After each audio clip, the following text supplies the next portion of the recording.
冠军宝座。而这股精神，我们也将持续延烧下去，横扫2019 AIC 国际赛。哇，又是一个！这个长跑，这个长跑他没办法，恭喜 SK！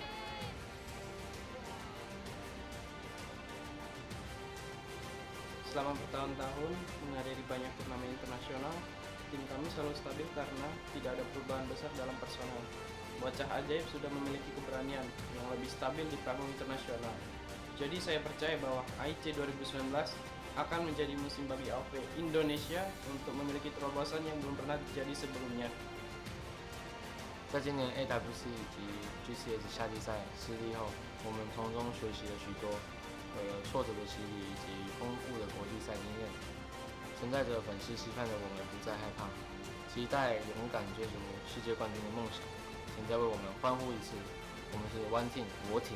Although we're only rookie team at AIC 2019, marami kaming surprise na inihanda katulad ng aming pagkapanalo sa MSP Championship. I think AIC, after a year, Nova Esports will eliminate all previous prejudice and bring explosive energy from Europe. 很多人都因为我们很神秘而感到畏惧，没错，请当心我们的怪物动物以及强势回归的运动，你躲到哪儿，它就会在哪儿。我们不止神秘，更是你的噩梦。我们是 AK。今年の AWC と比べたら僕たちはたくさんの変化があった。この変化をもって今回の AIC では僕たちの侍精神を全て見せてあげよう。ตอนนั้นเราแพ้ในรอบเซมิไฟแนลของ AWC ที่ผ่านมาเพียงแค่แต้มเดียวแต่ในรายการนี้เราจะกลับมาทวงบัลลังก์แชมป์และจะโค่นทีมแฟลตลงให้ได้ครับผม Team Flash đang là thế lực mạnh nhất tại giải đấu này. Chúng tôi đến để chinh phục nốt chiếc cúp danh giá AIC 2019. 西安達特先生不交順班哥表達特先生 Và với bộ sưu tập danh hiệu danh giá này sẽ khiến Team Flash trở thành một huyền thoại sống của Liên quân thế giới.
And good day to everyone. Ladies and gentlemen, this is the Arena of Valor International Championship 2019. We are already halfway onto the tournament, and the group stage is looking ever so perilous, especially for those who weren't performing well at all. This AIC 2019 is brought to you by our sponsors, Tencent Games, Garena, True Online, and True Icon Hall. My name is Asarai, and joining me right now is Isaac Plays. It's a very nice Sunday, and I am excited to see some AOV action. We have some really good games, and this is the final day for the teams in Group B to lock in their slots to get into the top 8. Now, any bad games with them could potentially have them lose their spot in reaching that point. So they need to throw out all of the strategies, all of the good games, all of the really fun plays to watch in practically just today. They have to do everything they can. Yeah, isn't this the last day for Group A, I believe? So it's definitely do or die. So, if you make a mistake here, well, you're never ever gonna be able to forgive yourself. It's literally the final strike before the playoffs, and now we are seeing just the overview of the prize pool. You have yourself $200,000, just for the first place prize. It's no biggie. It's no biggie at all. With a total of $500,000 prize pool, which is incredible. Think about it. Once again, today is November 10. And this is where Group B will be seeing their final group stages. And here we are with our most recent in terms of the points. And seems like Group A is looking a little bit balanced, except for maybe Nova Esports, who is at -6, and Group B a big imbalance with BRU at the very top. Team AK, Liyab, and Unsold Stuff Gaming -2, 4, and -6. That is So that good. is really tough to watch. Yeah. Team AK, Liyab Esports, they're fighting for the last slot right now. One Team Esports, they're not out of the gates as well. They're gonna need to perform if they want to keep their slots in the top 8. I mean, again, it's all kind of consequential on how these teams are going to be able to get the points that they need to actually win or actually get into the playoffs. We were talking about how, all right, so we're watching Group B right now. Liyab has two opponents rather to go up against. They are going to be going up against One Team Esports, which is a heavy contender, and then they're going to be going up against the bottom team right now, which is USG. But the thing is, we haven't really seen the true power of Liyab just yet, although they did take away a game against Team AK, the representatives from China. And the one who's actually standing in the way right now of Liyab Esports to getting into the playoffs is Team AK. They have -2 points, while Team Liyab has -4. So quick maths, they need to get to -1 or 0 points to be able to get into the playoffs. At the same time, Team Liyab, they also need to factor in the performance coming in from Team AK.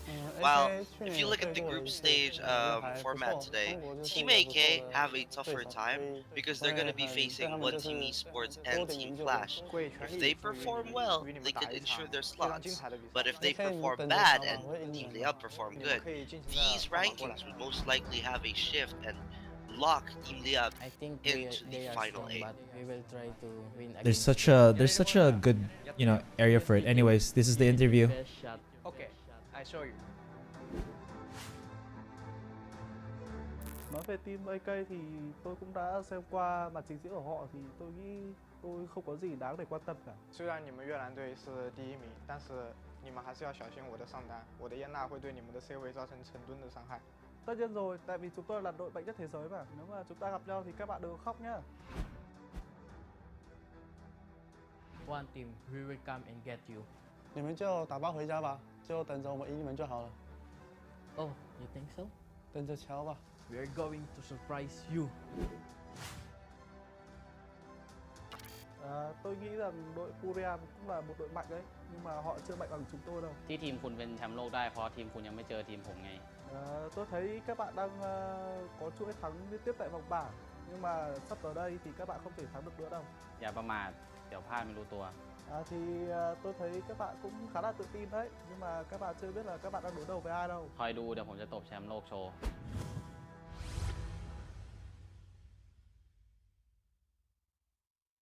ชูกิกะเทคไฟเบอร์เน็ตบ้าน 1,000 เมกมาพร้อมชูกิกะเทคไฟเบอร์เราเตอร์เร็วแรงทั่วบ้านเพียง 799 บาท พร้อมดูฟรีทรูพรีเมียร์ลีกกว่า 100 แมตช์ตลอดฤดูกาลจัดเต็มกับความสุขที่ได้มากกว่า สมัครวันนี้ คลิก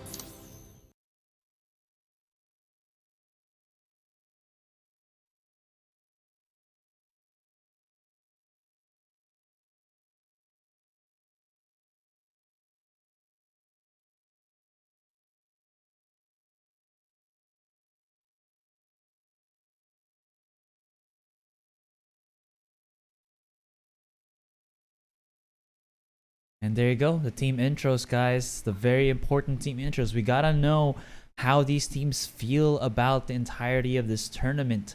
But thinking back at it again, there's just so many factors for these teams who weren't able to really pop off in the tournament to kind of like think like, okay, this isn't us being, you know, already secured in the top 8. We have to make the most out of a bad situation, and for Liyab to do that, they're gonna go up to a very difficult hurdle. One Team Esports is probably one of the best teams right now in Group B. They're kind of like stuck in the middle, but the way that they perform is really something you kind of admire, and Liyab definitely has their work cut out for them. But here we go, first game of the day. It's gonna be One Team Esports versus Team AK. If one team can actually beat Team AK here 2-0, then that means that AK will be in the same position as Liyab Esports. There, One Team Esports will be securing their slots if ever that does happen. So, you know, regardless whether they lose the next match or not, I think they'd be in the pretty good spot. Oh, for sure. Like, Great game for them. I mean, it's gonna be hella difficult for Liyab to kind of just like, oh please, goodness me, they're playing to the RNG gods or something, that let Team AK lose. No, I think Team AK right now, they're out for blood. One Team Esports is definitely one of the teams that need to kind of be taught a lesson. They're really, really good, especially with Tura and Hua Lin, their mid and ADC roles. And for Team AK, I do kind of remember Junjun as well as AAA to be kind of the X factors for this Chinese team. So that's something. Now Lindis might be picked up by One Team Esports as AK look towards the Yana and the Kriziks. Nothing too wild here, but of course, very good start for both teams. With that being said, looking at the draft, oh boy, ooh. Team AK batting Hayate. That's a pretty interesting facts right there. That means a Kriziks is open, but One Team Esports not gonna pick it up. Wow. Okay, so one team decides to go with a Lindis. This allows Team AK to actually pick up the Kriziks along with the Yena. So, looks like One Team Esports not interested in the dive composition that Kriziks can bring to their lineup. He did get immediately taken away from them, but I do like this bit more of a team fight centric composition for one team. It's a little bit more fleshed out, a little bit more overall, so they're going to be able to use the most out of their composition. Something that Team AK will have to kind of work around, but it's like one of the things that they can use to work that around with is the Murad. Very, very strong character here. Is a little bit susceptible to being caught, especially when you have so much crowd control with the Thane and the Omen. But I feel like Mura does have enough range to be able to kind of just, you know, scurry around that. Still, if One Team Esports decides to go for something of a punish here, maybe a Crixie or a Liliana or something, this Murad might be in a tight situation. Looking at this right now, I would favor One Team Esports lineup specifically because of the Thane. We've seen Thanes in action, and it's usually a sight to see. Now, if a Kriziks going against the Thane, we haven't exactly seen the best Kriziks matchups yet, and it's usually the Kriziks in the losing end. So, I guess we'll have to wait and see. It really depends on how the Kriziks will be utilized for Team AK, so we're gonna count on Non1 to really make things work for his team. If he can do just that, then the members of One Team Esports, they're gonna be a complete non-factor because those dives could be really, really bad news. Look at the face of like Kriziks there. He's so happy, such a happy hero, but you know that behind that smile there's a big pain, the pain that his Tushy has been kicked over and over again by the teams. Even though we say that Kriziks is going to be such a strong pick in AIC 2019, it feels like everybody just knows how to deal with the Kriziks, and now he's like a little bit of oh no, you know, I'm not that strong of a pick anymore because my mystery has been unraveled. But speaking of unraveling, the Flash, okay, gets picked up by Team AK. This is gonna be a heavy dive. Murad and Flash in going into the backline, so much speed will be in this team composition. And one team, because they ban out the Diao-chan and the Crixie, they need something to kind of punish this quick game from Team AK. That's interesting. Krizix and Flash together. That's something I'd want to see. You know, once Krizix makes that pull, Flash is going to do the exact same thing. So it could be a pretty big deal. However, One Team Esports, they have an Alistair. That could be a really big game changer depending on how Junjun is going to be making those plays on the Murad, especially with Lily on the Flash. Because if... Oh, you know what? Forget it. They're not going to go with an Alistair. I was hyped up for no reason. I'm really disappointed. Flash would have had a hard time with the Alistair. So would Murad. But they're gonna go with a safer bet in the Liliana instead, as well as the Verez. Now, One Team Esports have a more stable lineup, but then in terms of team fight, it's a lot scarier with Team AK. Scarier just got a whole new meaning. Kilgroth has been brought into the fray. He actually got through the cracks, and it's gonna be a Kilgroth Krizix. This is gonna be pretty fun. This is a whole chunk of melee though for Team AK. They don't really have a true ADC in their arsenal, and the range discrepancy against one team, it's gonna give... I actually look at one team's composition right now to be a bit better, just because it seems like there's a bit more control against Team AK. Team AK, they only can get pushed by Thane, and their entire setup might immediately be out for naught. But of course, that's why you have the speed of the Flash. That's why you have the Murad to be able to kind of bypass that. And like I said, there's a nice wombo combo with the Krizix and the Flash, just being able to pull everybody in. Oh yeah. And personally, I would favor Team AK's lineup here. I like the idea of flashy plays, you know, making some really entertaining dives for the viewers. I think that would be really interesting. But then again, One Team Esports, they have been the more consistent performers compared to Team AK, so I guess we'll have to wait and see. It's all going to come down yet again to the execution of their heroes, and if they could play as a team, that's all it will be.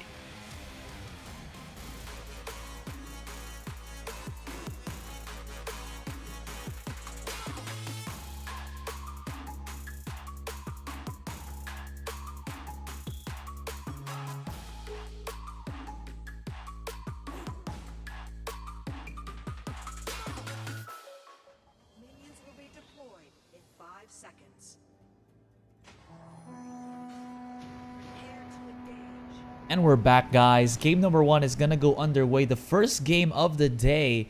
And we're already gonna try to see, because this match isn't only reliant on AK.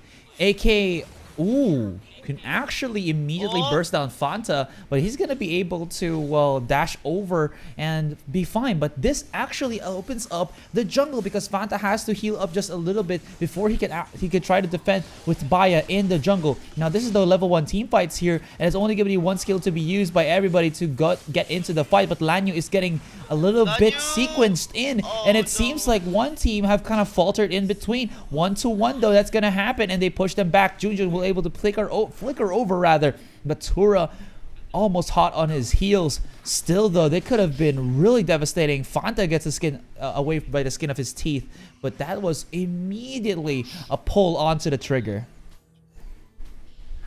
This is gonna be fine for One Team Esports. They lose their DS laner, who would still get back in lane on time.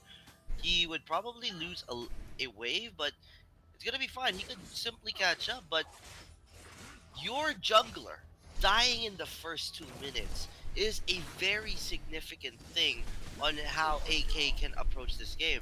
And I just want to point out, this time it's Junjun on the support. This is Nanwan at mid. This is Lanyu playing the jungle.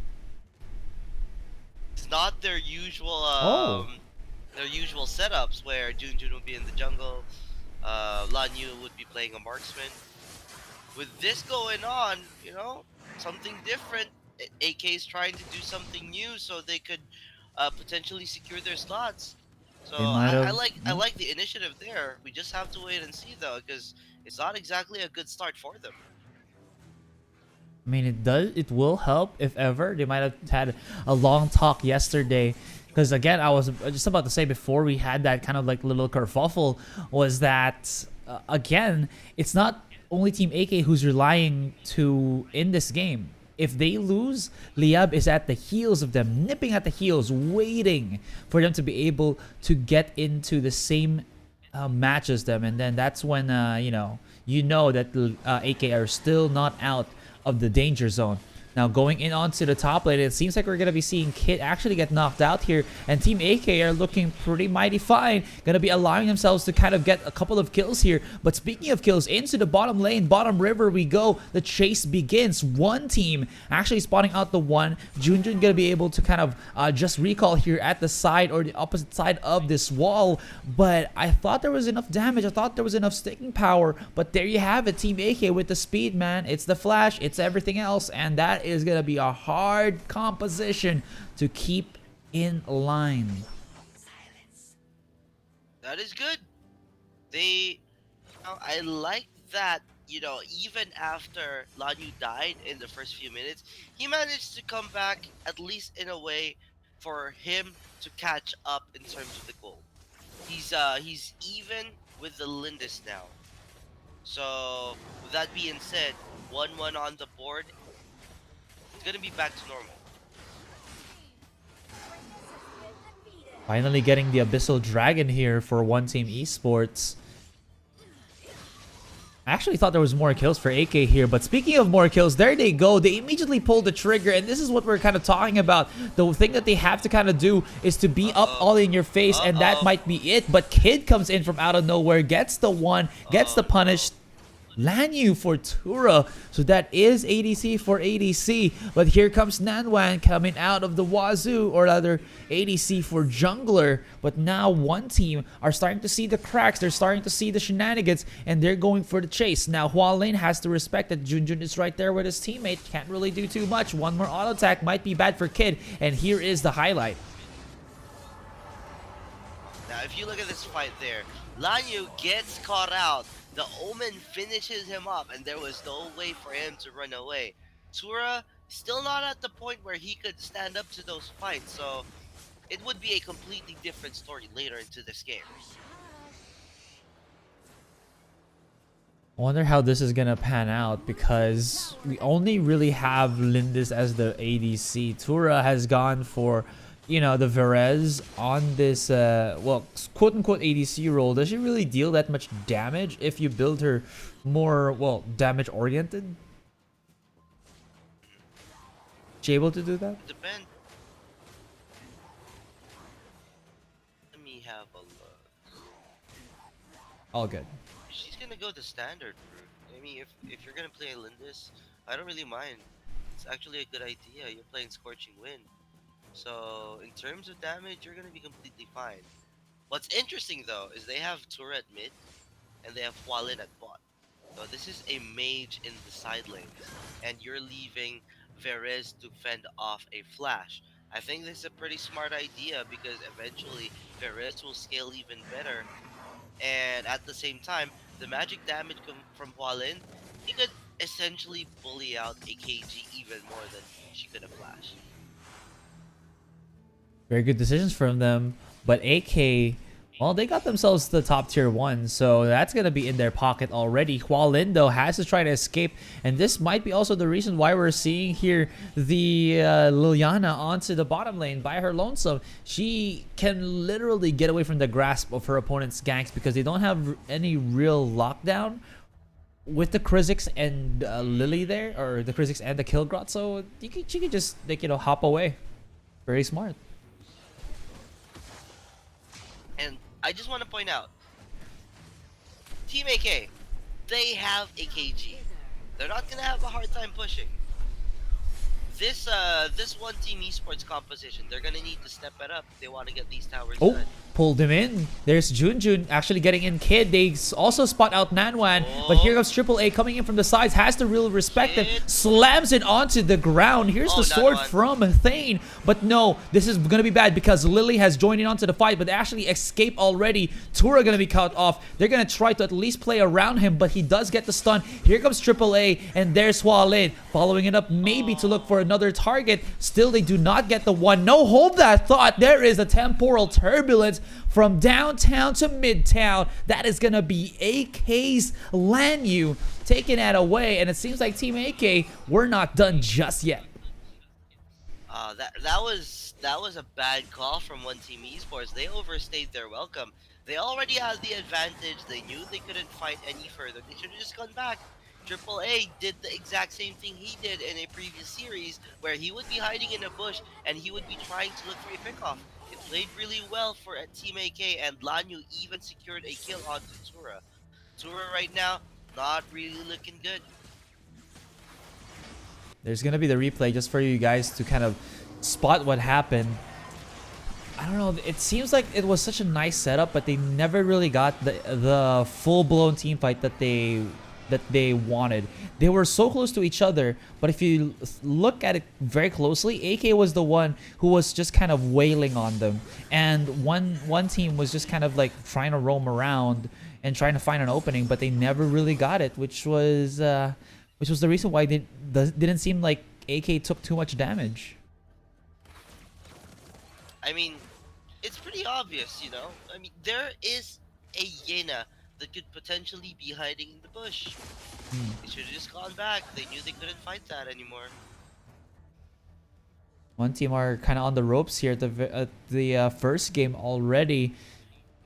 They're trying to get some setups onto the towers. The bad thing is, or the difficult thing is, AK is just kind of blocking them where they stand. Here comes Fanta. Okay, double man pull from Kid. Still no follow-up from the damagers of one team. Tura going to be coming in from the sides here. Does have the Varese, but because she was kind of body blocked by Nanwan, it's not going to happen at all. Another temporal turbulence right here activated. Exit out, easy babadoo, and now here comes the drop down from Nanwan. He's gonna be able to absorb so much damage, and they take down the Kid. Here is such another huge temporal turbulence from the Murad, and he is just so good in keeping himself in the middle of it all. Nanwan finally gets taken down. Triple A gets finally taken down, and this, from what seemed to be AK, well, mistakes were made. They overcommitted underneath the tower and paid the price with their lives. Also a bad decision from One Team Esports. They left that first tier tower. They did not think of the incoming wave. All of them went to defend the second tier tower, which is completely fine, but to begin with, they already have a hero recalling and spawning to get to the top lane tower. You did not have to rotate everyone there. You actually just misused your resources when at least one could have just stayed at least to defend one wave. And because of that, they lose the first tier tower in the process. Slowly but surely, Team AK are making the better decisions in this game. And with that, they are getting that advantage that they so desire. And, well, nothing really much yet in terms of the towers. No big objectives. They haven't really gotten the dark stage. Maybe just the one dragon, a 1-for-1 dragon, and that's about it. But the longer this game progresses, the more that the Yena, the more that the Kilgroth starts to become a bit more effective, a bit more cost efficient. Their damage output will scale soon enough. Junior here spawning out the one onto Fanta. Fanta can actually go over the wall, has to slam down the ultimate. There was Kid onto the side, does eat a little bit of a temporal turbulence, but will be able to absorb the damage because he is that Omen. While all of this was happening, look at Lanyu, one more auto attack, but there is the shield. He survives, lives to fight for another day, and mid-tier 1 is exposed. Nanwan having to flash over the tower, as that was a little bit of a risky positioning.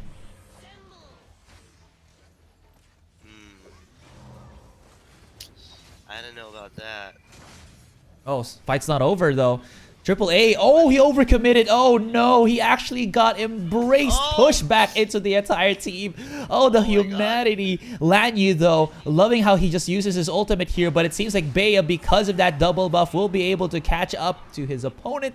There it is. Gets a 2 for nothing, and the Dark Slayer is open. One team are starting to get back at it again, and now here comes Team AK from the side. No, never mind. They're just going to get themselves the red buff, and Fanta taken away at this Jun. Oh no. Oh no. The sticking power of the Liliana, but he does escape. There you go. Still able to live to fight for another day. But the Dark Slayer already going to the hand of one Team Esports. Crazy. If you look at it right now, they had so many opportunities to pressure Baya just to make sure that she would have a hard time in the game. But Team AK just kept diving into the wrong targets. And now Baya's scaled pretty well. She's just chasing down a Murad. You're not going to expect that. And with all of these heroes on one team being really beefy, it's not going to give Lindis a hard time to simply just hide in the back and free hit. You saw how good it was. AAA got so heavily punished. Tura, though, is starting to get a little bit more fearless right now. So he's just kind of, you know, diving in, getting a little bit of stun, a little bit of these pokes right here, and it will help out as this game does progress. Lily was about to take out the Drake there, but it seems like Verez, or rather Tura, will deny him in his tracks. That's going to be helping them out to finally get a couple more tier 1 towers, because if you're looking around the map, they only got the top tier 1. Kid, though, could be in a bad spot. Here comes the AAA. Here comes Lanyu, but he does play safe, and he should be fine for now. And look at this. Tura is destroying Lily. Ouch. I saw that there. AAA tried to hop over terrain to get onto Kid, but he just bumped his head. Man, it's a little bit early in the day. It's fine. You're finally getting towers here. You know, warm-up games. Exactly. But yeah, they're getting towers now. Panda, though, gonna be face checking a brush. He's able to absorb it. He's fine with it. Tura actually going in. And what this does, mid-tier 1 is going to be up for the taking. They don't really care that much anymore because now they're actually committing into the fights. They find out Lanyu. OMG. Here comes Lily, though, from the behind. Bea is in a really tricky situation. The Lindis is down. And here it comes, the kill growth. I was talking about it, guys. And it might happen once again. Finally, though, AAA, Jun out and about. 1-3 in favor of one Team Esports. And if he can get this mid-tier 2, that gank from Lily would be so good. Wow, much damage from Hua Lane. He just nommed or chomped on 1/4 of the HP of that tower. That is big. That was horrible. Lily's just being kited around. You would feel bad if you're the KG and you're trying to hit someone, but you just can't. He was at least able to hit the support, but yeah, big deal. That's a Thane. It's not like it's gonna matter if you're gonna be hitting a Thane, especially when you're the KG. They managed to take down Baya, but they lose 3 in return. They also lose the second tier tower.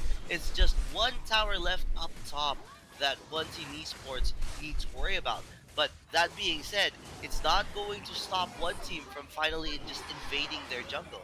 As this goes on, it's going to be even harder for the Murad to actually be impactful because he's not going to find a camp to stack or at least a creep wave to hit before he enters the fight.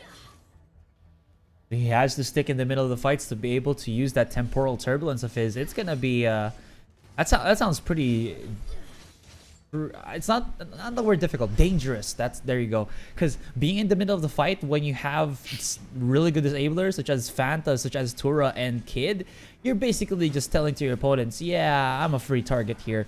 Now, following it up, it's going to be the Dark Slayer being immediately started upon by one Team Esports. On the other hand, Team AK are kind of roaming around onto the other end, hoping to get a push onto this tower and alleviate some pressure in one of the lanes of Team AK.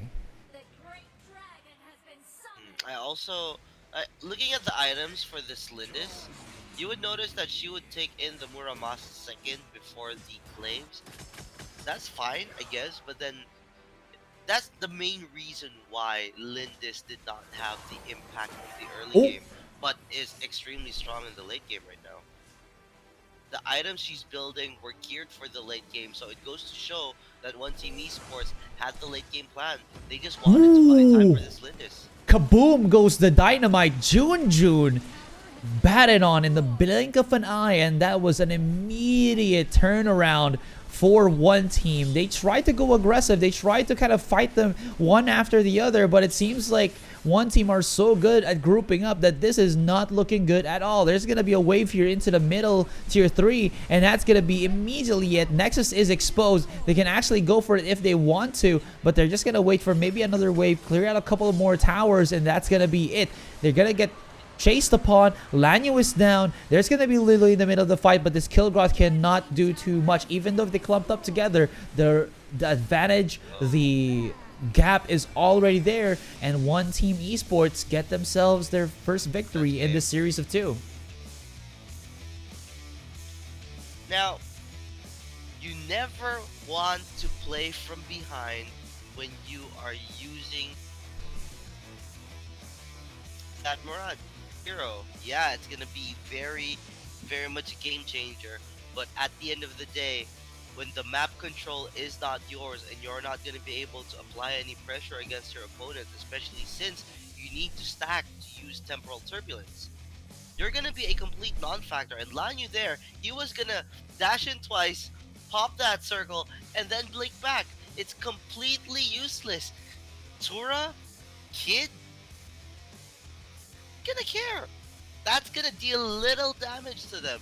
Probably Hualin and Baya, but they're so far back that you're actually not feeling any significant impact from this Murad. The ability, this man, One Team yeah. Esports composition, they planned for the late game. They made sure that if they got there, they would be secure. So they built for it, and Team AK should have played early to make sure that it wouldn't get to that point. Because of that, that was an easy win for One Team Esports. Very smart play coming in. What can you really do up against that one? It was only supposed to have been Team AK kind of, you know, supposedly they were supposed to kind of initiate some fights with Nanwan and Junjun, but when they tried to initiate I think One Team Esports was just so ready. They weren't really afraid to do the things that they needed to kind of counteract AK, which is to just stay at the back line, try to bait them in and not really force the fight head on at the very start. It worked so well for them, and Team AK never really got the big enough objectives. They haven't gotten as much towers as what they would have wanted at the very start, maybe, but now once the late game started to kind of start rolling out, and didn't look too good. Now here it is, key player of the game. It's gonna be One Team's Tura, 81.3%, 7-2-6 in his KDA. None the wiser. This man really deserved it. His Verez output, or his Verez play, was just really strong. Usual showing up for One Team Esports. They have counted on him time and time again to bring the game home, and he has done it again this time. Alright, so we're just gonna leave you guys with the highlights, and when we get back, it's game 2. Don't you go anywhere.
team's turn to ban.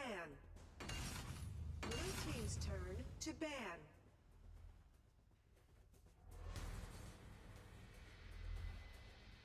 Game 2 goes underway. Checking at it. Team AK still removing the Hayate. And One Team Esports, I mean, they were ready for it, man. We saw Tora play something else other than the Hayate. Picking up the Varez. Yes, please. Yes, yes, madam. Whip me as you can. And he did. But, I mean, honestly, One Team's adjustment to AK, how they kind of played around with that, and how they kind of nullified Kilgroth. Because if you feel like how Kilgroth joined in onto this fight, he was ever so late. Like, if you think about it, Lily was just not even close to the fight, and he was exactly like, just not even like, whenever the fight started, you don't see the Kilgroth at all. He was always late to the party, and you know that's not something you would want. That continues even in the second game. It could potentially be the reason why Team AK would lose this series. They need to take a game off of One Team Esports because they're not exactly in the best of spots to secure the top 8. So this is a make or break game for Team AK right now. Red team's turn to pick. It is, because again, I'm just gonna drop it to you guys. Team AK is now -3. If they lose this, they're in the same bracket as Liyab. So again, what games do we have again for today? So AK have to go up against One Team, and their opponents later are Team Flash. I am not a fan of how they're gonna be trying to come back to get into the top 4 of Group B. That is a difficult like day to kind of, you know, go over. This is gonna be hard. At least for Liyab, they have like at least where their opponents here, One Team in USG, they have a legitimate chance. But Team Flash is probably one of the stronger teams aside from BRU, because right now they're kind of standing at the tippy top with +4 to their, you know, to their points. Point out that based on the draft right now, the bans were, you know, were strange in itself. Yeah, you want to ban out a Hayate because that's Tura. You don't want Tura on a Hayate. You're banning a Florentino as well. But then again, you're facing a Darcy and a Lindis, just so you could secure a Krizix. In Game 1, Krizix was a complete non-factor already. They're still trying to make it work yet again for Game 2. I mean, you know, if it's not broken, don't fix it. But right now, it seems pretty broken, so I would have gone for a different support, or at least secured the main carries of Team AK. Yeah. This is essentially showing their strategy already, and it doesn't seem like they could execute it with a Krizix. Sometimes you just gotta focus on the damage, you know. I mean, there is a saying by, I believe, the Japanese, where reusing broken pottery and filling it with, like, filling the cracks with gold makes you see that you actually fix yourself, and the broken cracks are actually what defines you, what makes you better. But in this point, it seems like Krizix isn't that that gold adhesive that they use to fill in the cracks. So maybe not this time. Omen will be taken out. Florentino will be taken out. That is a lot of DS lanes actually already away from the board. Murad being kind of like just removed from the board just because they have a Darcy and a Lindis. You don't want to have that Murad just kind of slicing in the back. Varez doesn't handle it too well as well. So it makes a lot of sense. And now AK, maybe with this composition, they need something a little bit more damage heavy. I would say a Cricknack or something, but I don't think a Cricknack would be too good with this composition. It feels like they're gonna all dive in, and if they don't succeed with the dive, that's gonna be very dangerous for them. That makes good sense, and it's not gonna look good. They're gonna need to play it really smart if they want things to happen. So if you look at the composition from One Team Esports right now, it's very crisp, it's very clean. They know what approach they want to make for this. They have a Darcy, they have the Lindis, It's proven to work in game 1, so they got it again in game 2. Same goes for the Varese. And right now, Team AK, they're picking a Raz. These are skill-intensive heroes, and yes, you can outplay, but in order to execute, it's gonna be even harder. You're hovering over it, man. I was talking about it. This is gonna be so hard. They have to risk everything, but it makes sense. If it works, it will work incredibly well because this composition feels like it can snowball from here to here. Oh, sorry. You're right. You're not seeing my hands. From let's say an inch to an inch. That's how big, that's how immediately the snowball will roll. It's gonna be the Kriknak, it's gonna be the Elsu. They do have a sniper. I do love the poke with that one so that they can use these dives a little bit more efficiently. The big problem to this is, I mean, again, we still haven't seen much bans on support, so there's a lot of counter that you can go for this one. And the one thing, yes, that was the thing that was popping into my head, a net is such a good way to kind of just like say, hey, you're all melee, hey, you're all dive, we got a net, easy peasy. Push you back, you know? This is heavily favoring, I mean, I don't want to say it, because I might sound too biased, but to be quite honest, if you look at the lineup from One Team Esports, it's so much better. Yeah, it's a Kriknak, yeah, it's the Elsu. These are heroes Team AK are using that require you to be playing really well, and they require you to actually execute well for it to work. And they haven't exactly been playing well. Team AK has shown that in game 1. So if they really want to win this one, they're gonna need to do something about it.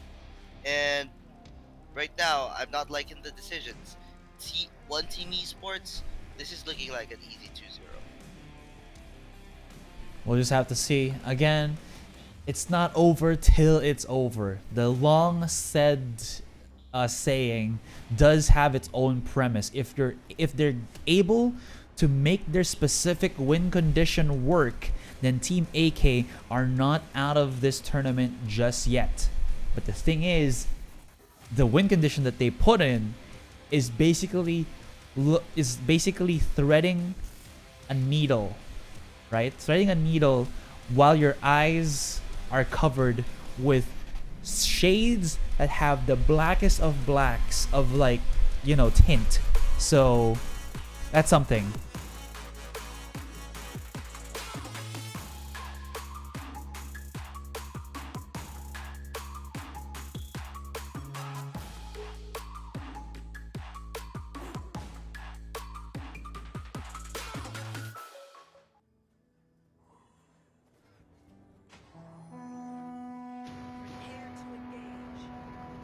And the first set of the day, or set match of the day, has almost but concluded. We are here for game numero dos. AK at the precipice of losing their slot, their spot to go into the playoffs. Again, they have to go of teams such as Team AK, such as Team Flash later. They need this win, because if they don't, I have a strong feeling that they're gonna have an even tougher time, maybe even a ridiculously one-sided time against Team Flash. But as I say that, look at that kid actually forced out immediately off of his lane. And it seems like Team AK back again with their strategies. They're using their melee powers. They're using those dives to go in aggressive and go in hard. It to be a game where Krizix, Kriknak, and Raz will need to work together to get pickups. If they can do that, they could potentially get a tower and take control of the map. They need to take control of the map first before they do anything else, because if they allow One Team Esports to take control of this map, they're eventually going to fall off, and they fall off harder compared to One Team Esports. He's actually pretty got knocked out. There it is. This is it. The specific win condition for Team AK. They need to make this work in the early game, or else risk losing the late Tura a little bit too late into the fray of that. They do take away, I believe, a Tua Lin, who does pay with his life, and the first blood taken away here by Team AK. And speaking after this one, it's going to be the wraparound onto the Roxy. She doesn't die, she's pretty tanky, but still, this is Team AK putting a pedal to that metal. Like this, because right after they make that kill onto Hualin, you would see a rotation coming in from one Team Esports. It was pointless for them to get there aside from just to defend the lane, but they sent at least 2 more people over.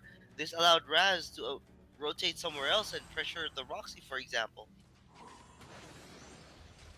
Looking good. There's the flicker That's in. a nice catch. Oh, get that uppercut. Get it. Bea goes down. But here it is. The other brunt of the rotation, or the other forces of one team. Loving that ultimate from the Roxy, though. Trying to kind of keep in Nanwan in a weird spot. But as they try to collapse to that, here's the whole brunt of the Team AK. Yes, please. Yes, sir. Here we come. And they actually saved their teammate, and they forced them out of the jungle. Meaning Spirit Sentinel plus a couple of these jungle camps is going to go into the pockets of Team AK. And this is the AK that we were looking for. Oh yeah, more interesting. AK finally woken up. I guess game 1 was just the warm-up. They're playing for keeps now. If they can keep this momentum going, it's going to be completely fine for them getting 1 game off of one team. Are they going to chase again? Walendo pushes them back. There's Tura. Big AoE damage, though. Spin it to win it. Oh, no. Lanyu. Nanwan. Who's going to else to follow up? Junjun maybe wants one more, but he does have the invisibility. Triple A, though, going to get spotted out as the Chi does get the stun onto the side with the wall on the ultimate. Triple A going to be able to chase it down. Bea, though, has to go for the flicker, but still finds his man. And Triple A, what a sneaky little boy, but still gets a kill. We'll take it. We'll take it. Triple A right now is going to need to do the impossible yet again. He's going to need to hide in bushes, make those things work, make those dives happen, because he has done it before and he's doing it again. Kid is dead. That was a 1v1. Roxy could not do a thing against this Chi. This is a sign of things to come. If they allow this Chi to take control, it's going to be a really interesting game how they will try to get this back, because AK, they lost a couple there in that fight, but then again, it didn't get them anything in return, even if they did win the fight. So it's allowing AK to take more control and even take the top tier tower. They need to kind of set up a little bit here. Tura, though, gets spotted out. Not sure why he was positioned there. He wasn't going to try to take the tower anyway. And 8... Okay, Triple A, let's go. He's actually underneath the tower. He's tanking everybody, and he still almost gets his man. This is what AK needs to do. Just keep the pressure going, because if they let up, then one team will immediately get the comeback. And you know what that means. A fed Darcy, a fed Lindis means a dead AK. And, you know, come to think of it, I guess this is fine for Team AK because, yeah, they lose their Elsu, but they take down Tura, and they are going to be able to get control of the waves. Oh no.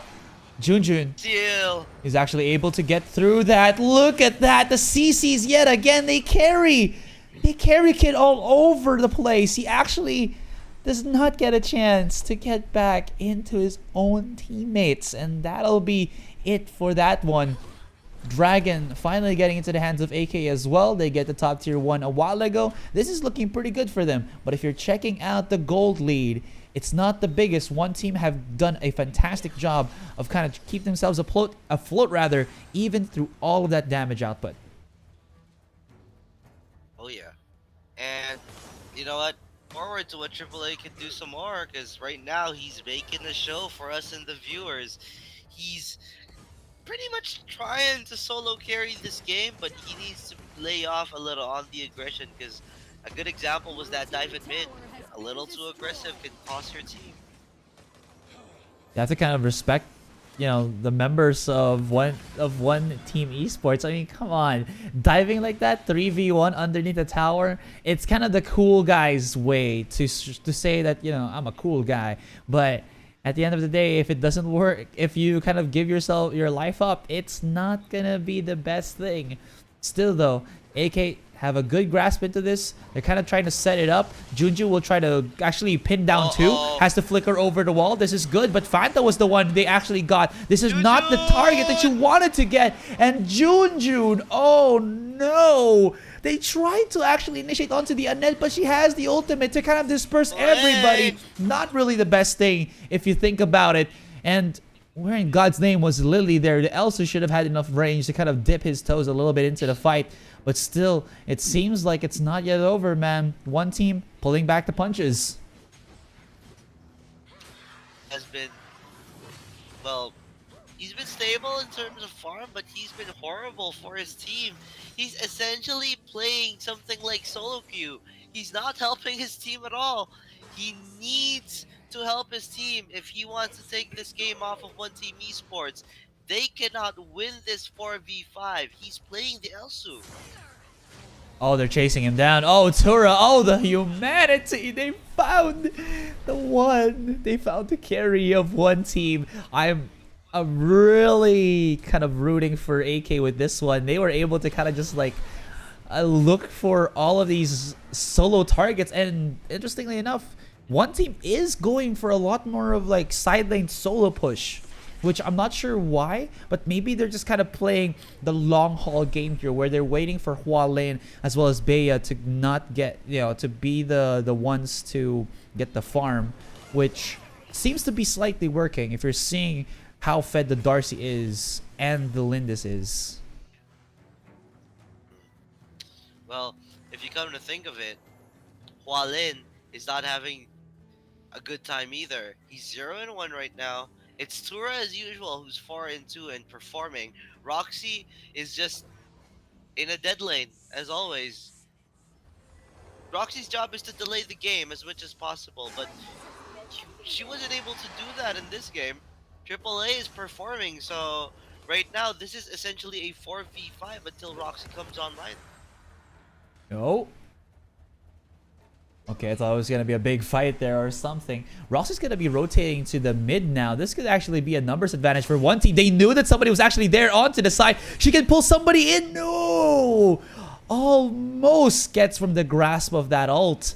The tether would have been so nice. Here comes the Raz onto the side here. Wombo combo is the name of the game. Lanyu actually dives right in, but the disengage from one team was perfect. And they will be able to escape that kerfuffle. Here is Verez onto the side, spots out a Junjun, but I don't think they can really make something happen out of that one. And this is kind of these two teammates just exchanging blows left, right, and center. Now, with how things are happening, turning to be more favorable for One Team Esports.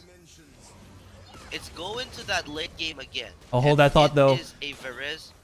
Big fight here. Following it up, Tura though does get the hook onto Junjun. He can't escape. He's not a tanky dude, and that immediately spells the DS lane. What in God's name was the Elsu and the Cricknack going in onto the bottom lane as the members of Fanta, or rather one team, are here on the Darkslayer. They're not taking it down as quickly as they thought they would, so Nan1 has a chance here. They back away. They have to respect them because the damage dealers of Team AK have gone in and joined the fight. Lanyu though, you can see him just snipe out his target. Bea, oh my goodness, there's the uppercut. They found him. There's gonna be the stasis for 9-1, but that's gonna be a 2-for-2 trade. They denied Darkslayer.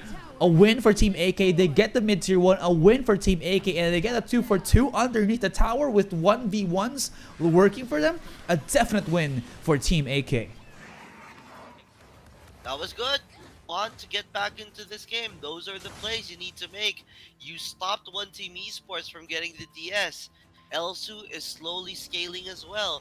When it comes down to those really big fights, one wrong snipe from Lily could potentially make or break this game. Ooh. Oh my goodness. I mean, we initially thought that Team AK's composition would not work out well for them, but it seems like this is the perfect comp. This is seeming that this team of ragtag Chinese men have now said that, if you can't really go for the quote-unquote meta picks where we balance everything out. Why not just go for the aggressive picks? This was kind of a little bit reminiscent of what we saw yesterday when Nova Esports was on the fence. I think they were up against what was it that Nova was going up against yesterday? Believe that was Olympus that they were going up against yesterday, and Hong Kong Attitude. So going for something like this that makes you feel comfortable, yes please, we'll take it, we'll make it happen, and it seems like it's working. But again, time is of the essence. They do have a lot of assassination potential, but once that timer's up, ADCs will be starting to reign supreme. It's 10-8. The gold advantage is with Team AK. If they could make a smart play, they could essentially secure DS for themselves. They just need to find the right pickoff. They're starting a DS though. Here it is. They're beginning. Oh, what's gonna happen? They're just using Roxy to kind of absorb the damage. The premise is there, but while this is happening, Elso is going to be able to snipe a couple. Junjun is way out into the open, but look at that beautiful kind of initiate here for Nanwan. Can he actually find his mark? Seems like he does not drop down the kid, and this is still a 5-man roster for Team AK. Job or mission complete. Lanyu coming in from the side here, almost getting the kaboom. Still doesn't get the kill though, but this will maybe be the Dark Slayer for AAA or for AK. They got a really good pick. Roxy is a complete non-factor now. Team AK are starting to get the ball rolling and secure this win. If they can continue these picks, they are going to be just fine heading into the top tier tower. They just need to be careful and not get picked off one by one. This could really work for them. Look at this, the positioning of one team really respecting now Team AK. They're not making much in terms of like trying to get the information on where Team AK is, and a composition such as Team AK relies a lot in information. Knowing where your opponents are can set up some really nice ganks for you, and because they are now in the lead, and because one team has to kind of respect the power, the execution power of Team AK, this is going to look pretty dang good at the very start for Team AK, looking into to go to these team fights. Now, this is the time. Oh, they're going for it, They really but want to make it work. they got Junjun though. They got him onto that rotation. They still aren't afraid. They have to actually just go in around as a 5-man, and when Junjun's, or rather Roxy's ultimate is up, gonna be able to get that tether in, and nobody got cleansed, so it's gonna be an easy start to a team fight, maybe even just a pickoff. Still a 4v5 though. I would recommend they just wait for Junjun before they try anything else. Could be risky. Could be risky indeed. They're wrapping it around. Oh, they found Nanwan. His shield is not enough. Explode is the word there to kind of perfectly describe what Nanwan just experienced. He got destroyed in like a second of him trying to go offensive. To be fair though, he was looking to start a fight, but these members, Team AK, are starting to kind of go into these fights one after the other. It's not the best strategy anymore, especially now that we are in the late game of this match. I mean, yeah, not one fell, but then they got Hualin in return, so it was more or less an even trade. And because of the pressure that Darcy brings to the map, without him for a couple of seconds, it allowed AK to simply get the dragon. 30 seconds onto the Dark Slayer. Yeah, sorry, as you were saying. I'm looking forward to what Team AK are planning here, because they have a chance to end the game. They just need the right kill, possibly onto Baya or to Hualin. If they could do that again, they could secure the Dark Slayer and start pushing these high ground towers. Can start to do that. Wait for the Dark Slayer first. Junjun gets spotted out. Annette is still here, but the thing with a support such as this, you have a lot of crowd control or anti-engage, but you're such a squishy target yourself. I mean, a while ago, maybe you could have absorbed the damage, but now, if you get caught, you get caught hard. Seems like they're kind of split pushing or splitting up the members here. Maybe this could work out because if Chi's not there, it means that there's no true solid front line for Team AK. Softening up the entire composition would be something that one team wants into their hands. One kid here is chasing down on AAA, zoning him out, gets the pull in. Are they really going to force the fight? No, just disable first because Lanyu was a real target. He could have revived there because of the item, but still is not going to be enough. Nanwan goes in. Another beautiful kind of just disruption from this Raz. Junjun goes in once again, but it seems like it's one team are starting to become battle ready. Tura is super low, but nobody is there to snipe him. Lily is a bit too far, and it seems like the Elsu did not want to go overboard in terms of the positioning and couldn't really deal that substantial damage in the team fight. This isn't good. This isn't good. It's getting to that point in the game where AK are having a hard time taking heroes down from one team. If this goes on, it's going to be a timer for them. They need to start making waves and try to get these kills, because they need those towers down so that they could stop one team from scaling. At least delay them, because you're not going to be able to stop them. So here we are. One team is already starting to DS. Oh, Lily! Snipes at the Dark Slayer. Oh my god, Lily. Nobody body He's done that blocked. before. He did that with a dragon. He does it again with a Dark Slayer. That is big. With AK holding a Drake, this could potentially lead to a tower, maybe even 2 down. They could secure their advantage if they continue this. But they are still not out of the woods. One Team Esports could still fight them head on. So they need to be very careful with how they approach the next fight. True that, but that was great for Team AK here. A definite momentum shift for them. They're looking to go to the top lane here. They spot out Fanta. Oh no, that was a Lindis spotting them out. They still have to respect that there is a scouting potential for this. But now, since they have Lily feeling a bit more confident in these in this area, however you want to call it, he's able to kind of just like snipe them from afar. Now the Drake has been summoned to go to the mid lane. They're going to use it to maybe kind of distract a little bit so that they could go for the bottom, but it's not going to have too much of an impact here. So Drake not used to the fullest of extents. Dragon is up though, and AAA is right here. Spots them out. Maybe pops out of the brush a little bit prematurely. So that means that AAA or one team knows what's up. Hesitated so much there. He thought about it, you know, maybe I could get this Annette and this Rez, but then it would be pretty risky. There would be follow-up from one team. Then again, I guess it was the smarter idea, because now they get the dragon. They're able to get it there. That does really help out here.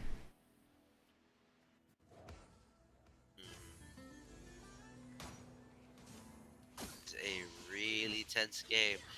No team wants to give an inch because they know that if you give an inch, they can take a mile. They have to be very careful with their approach now.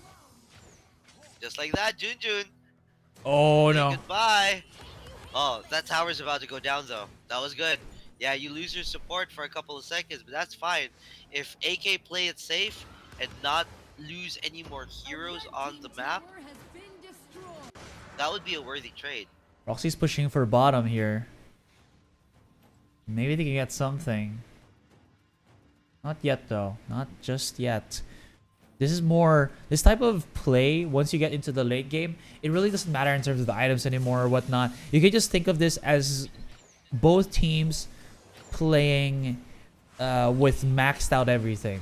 And the thing right now that they have to do is to try to outwit, outlast, and, you know, outmaneuver their opponents. And for one team, the way to do this is to try to get objectives without them getting caught. Wow. And for AK, it's for them to just dive right in and find the juicy targets. Look at Lily, auto attack central all day long.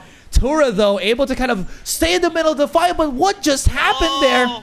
That is the Darcy special. No. Here comes the Lindis as well. The triple damage composition. And from... it looked like it to have been such a good time for Team AK. The time or the angle has been flipped on their noses, and this is a straight up onto the mid-tier 3. Here we go. That hurts yet again. That's a 2v4. They're gonna need to force this. I don't think they can. That's not one all alone. Oh, that was no. bad. That was so bad. It changed there. They forced Tura way too much. It cost them, especially because Lan Yu and Nanwan were not there in the fights. There it is. That's the final kill. AAA is here, but a little bit too late. Yeah, that's what Jojo said. Game. And there you go. 2-0 for one team. With that in mind, we know what's up. We know what happened. It came down to the final fight.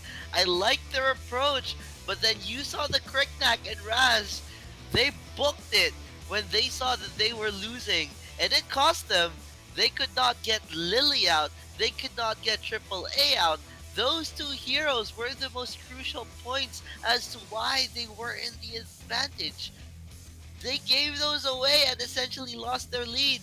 Yeah, they only lost 3, but it's not like a Kriknak and a Raz could defend against 4 heroes from One Team Esports. Because of that, it was a very smart play from Tura to just force them, get their attention, run away and drag them into the really bad position.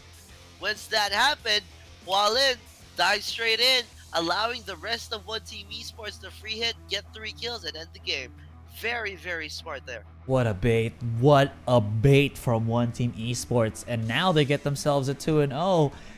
It definitely helps their case here because at least how you look at it, however you look at it, one team are secured to go into the playoffs alongside Team Flash and Buriram United Esports.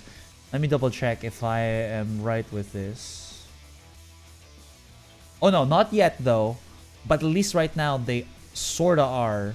If they lose to their opponent later, which is going to be Liyab, then maybe. Yeah. Maybe they get brought down. But again, Look at that! Fanta with 15 assists. Man, he didn't even die. MVP. You know, give that guy a prize. My God, Fanta. it was just everywhere. Oh my God! How did he not die for such a long time? I actually thought that Annette was getting blown up like multiple times. I didn't really look at the score or the kill board too often. What? I just want to point out in that game in particular, it was pretty big because if you think about it, Team AK are going to drop to -4. They would be tied with Liyab Esports right now. They're going to need to win 2-0 against Team Flash. Stay in the top 8. Liyab, on the other hand, they just need to win against One Team Esports or Unsold Stuff Gaming. That they could potentially have just enough points to outscale Team AK. They would reach the top 8. So this is now a battle for who gets the last slot. Because I highly doubt that Unsold Stuff Gaming still have a chance to get into the top 8. There's still a chance here. Alright guys, we're just going to leave you with the highlights and we'll see you later as the next match. Liyab versus USG. This is it. For those Filipino fans out there, fans of MSP or Liyab, this is where it all comes to fruition. We'll be right back. This is the AIC 2019. Don't go anywhere.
ต้อนรับเข้าสู่ฮีโร่สปอตไลท์วันนี้เรามาพบกับเอลันดอร์ฮีโร่ประเภทแครี่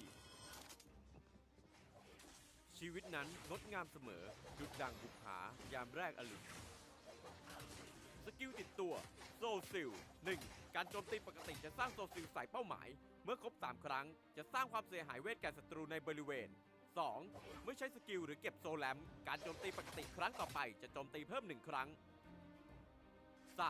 ภายใน3 วินาทีหลังจากใช้ทุกสกิลของเอลันดอร์เขาจะสามารถกดซ้ำเพื่อย้ายตำแหน่งไปยังโซแลมได้ทันทีสกิลบัตเตอร์ไฟวิงเมื่อใช้สกิลจะพุ่งไปยังทิศทางที่เลือกโดยทิ้งโซแลมไว้ณตำแหน่งเดิมตอนเลือกศัตรูโดยการกดสกิลนี้เข้าไปโจมตีแล้วรีบกดกลับอย่างรวดเร็วสกิลบัตเตอร์ไฟแดนซ์เมื่อใช้สกิลจะสั่งให้โซแลมบินรอบบริเวณและสร้างความเสียหายเวทรอบตัวกดสกิลนี้ทิ้งไว้เพื่อใช้เป็นโอกาสหลบหนีศัตรูในยามคับขันอันติเมทสกิลมอฟเมื่อใช้สกิลจะส่งโซแลมพุ่งไปยังทิศที่เลือกสร้างความเสียหายเวทและผลักศัตรูทั้งหมดในระยะหลังจากนั้นโซแลมจะค่อยๆเคลื่อนที่อย่างช้าๆไปเรื่อยๆผลักศัตรูที่ประชิดตัวออกไปเพื่อให้เสียเวลาเข้าประชิดหรือจะใช้สกิลนี้หนีศัตรูเพื่อไปยังทิศตรงข้ามความสำคัญที่สุดสำหรับเอลันดอร์ก็คือความคล่องแคล่วแครี่คนนี้มีสกิลที่ถูกออกแบบมาเพื่อจุกโดยเฉพาะเขาสามารถไปทางซ้ายและไปทางขวาในเวลาที่แทบจะพร้อมเพรียงกันได้หากตัวผู้เล่นเข้าใจขั้นตอนในการใช้สกิลของเขามากดีพอในช่วงต้นเกมการทำดาเมจของเขายังค่อนข้างต่ำแต่เขาก็สามารถใช้บัตเตอร์ไฟวิงช่วยในการกดดันเลนได้โดยการยิงทีเผลอการเคลียร์คลิปของเขาจัดได้ว่าไม่แย่เพราะสกิลติดตัวของเขาสามารถสร้างความเสียหายเป็นบริเวณสำหรับการต่อสู้กับฮีโร่หากเป็นฮีโร่ยิงไกลด้วยกันแล้วเอลันดอร์อาจจะต้องใช้จังหวะยิงฟรีเพื่อสร้างความได้เปรียบในการแลกแต่หากต้องปะทะกับฮีโร่ตีไกลเขาจะได้เปรียบมากเพราะเขาสามารถใช้บัตเตอร์ไฟวิงและบัตเตอร์ไฟแดนในการหลอกสกิลทิ้งระยะและหลบหนีได้แบบต่อเนื่องจนยากที่สายประชิดตัวจะตามทันนอกจากนี้อัลติเมทอย่างม็อบยังใช้ขัดจังหวะทีมไฟท์และจังหวะไล่ล่าของศัตรูได้ดีมากเอลันดอร์สามารถเล่นได้ทั้งป่าและเลนแล้วแต่คุณจะเลือก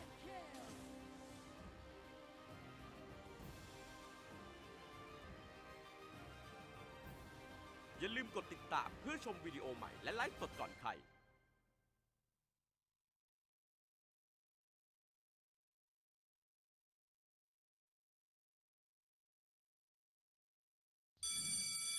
ครั้งนี้ห้องเราต้องชนะขอลูกแบงค์หน่อยเฮ้นี่มันไม่ใช่ลูกแม็กซ์ซะหน่อยไฮเยเท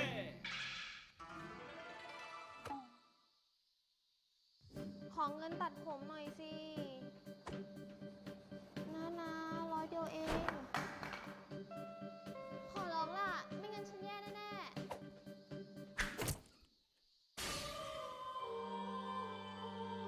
ๆขอบคุณนะไฮยะเทเฮ้ยขอตังค์กินข้าวหน่อยเดเราใช้ไปหมดแล้วนั่นไงเป็นไฟเหรอไถเก่งจังว่าไงนะออกกำลังกายเหรอกล้ามใหญ่จังโอเรโอโรซิโอเฮ้ยใครเตะวะไฮยะเทโอ้ยชิโซนะโดนจู่โจมแบบสายฟ้าแลบมาชมคนอื่นว่าน่ากินแบบนี้มันคาราเกะขอให้เลี่ยนตายวาซาเบะมีของอร่อยไม่แบ่งเลยนะ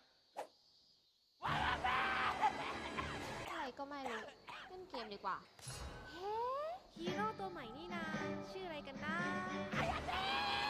ไฮยะเทมีคาราเกะด้วย Let's kill this loveดีนะ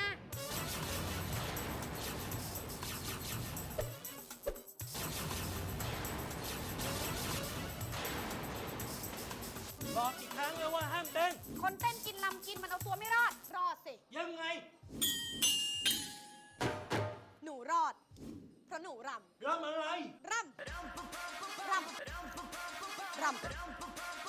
โอ้ยรำใหญ่เหรอรำคาญด้วยรำก็ที่รำดาบดีนะนี่พ่อไงแกไม่ใช่พ่อฉัน เก่งนี่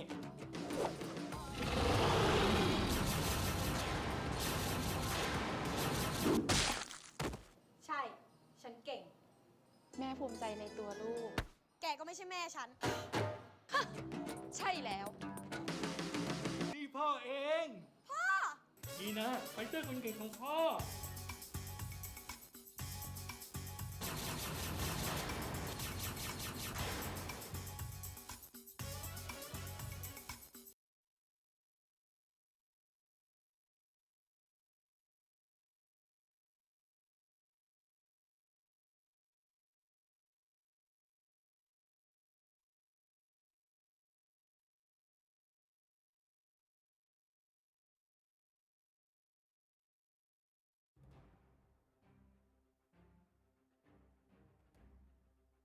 ยินดีต้อนรับเข้าสู่ฮีโร่สปอตไลท์วันนี้เรามาพบกับเอลันดอร์ฮีโร่ประเภทแครี่ชีวิตนั้นงดงามเสมอดุจดังบุปผายามแรกอรุณสกิลติดตัวโซซิล 1. การโจมตีปกติจะสร้างโซซิลใส่เป้าหมายเมื่อครบ 3 ครั้งจะสร้างความเสียหายเวทแก่ศัตรูในบริเวณ 2. เมื่อใช้สกิลหรือเก็บโซแลมการโจมตีปกติครั้งต่อไปจะโจมตีเพิ่ม 1 ครั้ง 3.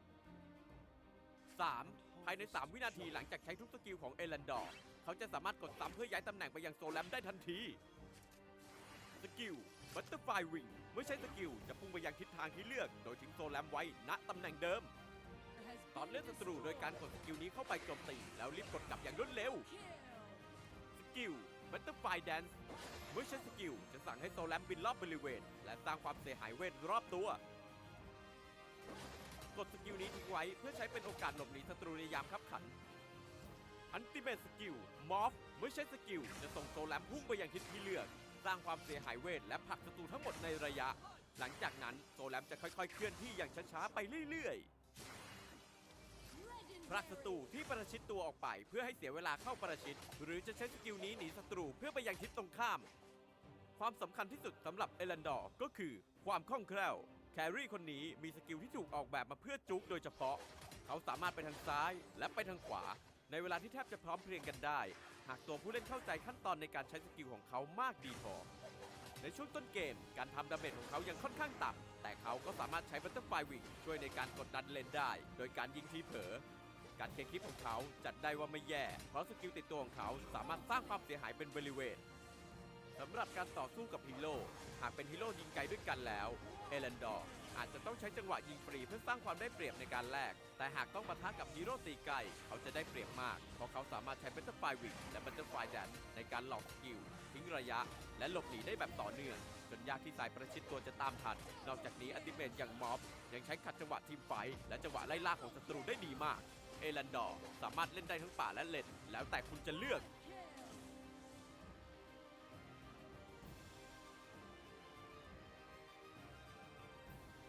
อย่าลืมกดติดตามเพื่อชมวิดีโอใหม่และไลฟ์สดก่อนใคร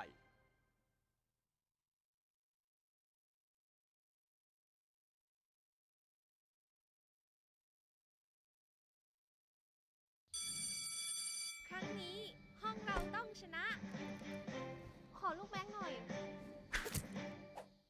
เฮ้ นี่มันไม่ใช่ลูกแม็กซ์ซะหน่อย ไฮเยเท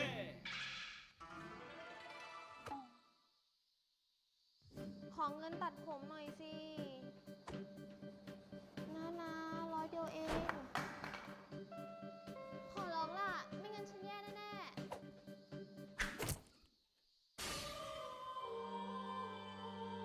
ๆ ขอบคุณนะ ไฮเยเท เฮ้ย ขอตังค์กินข้าวหน่อยเด เราใช้ไปหมดแล้ว นั่นไง เป็นไฟล์เหรอ ไถเก่งจัง ว่าไงนะ ออกกำลังกายเหรอ กล้ามใหญ่จัง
team's turn to ban.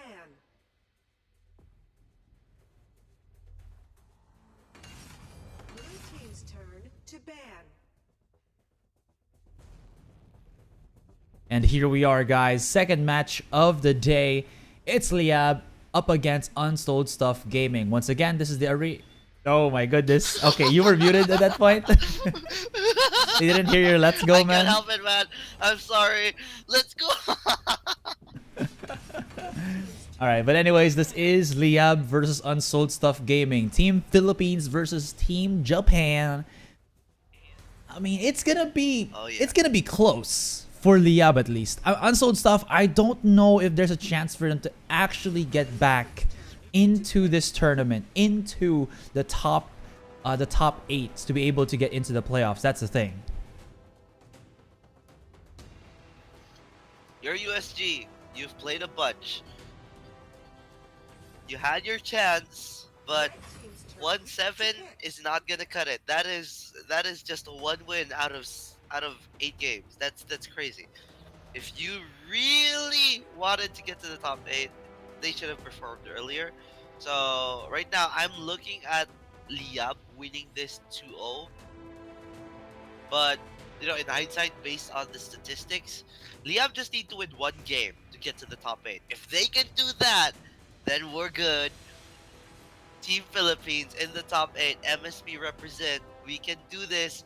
We just need to wait and see. I don't want to sound biased, but you know, I'm really rooting for LYB. I feel your sentiments here, man. It's gonna be quite a spectacle to see how Philippines will interact, or Team Liyab will interact here with USG, because USG isn't really a pushover of a team. They're pretty solid. The thing is, they're uncoordinated at times. Their mechanical skills are there, but the way for them to close out the games is where they're kind of weakest the most.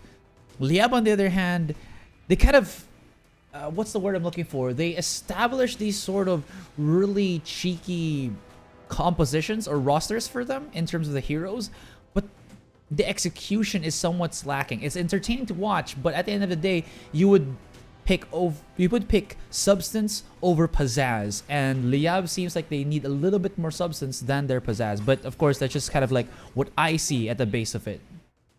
We'll see what happens here. Based on what I'm looking at, it's different though. I mean, USG secured a Crixie and a Hayate. They're doing power plays first. They want to secure the strong carries before they round it out. For Liyab, on the other hand, they are making a foundation of good heroes, and then they're just going to complement whatever is left on the draft. I think it's pretty smart to do, especially since they're playing Unsold Stuff Gaming. If they would be doing this against a more experienced team, it would be very difficult coming into the fight. So I like the approach here. However, it's still Hayate, it's still Crixie, it's still going to be a big factor. So this team is not something you should take lightly. Both teams are teams that you should not take lightly. I mean, all of these teams who played are the teams that kind of just are the best of their own region. But the thing is, it seems like we're seeing who the stronger regions are in the AIC. I mean, for goodness sake, it is the international championship.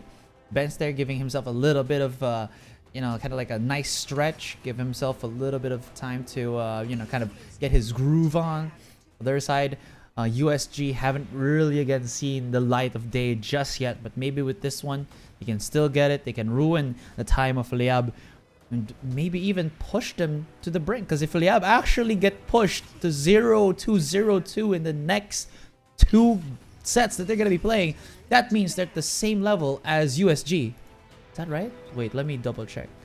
Yep. Yeah, so that... No, they could actually go even worse than that. If Liyab loses these 2 sets, they'll go 8th place. So USG still has a chance. Yeah. Exactly. Oh yeah. USG would actually go up and potentially... Oh, that's scary. It's pretty scary. I think there, since it's a win over loss here in the AIC, that could pose a pretty big factor. But going back to the draft here, Looks like USG are going to secure the Thane. I really like the Thane pick, especially when it is against a Kha'Zix. I don't like the Kha'Zix in particular if there is a tool for the enemy to disengage, or there is a tool for the enemy to knock people back and re-engage. So Chi, Thane, these are very good picks coming in from USG. Not to mention they have really good power heroes in Hayate and Crixie. Liyab need to make a better lineup to counteract these, these compositions that USG are planning. Because you already know what to expect. Kha'Zix will dive in, Thane and Chi, they can be the counter engage, and this is going to allow Crixie and Hayate to free hit. They need something for good disrupt. Maybe even a disruptive frontline or something. But Raz and Violet. So it's gonna be more of protect the carry kind of setup here for Liyab. Yes, you do have the Kriknak, you do have the Raz for a little bit of the poke, a little bit of the dive there, but it's not really a true dive composition. This is gonna be Violet in the back line, hitting from afar, and then the members of USG are gonna be trying their best to reach Violet. But like, I just wanted to ask you, man, speaking of the late game, who scales harder, Violet or Hayate? That's the thing. I mean, Hayate needs the combo. It's a given that if you have a Violet, you could simply one-shot someone, and that should be it. Yeah. So that means that Violet might be, the kind of the main factor here for Liyab to get themselves in that +1 state. You need to get this win, but out of the blue, after computing it, it seems like USG aren't out of it just yet. They're a hopeful bunch, and if they can, and for goodness sakes, have these specific conditions, points to happen in the group stage, they can still come back into this. So Liyab can't really feel confident because, like you said, this is it.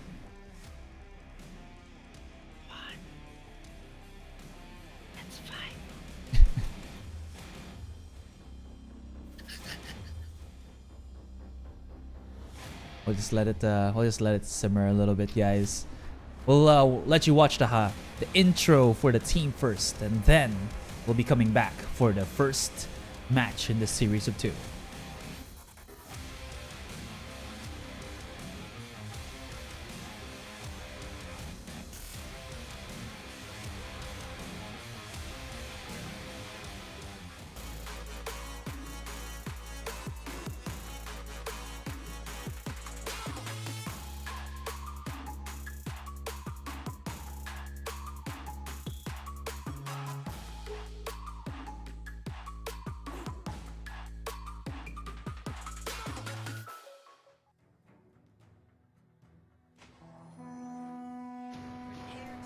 We are back. This is it. Game 1, series of 2.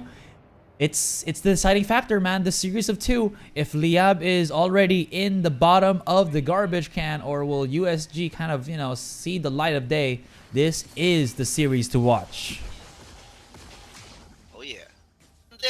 If you look at the matchups, both teams have the right tools to win.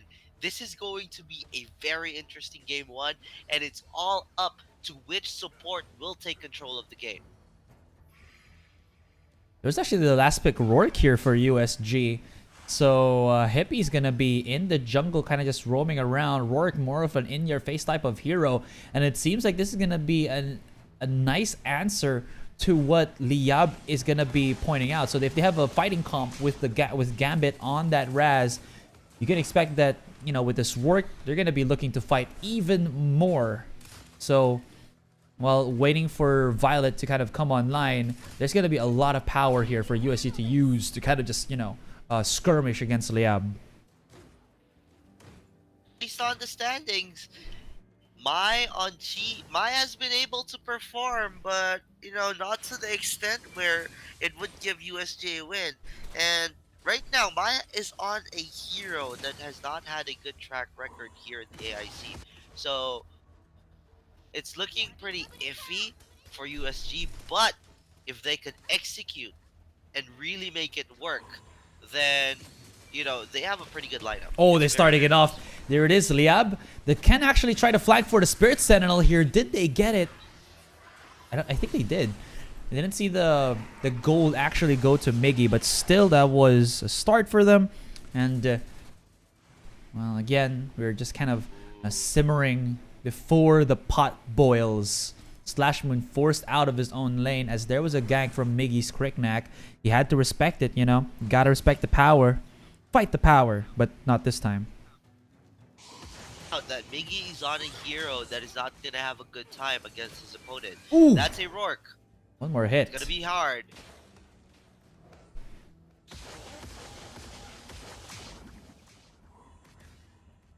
Think about it. Think about this again.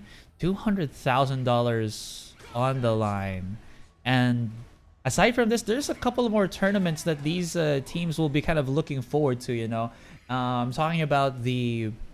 We actually talk about it here. Yeah, it's like, you know, country for country. The SEA Games are about to come up, and ooh, imagine, like, this is also a nice kind of preparation for these teams, right? To get into it. I like the build coming in from Mai. What is it? Mai is going Triple for the sword. damage build. That is good. Okay. You need the damage on HE right now. Soda though. Ooh, Arctic Orb. Great stasis there, though. Gonna be able to keep him alive. Man. This is a very tense game. It's still even. 3 minutes in, no one's budging an inch. It's still not the end, man. It's still, well, it's still just the beginning. Obviously, come on, Asarai, come on. But I'm just kind of curious how this is gonna pan out. Bence, though, he's using the Animal Girl skin. Oh, the damage is so good. 1717 though. What was that? He was kind of trying to flicker step or something into hitting mine. Maybe to follow up the engage, but mistakenly hits nothing. But Bence is, or rather 1717 is still going at it. Gambit comes in out of nowhere, but the flicker away. Some fancy moves here from USG Mines. Okay, My. let's go. My, oh my, that was good to watch. Very well played by Mai there. Uh-oh. They chase him. Bence able to, you know, get out the clutches of death here. That's fine for them. I don't feel an impact from Hippie right now. Hippie needs to step things up. He's a Rourke. He should be applying more pressure. They're kind of just using him to keep on farming. Maybe get a little bit more damage, you know, with the Rourke before they try to go for something. I'm not sure. 4 people on USG. They're on the top side of the map. This is information for Liyab to actually get the bottom tier tower, but instead they're gonna go for the engage. Soda's dropping low. Chasing him down. Spirit Sentinels should be taken here by USG. Oh. Rubik's on the other hand, here onto the Brush. 44 seconds onto this dragon. A much needed kind of objective here to start something off. Now, Smart play by Gambit yeah, there. here's another thing. I did kind of don't like the composition here from Liyab, but it seems like they're just kind of going for their comfort picks as well. You know, thinking of Miggy, he's always been such an intelligent, how do you say this, Kriknak player. So going back to something to his roots will definitely help him out. But it seems like USG, they're not going to go for roots. They're just going to go in and catch people off guard. There's the bombardment. There's the moonshine from Soda here. Lands it down. There's going to be a kill onto Bence. Mai could be in a trouble world of hurt here. But this actually stops the bottom tier 1 of USG dropping down. And the Abyssal Dragon also taken away. This is some really nice plays that USG are making happen. That's pretty nice. Oh my though. Explode. They have 2 siege minions here. They're going to be able to use that. Hayate, though, on the other hand, Bence, or rather Rubik's in the middle of the fight. Beautifully executed by Dedual. There it is. Smack it down. Gets a stun. Gets the carry. And it seems like we flipped the switch. USG are in it to win it. That was nice. Kill Rubik's. This is pretty big for them, especially because this Violet is not going to be impactful until the late game. However, they did take down Mai in the top lane. They get that tower, so it's still an even trade.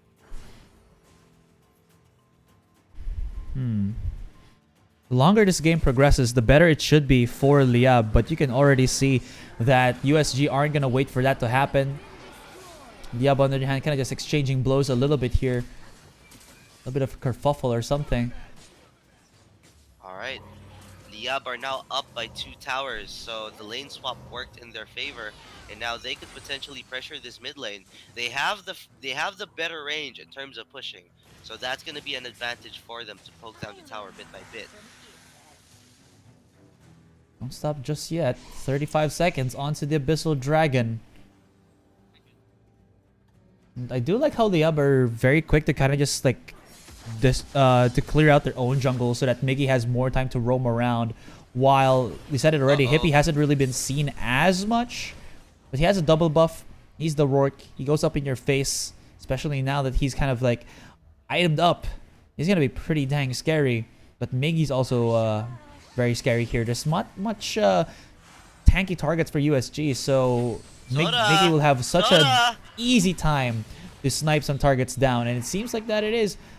Cricknack can wrap, Cricknack can crack. But there we go. That was really bad from USG. They left Crixie all alone. Mai and Hippie already went forward. They already saw that Crixie popped the Moonfall to scare off Miggy. But Miggy didn't think twice. He knew that that Moonfall would end eventually and then dives in to get that kill. Oh, they're still fighting for more. Slash Moon had to flicker over as he was using... Or no, he did not flicker over, rather. He just blinked over away using his ultimate as well. Dejiwall coming in. Gets the 3. Oh no! Where's the collapse? Mai tries to follow up, but there's no wall for her to use that ultimate of hers to get that stun. But it's still gonna be Rubik's trying to get a pull-in. Seems like that's not gonna happen as well. And both teams disengage. They're very near to each other in terms of the itemization, in terms of the net worth. And so they're trying to get as much advantage as possible.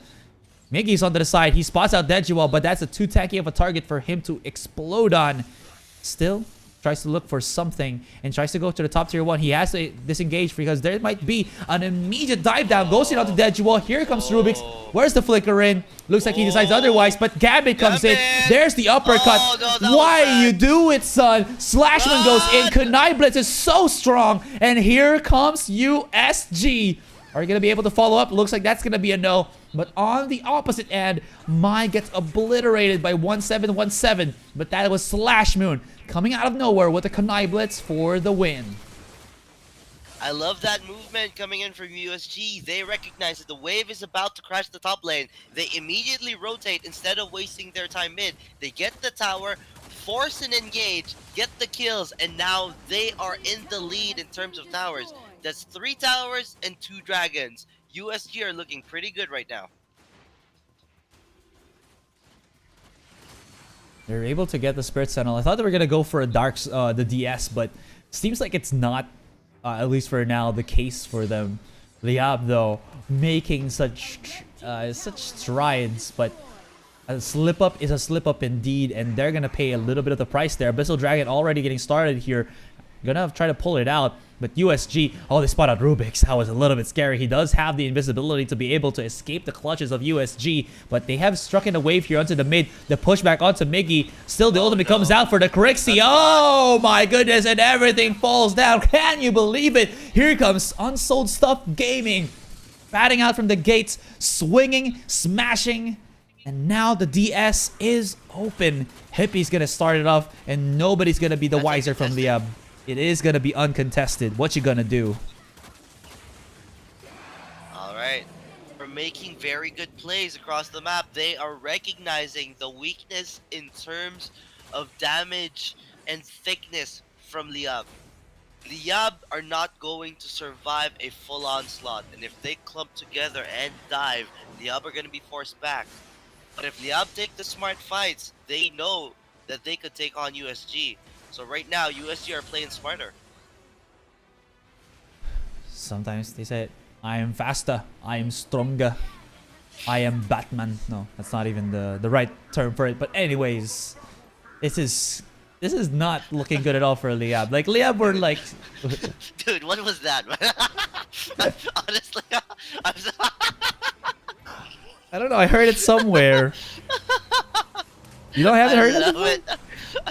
That got me confused for a moment there.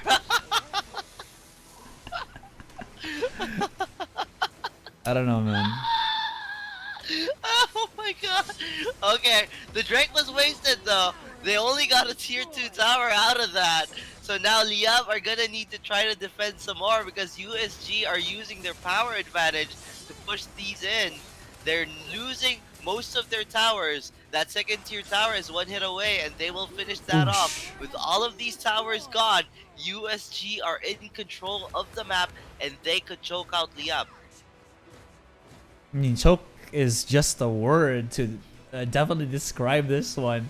They have no outer towers whatsoever anymore. No more control for Liyab to go outside of the map here. It seems like Slashwood is so strong as of the moment. Look at that. He's just dealing so much damage to the Abyssal Dragon. I can't wait for him to kind of just shove it in onto Liyab and, you know, kind of enforce his will or something. Liyab, though, I don't know if they still have a chance at this. The thing is, they do have a Violet, but it's severely underfed, comparing it to the Hayate. And it seems like Rubik's face checking onto the brush, not really what you want to do, as Hippie is into the front line, just bombards him with the Rourke. And this is going to be a 4 versus 5 for the next 30 seconds. Count your cards, people. This is not looking good for Liyab at all. 1717 has to eat a couple of hits from the ultimate of Soda, as now Hippie is starting into the bottom tier 3. They know what's up. They actually go in. Bence, though. Oh, it's not going to happen. Bence gets destroyed. Hippie going in left, right, and center, trying to be able to kind of just roam around, be able to kite around the AoE, the skill shots of Liyab. And now they've broken into the base. The Nexus, once again, is already exposed. The secret is exposed. And Unsold Stuff Gaming take game 1. That was a good game.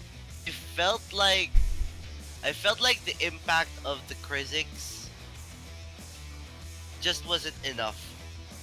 What happened there was that Krizix would try to dive, but then that's a Rourke and a Thane. Yeah, you could dive them, you could pull them in, but the follow-up to kill those two tanks, it's not gonna be enough. The problem is the Hayate, it's the Crixie. They are going to hurt. It's not going to be easy for Liyab to dive into that composition unless they could cut in from the back lines. And USG knew that fact. As long as they could just go full front and not allow Liyab to get near their back line, they would have been fine. They used that to their advantage and slowly took over the map. Very well played, USG. Liyab, you can already see they're trying to reset. A little bit of the frustration. I mean, there's a lot on the line for them, but my oh my, USG, you said it, man. They're just on a different timeline right now. They're just on a different plane as of the moment. And here it is, your endgame stats for game 1. 8 towers to 3, 3 Abyssal Dragons to 1, Darkslayer. Most important, there is the gold 9,000 lead for Unsold Stuff Gaming. Hippie 7-0-1 on this work. You were telling him to make the moves. He made it, and now he done it. He did it. He done it. That was good. I really like the plays from the Rourke. I mean, to think that they last picked this Rourke, it was possibly the game winner there, because this Kriknak is going to have a terrible time against Rourke. And it was one of the best things that USG did so far in this game, aside of course from their strategy and their approach to the game. So, you know, well deserved. 7-0-1 for Hippie with an 88.9% kill participation. That Rourke was relevant the whole game, except for probably the first few minutes where he wasn't just applying any pressure. But yeah, other than that, key player, yeah. I just want to point out something. Hippie's index finger is incredibly long. Like, how? What? I'm looking at mine and it doesn't even touch my cheek when I try to do that pose. That's incredible. In any case, that is very long, but yeah. Enjoy the highlights, guys. We're gonna be back after this.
Game number 2 goes underway, and USG are looking mighty strong.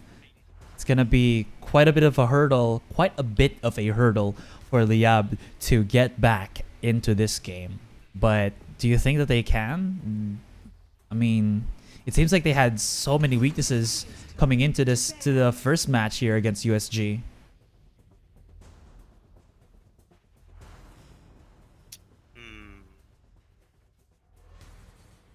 Now it's gonna be a Darcy and a Zip. I like that. Good. But then again, be a completely different story. It's still gonna go down to the overall picks that they have. USG played phenomenally in game 1, so if they can keep up the momentum, this could be a 2-0. The Liyab need to answer this right now. If they really want to stay in the top 8, they must win this game. Lynn is the first pick for USG.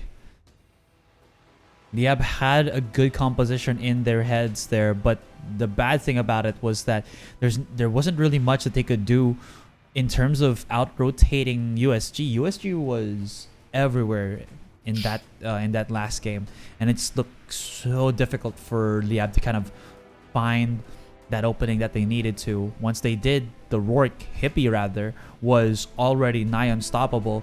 He was just kind of forcing his will a little bit. They were initiating fights that they needed to, and you also have to take note, one of the key players I would argue for USG is definitely Dejuo. This man here on the support role really makes it so that his team can just follow up and win an engagement. And he kept doing that time and time again with the Thane a while ago. I just want to point out to the people in the chat right now, they're calling for a Volcath pick. Volcath is banned for the duration of the whole tournament, as well as the Endless Cycle route. There are still bugs with them, so they are not allowed to use them this AIC. That is why you're not seeing them picked or banned, even in their itemizations or their enchantments. But yeah, just wanted to explain. But anyway, back to the draft. It's back to the Liyab special. They have first pick Omen for most of their games. This was actually the first time they picked a Kha'Zix comp, and it was completely different. But they didn't win that game, or pretty much, converted. So this time they're gonna go back to the, to whatever works. It's the Omen, it's the Taladas. Third pick though, we have yet to see, but whatever it takes. Right now I'm liking the USG lineup. You can maybe just secure something already for the mid. Verez is gonna be it. You got yourself a nice pick off for Crick to kind of just stay in the middle up against Crixie and Lindis. That's gonna be really difficult for anybody to kind of match up against. And Gambit, I believe, has used it in their match against Team AK and did go for the 1-1. Yes, what do you think about it? I don't know about this. I don't like the Verez to go up against the Crixie. I mean, they can still move Verez to the side lane and pick a mage, so it's still a possibility, but I don't like the idea. I mean, Crixie's gonna stop on this Verez eventually, and once it hits the late game, Crixie has a lot of damage. Yeah, you're Verez, you have that passive, but Moonfall will still rip you apart. So based on the bans now, USG are gonna ban the Zill because they know that Liyab could go for a mage jungler. That's a very smart ban. For Liyab though, they would ban a really good support in the Ormar because they don't want those stuns or those follow-up knockups to stop their composition, stop their combos, stop their setups. So now it's just gonna depend on the last two bans. You could really shut out Miggy here. Maybe even go for a Kreknak or something. Murad's actually still not out of the equation just yet too. It's also a nice strategy to kind of pin down Crixie. Works well when you think about it, since Verez and Omen gonna try to initiate the fights, then they'll have Murad to kind of supplement with his ultimate. It could work well for them. But they're looking at something else. Ooh.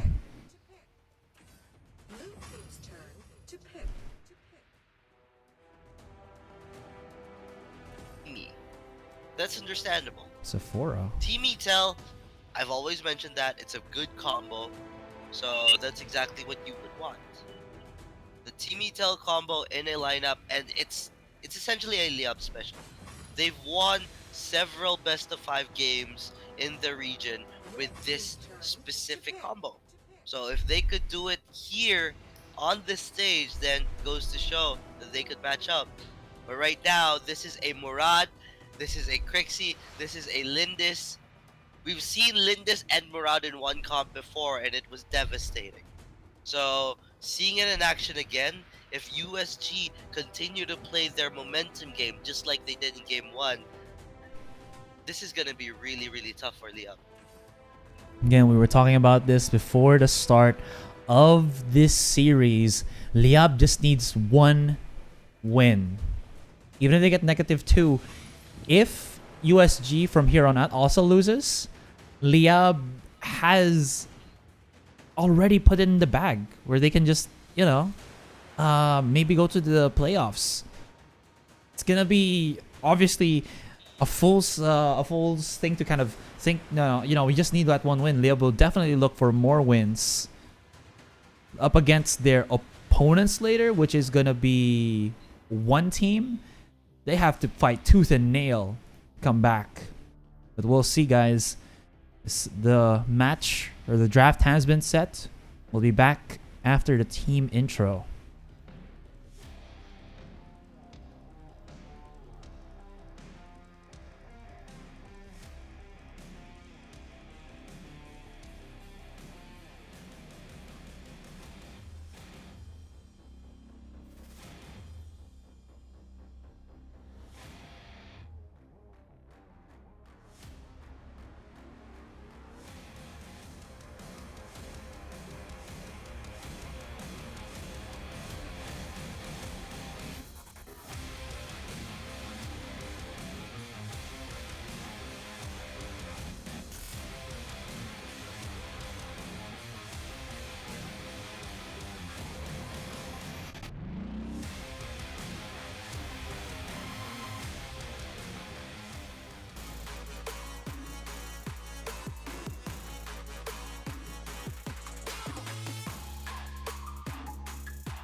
Get ready.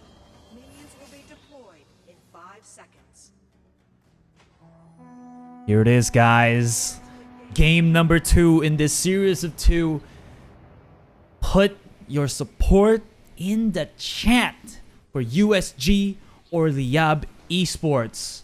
Hashtag Liyab win or hashtag USG win.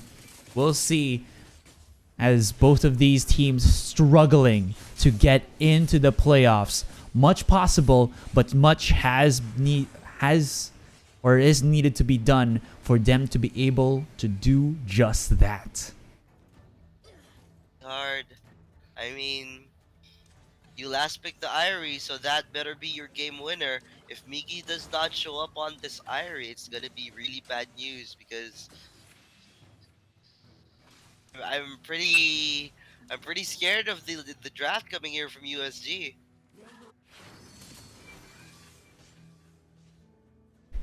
It seems like their draft is just much more solid. You know, these are the heroes that we've seen used ever so often and have a high chance or a high win rate in the AIC. But for the picks of Liyab, Teamy not so much. And this is probably the second time we'll be seeing the Irium. I think it was also Liyab who used it the other day. But still. Well, what I'm seeing here, Miggy's gonna be used to dive onto that Crixie, burst him down, or to slash roll. If they could do that, then that should be fine. You could also use the Irie to counteract the movements coming in from Murad. it's still a potential play. But then again, Liyab are gonna have a hard time here. They need to drag this out and make sure Benz does not die. If they could keep Benz alive and reach the late game, Benz could essentially deal a lot of damage. But then again, you know, you're counting on Miggy to take out the main damage dealers for USG. Iris seems more of a team fight jungler than she is more of a ganking jungler or a assassin jungler. But they do get that first blood. It helps it out. And I believe it was Benz to get the final blow on that.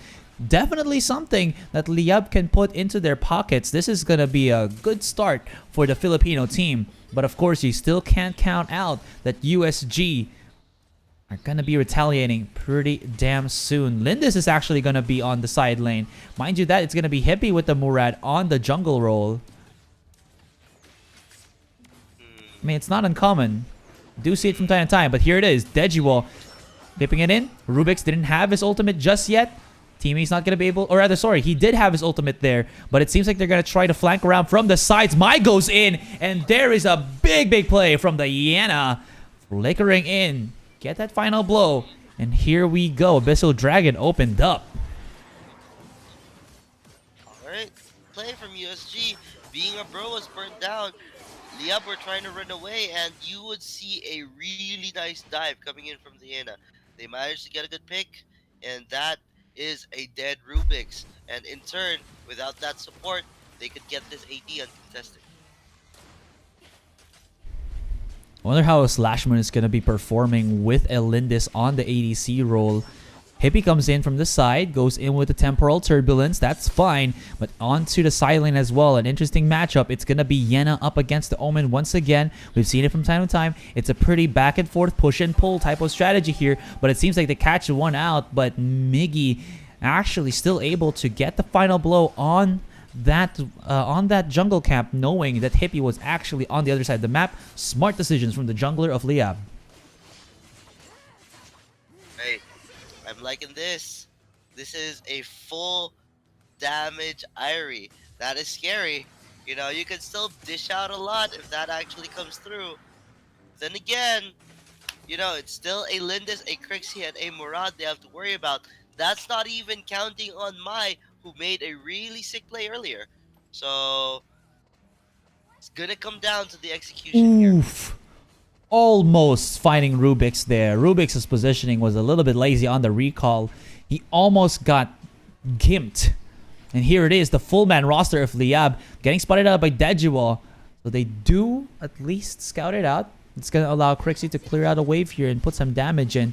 But of course, Gambit will be able to come back into his own lane. Not really losing in terms of the CS or the gold. He's actually a little bit ahead of Soda, which is at least pretty good. Because when he gets into the fights, that is when Varese will really start to shine. Right now, if you look at the graph, there is one kill onto to Yena here, which is explaining why he's in the lead. But wait, Slash Moon, say goodbye, Slash Moon. Slash Moon is going to die. That's 4 members from Liyab. They're going in. Soda. Oh, it's still not over here. Bent's, though, gonna actually be able to dive right back in. Rubik's able to use his being a bro to be able to survive. Diving, getting knocked up. Miggy has to be careful. Bent onto the side. Here comes Mai, though. It's gonna be trouble on the double, and they find Bent. That's not good. 1-for-1. ADC for ADC. Nobody gets the advantage. That is tough. There could have been so many situations there where they could have probably stolen it away, but it's a different story. They go for the even trade instead, but hey, you know, I always say it, an even trade is better than an uneven trade. Well, I mean, that's a true saying. Yeah. I thought it was gonna be more a bit more poetic or something, but oh. Sometimes the walk down memory lane is not the path to choose. I don't know who said it, but yeah, that's going to be a knockout onto Benz. That's going to be an opening onto the bottom tier 1. And that is the first tower taken from the game, meaning that Benz is going to have... I have to find a different lane for him to kind of safe farm or else be caught out once again by USG. Oh yeah. This is tough. Watch. The carry for Liyab, Ben's going down, as well as Rubik's trying to stop them from taking the AD. They lose the tower and the AD in the process. Oh, he's charging. He wants to go in. Miggy, though, gets some damage onto him. He uses his ultimate. He was afraid of the temporal turbulence, and that actually opens up. There's not much ultimates up left here for Liyab to kind of use into the fights, and they, knowing this, they just back away. Have to respect that, well, they got caught out there. Absolutely. Oh, no, Rubik's. Oh. He didn't even know what he walked into. They can't defend that tower anymore. There was no reason for Rubik's to go that far.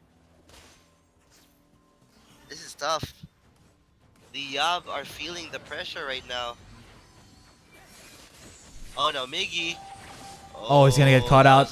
One more auto attack. He gets the invisibility there, but it seems like on the other end, it's gonna be the tower to almost get knocked away. But without the wave, it's really not going to happen. So, c'est la vie for that one. Sora is just doing it for this team. You know, he's not wealthy. He's not exactly the strongest on the team right now, but he's making some really good setups so that Hippie could just carry this game. I like how they are scrapping some of their teammates just to enable the right teammates to, you know, carry the game. That's really, really smart coming in from USG. If they continue doing this, they could cruise in and eventually allow those who are disabled for a bit to catch up and have a really strong team fight go into the late game. Maybe they can make it. Maybe. USG, though, still pushing for the objectives here. This is going to be the Abyssal Dragon for them. Also, something I kind of want to point out, we haven't really seen 1717 come into the fights. I mean, he was the one who made it work so well when they went up against Team AK, and now it's kind of, you know, going to the wayside for them. Dejua is right here, but they get the knock up onto 1-7. He didn't have Teamies being a bro, and Rubik's was not there in time. Now Slash Moon spotting out Rubik's here. No crowd control yet, though, but still, that opens up the possibility of a lot more objectives here to be taken away by Unsold Stuff Gaming. And naming one of them, it's going to be the bottom tier 2. They've gotten that. They're going to get the mid lane. They're going to get the top lane. No outer towers remaining here for Liyab. This, you know, this is painful to see right now. You know, the hopes and dreams of Liyab reaching the top 8 may not be over just yet, but you know, we're getting there. USG, they have showed up in this final day, and now they are taking the Dark Slayer. Gonna be able to take it really fast here, really quick. Maybe recuperate just a little bit and start to push some side lanes. They also have 50 seconds before the dragon spawns into the fight. Mai gets spotted out there, but that's not the brush that they should be afraid of. The brush they should be afraid of is where Dejua is. 1-7 though, spawning out the Might Golding being started. Should know something's up. Oh, or did he? Miggy does have some ability, so it should be fine. But still, I think he wasn't able to spot that out correctly. That was fine. At least they didn't die. But then it's 8-2. It's a 4K gold advantage. They have the Drake. It's coming down mid. They're gonna need to force a push. Uh-oh. Mai gets getting caught. spotted out. I don't think Maya is the one that you want to spot out here. She's pretty tanky, ladies and gentlemen, so not really the target you want to be. The revive for the teamie, but he is just cannon fodder as of the moment as Mai absorbs everything to come out from the side of Liyab. Now mid tier 3 is already exposed. They break it down, yo, and now USG are in full swing. Mai getting caught out into the open. This is a 4v1 scenario, but still surviving underneath the help of his own teammates. Gets the shield, knocks it out, and able to escape. Hippie as well as Slashman on the other hand will be able to take out the top tier 3 as Miggy is in a world of hurt, gets knocked out here, spots it out. Can they get the top tier 3 before getting knocked out themselves? Yes, they do, and it's still a full 5-man roster for USG with the Drake actually actually pushing into the bottom tier 3. Did not notice that at the start of the game. And here is USG. Rubik coming in from the front. They're going to be charging in. 1717, not in a good spot. Gambit actually into the front lines. Has to back away. Here comes Hippie into the back. And the damage pulls through. Reigns in Supreme. And this is USG taking game number 2. 2-0 in this series of 2. USG played better. They played smarter. They picked the right drafts as well. You know, this came down to the draft. I mean, you know, it's hard not to be harsh, but I really did like the pick coming in here for Gambit. Gambit was put in a tough spot. You're going to have a Verez against a Crixie. The Verez passive is not going to do much. It's a Lindis that Gambit is going to need to chase down. There's also a Murad that they need to worry about. It was really tough. It was tough to watch. And, you know, once Benz and Rubik's fell apart in the bottom lane and they were being attacked over and over by USG, USG knew that they just had to shut that group down. And if they did, they could essentially seal the victory because the other lanes are going to be completely fine. So with that being said, very, very good performance here from Hippie and Soda. They practically carried their team and they made the really right calls here. And with that, Liyab are now in the very bottom of Group B. There's still some time for them to come back, but the next team, I gotta say, is gonna be more difficult for them to handle. It's gonna be One Team Esports. But of course, before that, we still have our next match, which is Team Flash and Team AK. And of course, here is the key player of the 100% kill participation. It's Hippie. And again, his finger reigns supreme. Look at that finger. Yep, that's the second game where Hippie made the plays. And right now, Liyab are in a very tough spot. They need to take some games off of One Team Esports if they want to stay alive and get to the top 8. If they don't win a game against One Team Esports, a team that is better than USG, then, you know, it's tough. That's how it is. It's a difficult hurdle, man. There's still a chance, but the chances kept becoming slimmer and slimmer. In any case, we're gonna take a quick breather here, guys, and when we get back, it's Team Flash versus Team AK here at the Arena Valor International Championship 2019, presented by Tencent Games, Garena, True Online, and True Icon Hall. My name is Asarai. Here with me now is Isaac. We'll be back. Don't go anywhere.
Water is the origin of all life.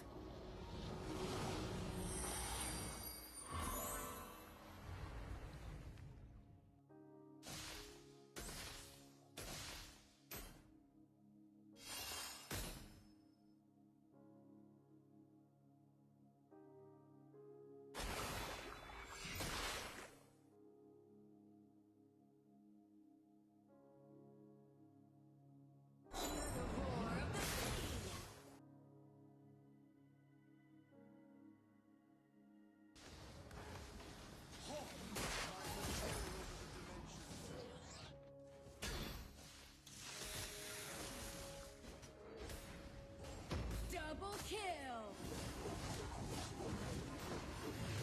Triple kill! Quad kill!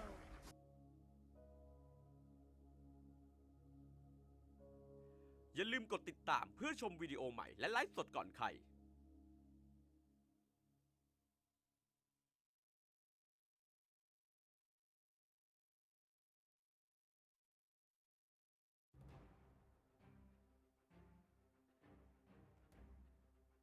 ยินดีต้อนรับเข้าสู่ฮีโร่สปอตไลท์วันนี้เรามาพบกับเอลันดอร์ฮีโร่ประเภทแครี่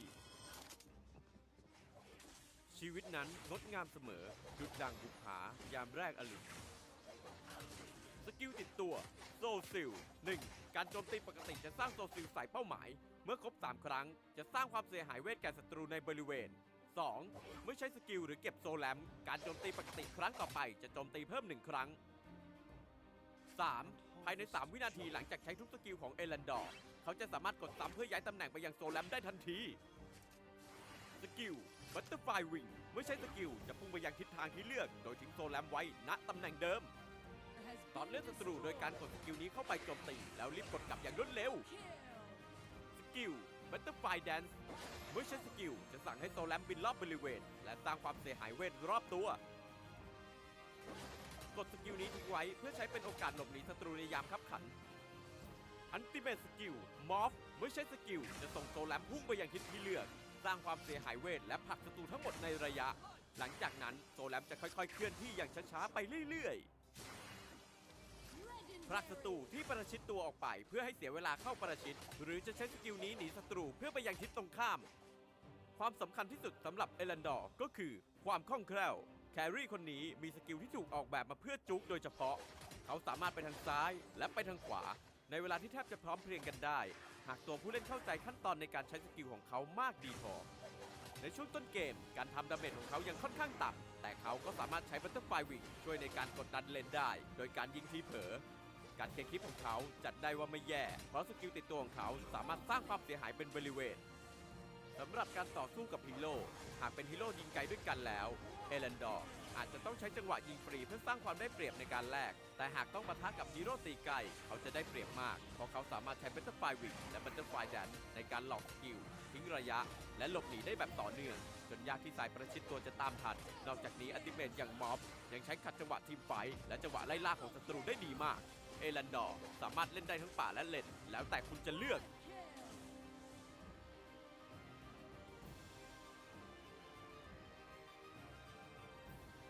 อย่าลืมกดติดตามเพื่อชมวิดีโอใหม่และไลฟ์สดก่อนใคร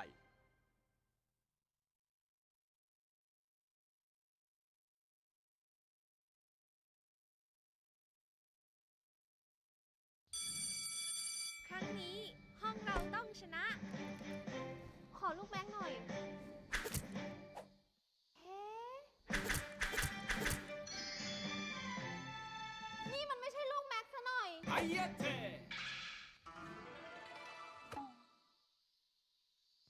ขอเงินตัดผมหน่อยสินะ100 เดียวเอง ขอร้องล่ะ ไม่งั้นฉันแย่แน่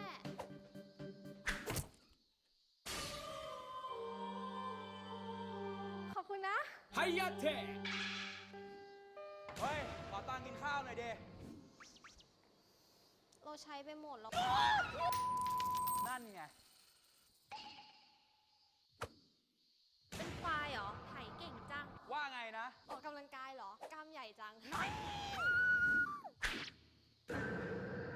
โอเรโอ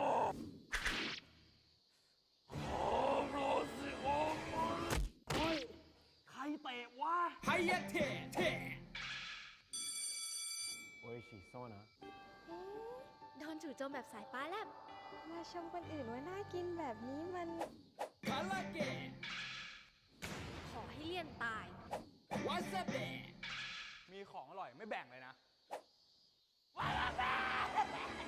อะไรก็ไม่รู้เล่นเกมดีกว่าเฮ้ฮีโร่ตัวใหม่นี่นาชื่ออะไรกันนะไฮยาเทะมีคาราเกะด้วย Let's kill this love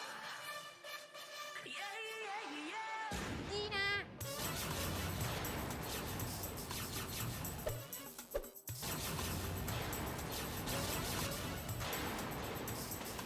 บอกอีกครั้งแล้วว่าห้ามเต้น คนเต้นกินลำกินมันเอาตัวไม่รอด รอดสิ ยังไง หนูรอด เพราะหนูรำ รำอะไร รำโอ้ยรำ ลำไยเหรอ รำคาญด้วย รำก็ที่รำดาบ นี่นะ นี่พ่อไง แกไม่ใช่พ่อฉัน เก่งนี่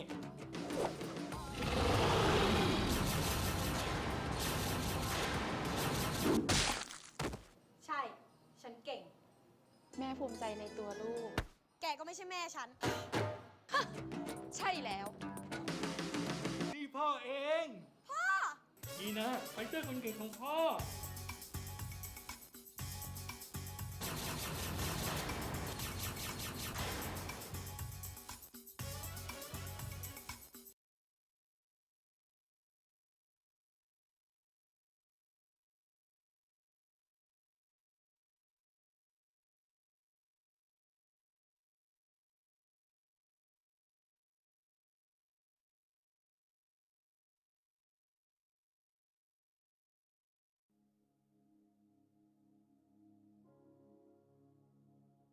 Water is the origin of all life.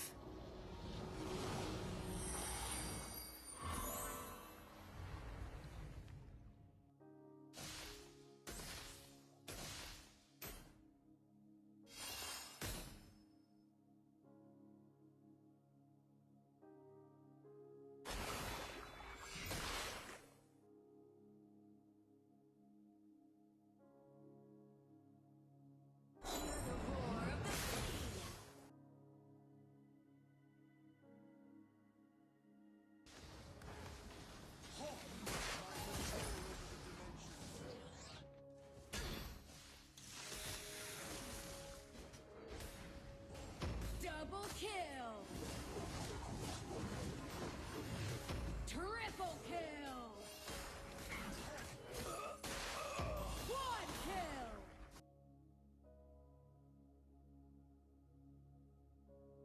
อย่าลืมกดติดตามเพื่อชมวิดีโอใหม่และไลฟ์สดก่อนใคร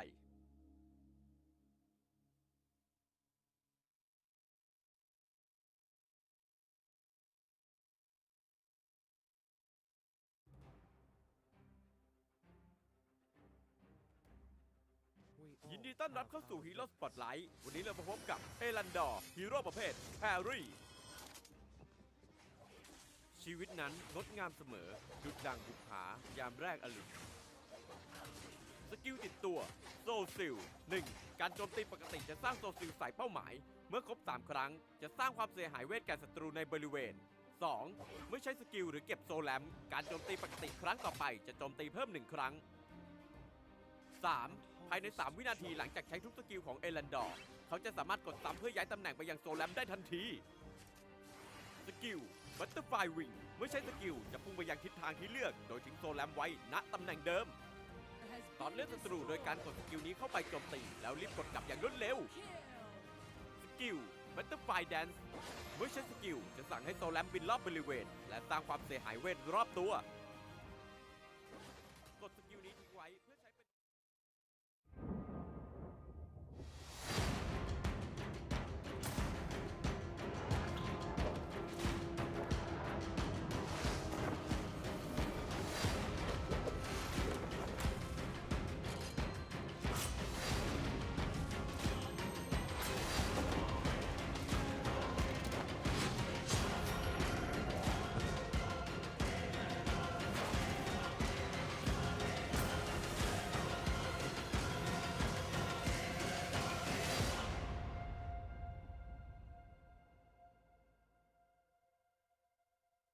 2 g b Fiber เน็ตบ้าน 1,000 เมกมาพร้อม2 g b Fiber Router เร็วแรงทั่วบ้านเพียง 799 บาท พร้อมดูฟรี True Premier League กว่า 100 แมตช์ตลอดฤดูกาลจัดเต็มกับความสุขที่ได้มากกว่า สมัครวันนี้ คลิก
to ban.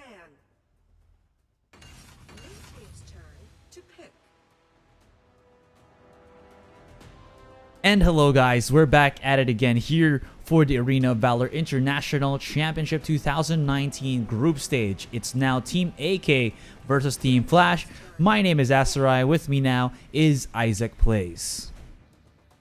And now before my brother wins against me, this is Team AK and Team Flash banning out the Florentino, the Darcy, the Zip, and the Krizix. Now this is the ban that you would usually expect for most games, and Team AK are going to pick up Triple A's Yena. I think this is pretty smart because Team AK, they want all the chances that they can have to really win, and Triple A has been stellar on a Yena in the AIC so far. So picking this is pretty good. Team Flash are going to answer with a Hayate and an Omen. Now, those picks are what you would expect with a Yena. It's either Yena and Hayate together or Omen and Hayate together based on the meta. But now, Team AK going to go with a Xenial and an Elsu probably. Now this one is pretty interesting. There is a backliner. There is a good dive from Triple A because he's proven that he could do that even if he's alone. There's a Xenial for the save. So it's similar to Triple A's 2v1 with a Xenial save. Pretty good so far for Team AK. Now, here's a fun fact, guys. If Team AK wins one game, they could potentially knock out Liyab Esports and Unsold Stuff Gaming. They just need to win one game against Team Flash. Need to do it. It's, you know, it's looking tough because Team Flash is one of those favorites looking to win the whole AIC. If they could do this, it could mean really big things for them. It's all about the points right now, you know. If Team AK actually get 2-0'd, or, you know, they lose 2 times, that means they're at the same standings as Liyab, meaning, again, it's all about the points as of the moment. So every single win is gonna be as crucial or more crucial than it was when we began the group stage from like day 1 or day 2. Now, looking back into the draft, we do see the Kriknak being picked up. I like the idea. Elsu, a pretty stationary type of hero, does at least go down to the Kriknak. It's kind of like a pendulum here. If Elsu gets knocked out by the Kriknak, easy. If he doesn't and Kriknak goes in, Xenial is there for the ultimate, for the assist, can turn it around onto the Kriknak, make it into a good enough engagement here for AK. And of course, you know, Xenial is just really good at kind of allowing that response of his or his hand to his teammates, which really does remove the, not really remove, but mitigate the offense that Team Flash would want if they want to go for a ganks. I also want to point out that USG stellar performance practically just secured their you know, their slot at potentially getting into the top 8. If AK loses 2-0 and Liyab lose 2-0 later, then that means that potentially USG are into the top 8. So, you know what? Some really fun facts for you there, boys and girls. That's why this is pretty big. AK need to make all the stops to make this happen. And the obstacle in their way are one of the best teams in the AIC right now. With their current draft, it's looking pretty good because they have shown that they can play these 3 heroes really well so far. And with their next 2 picks, they are potentially going to try to secure it. And oh my god, I like that. It's a Quillen and a Raz. Oh boy. There's so much damage out, but we've seen Quillen be used effectively so many times, especially when you think you're going to be engaging a lot and you don't have any counter engage. Quillen just punishes heavily the positioning of an opposing team. It's kind of like Hayate with what he does with his Kunai Blitz, and having Quillen on the jungle role definitely does allow him a little bit more positioning or around with his team. It's gonna be incredible later on. But it seems like Team Flash, they're not gonna back down at all. It's it's kind of like an all-in comp for them, aside from maybe the Ignis, but they're gonna be straight up looking into the face of Team AK here. This is, well, Team AK's time to shine. It's gonna be difficult, but it's doable. Exactly. Yeah, it's gonna be difficult, but it's very much doable. Team AK are using comfort picks. They have proven during the AIC that they could run this composition. If they show that level of proficiency again in this game, they just need to win one game. If they could do that, they're doing pretty fine. Yeah. And in the famous words of Yogi Berra, he uttered this amazing line that we have used for over decades now. It ain't over till it's over. That is, I think, what is the name of the game for Group B, for every team who is in the lower echelon of Group B. And we'll be back after the highlights.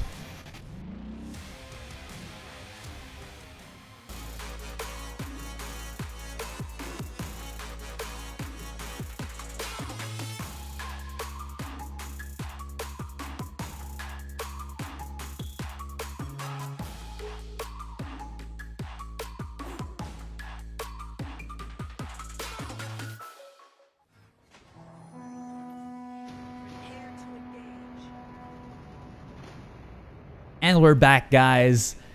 Here it is, game number 1, Team AK versus Team Flash. Everything is coming into place, and immediately Pro E gets knocked up. Well, he can immediately just, heal up from that, but Nanwan, with this Raz, already putting out all the stops. Get hit by it. That's the name of the game right there. Tempted for a steal there.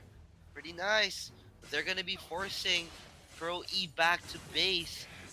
That's going to be a really significant first few waves for Lily here, because no support is going to be around to pressure the other lanes, especially him. So, you know, this isn't Elsu. He could just move forward for now until the Ormar comes back. But since Ormar is going to be pressuring a different lane, then it's an even more, well, I would say entertaining time for Nanwan here at mid. Oh, there's gonna be a little bit of a tussle. Pro E gets spotted out. Of course, it's just a smacking of tanks, so it's not gonna turn out into anything.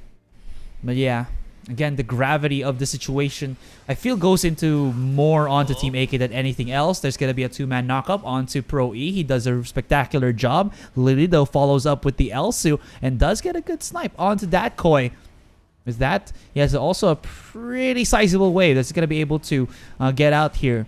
And this Ignis really showing its worth as it does push out Nanwan on that Raz.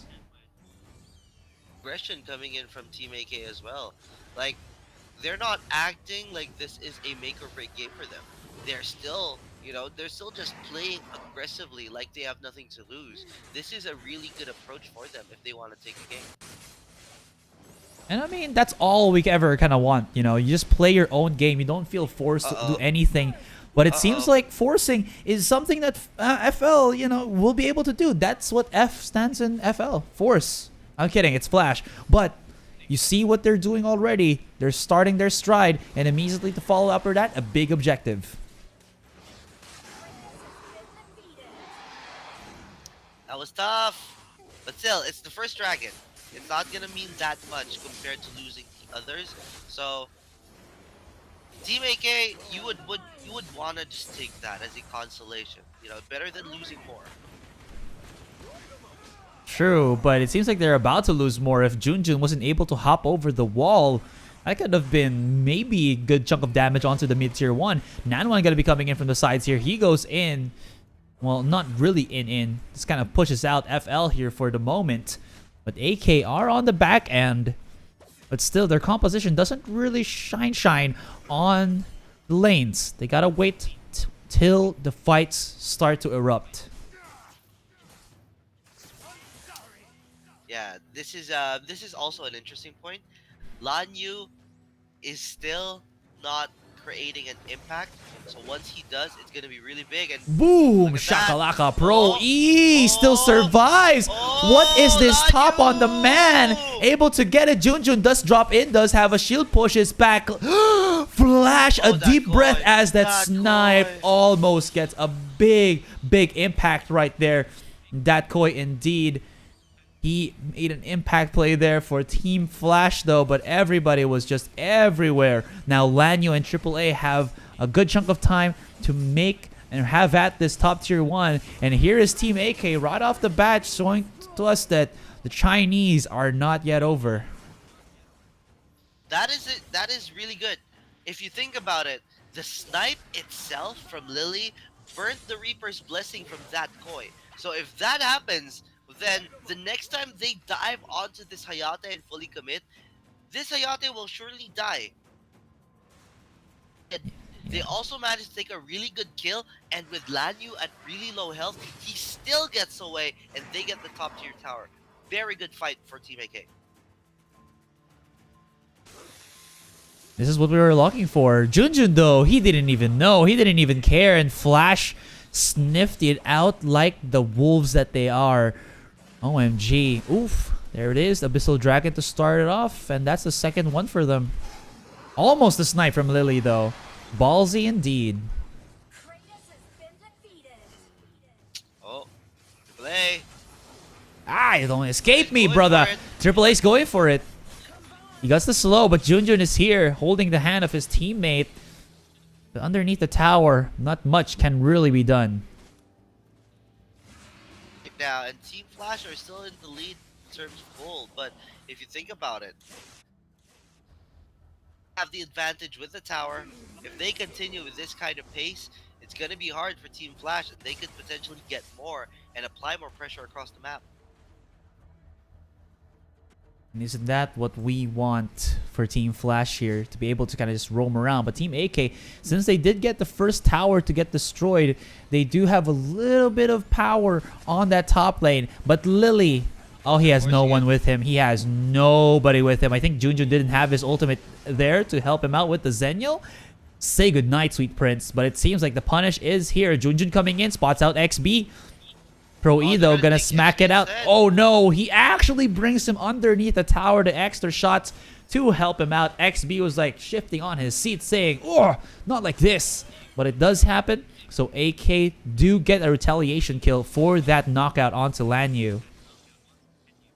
That Koi is 2-0 though. You are seeing this Hayate scale into the late game. He's looking pretty good so far, and he's already gearing up for that Frost game. So as things go on, yeah, you get a kill onto the Elsu, but they did not get a tower in return. So more or less, it's still a quick win here for Team AK. One more. And now ADC shows up. That was really close. They forced the ultimate out of Zenial too, so this kind of opens up something alongside the map, but they're not ending it just yet. They're going aggressive. There is a nice snipe coming in, but Junjun wins into over-aggressive. You're not the tankiest of the Zenials out there. You gotta respect it. ADC. And now ADC is in a weird situation, still cannot get taken down. Lanyu tries to find him out, but it seems like ADC is on out of there. Now Datcoy with a Hayate still alive, but Team Flash showing how strong they are with the micromanagement in these team fights. Hot damn. Painful, man. You see Team Flash and they are all just about to die. They lose the tower top as a consequence, but they save the tower bot. In hindsight, that is still pretty fine because you lose the tower that's already have a tower down, but still, you know, you don't want to see that. It could affect your, you know, your mental capacity if you see that, oh, they were just so close to die, we still couldn't finish them off. There's a little bit of frustration there, but at least the one thing we also kind of have to take note for AK is that they didn't lose too many members, so it's not too bad. Nanwan goes in trying to dodge out at the AoE. That's why he went straight up to the face of XB.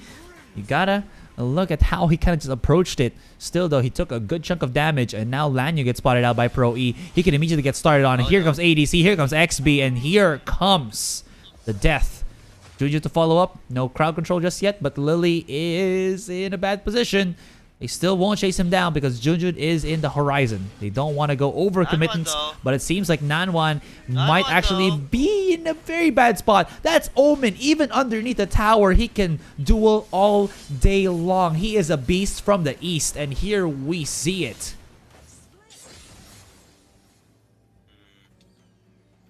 Flash, they're slowly pulling away.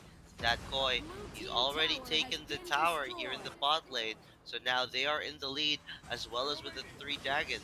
Team AK started strong, but now they're starting to fall apart. Let it rip. It's Beyblade time. They got themselves the Dronzer. They got themselves the Turtle. It's not looking good, but they overcommitted. Dat Koi is that done, as he does get caught out there by AAA and friends. ADC though, oh no, oh no, no, no, no, no, no, no, no, no. This is the time for ADC to make it work. It's not Dat Koi's time, it's ADC's time to make it happen. Takes away at the 2 members of Team AK there. And while all of that shenanigans was actually subsiding, it seems like FL was able to take away at the top tier 1, looking pretty strong for Team Flash. You never frown upon a Cricknack.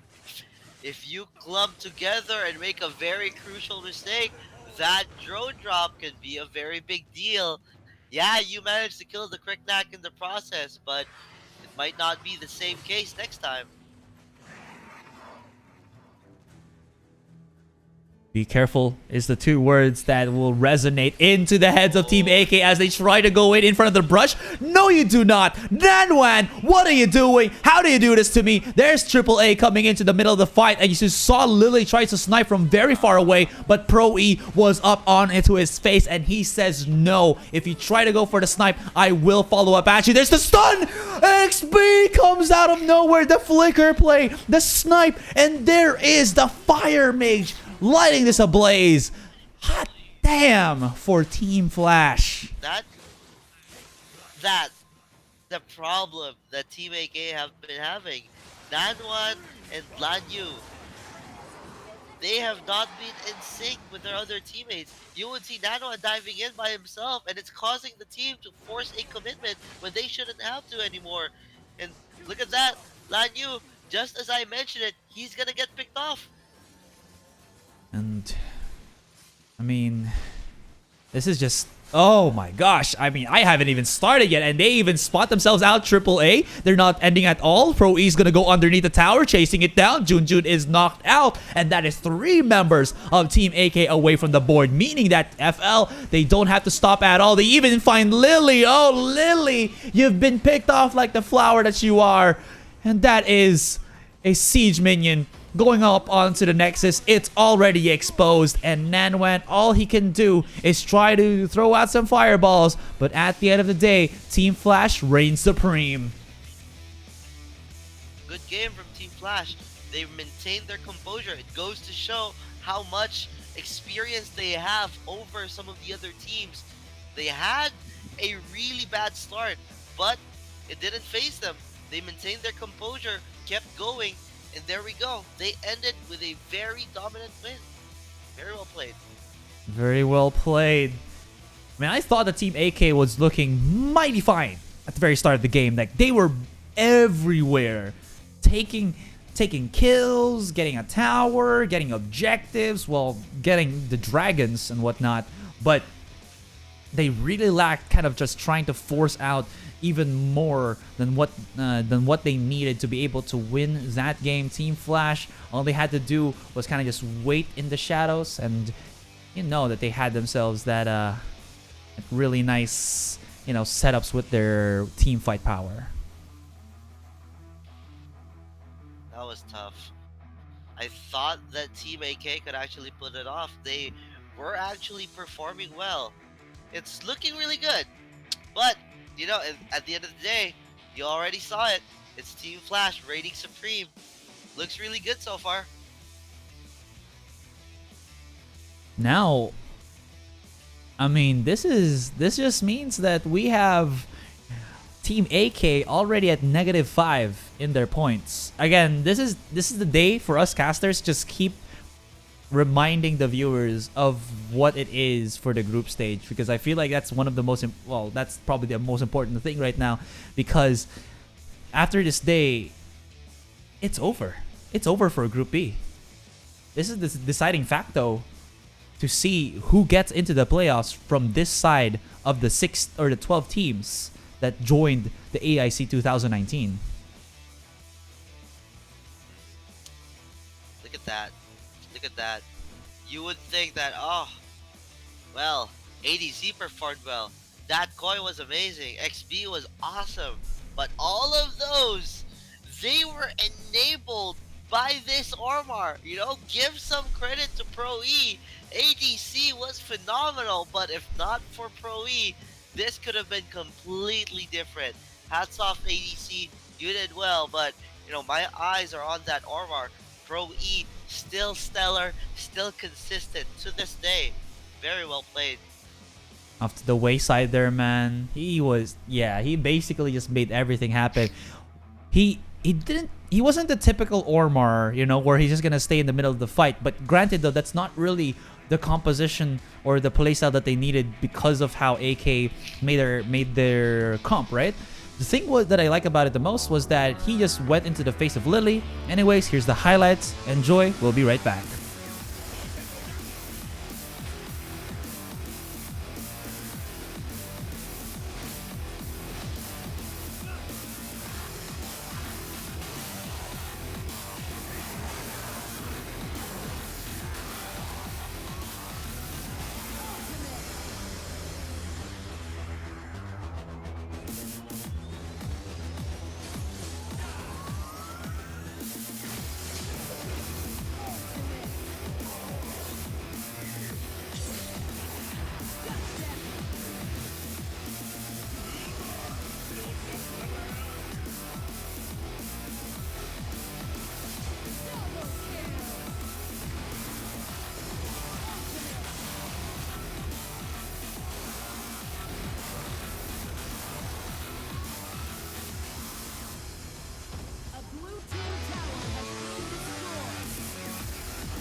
We're not taking any long breaks here. Pedal to the metal, here we go. Team Flash getting that one up against Team AK. And might I say, for those Liyab fans out there, guys, there's still a chance. So, you know, hold your breath for the MSP representatives. But Team AK, they're not a pushover. They are still in it. They look pretty strong at the very start up against Team Flash in that first game. And they just need a little bit more of a push to be able to get that one up in this second game. A finish. They have been performing really well in most of their early games, but as the game drags on, Team AK has this tendency to fall apart. So looking into this draft, Darcy's banned, Zip is banned. Now it really depends if, you know, ADC, Team Flash here, if they're gonna be banning a Florentino, which could be pretty fine, but it said they're gonna ban a Krizix. So this is signal that, okay, you can either ban the Florentino or we could get it, and if not, we would take a Lindis. They could take a Lindis right now, they could take the Hayate. I mean, that car has been phenomenal on the Hayate. I would take the Hayate instead. And looks like that's gonna be first pick. There we go. So, solid start from Team Flash. They are still going with their Hayate formula. Now, the question is, what is Team AK going to answer with now that they are second picks in this draft? Well, it's the Yana. AAA used it effectively, but okay, they're still gonna go for it. Yana and Zanyo. Not surprised. It worked. It was their winning formula. Yeah. They've done it in the past, you know. If it's not broken, don't fix it. They may have had hiccups in the games before this, but you know, if they found the answer and they can keep trying to make it work, then who knows? This is most likely their best chance. Triple A has performed the best on this Siena out of out of all of his performances in the AIC so far. Oh man, Team Flash were looking at the Superman. They're gonna go for an Omen once again. That's gonna go onto the hands of Gao. That's gonna at least be another matchup here for AAA to handle. You saw how difficult it was to just get out Omen, and it seemed like Team Flash, the previous game, just kept had a play, or Omen never really had any difficulties, and he just pushed, he just ganked. Nobody really stopped them because they were preoccupied by the other members. And now Team AK, what will they add? Elsu probably never again. Get something a little bit more mobile, a little bit more,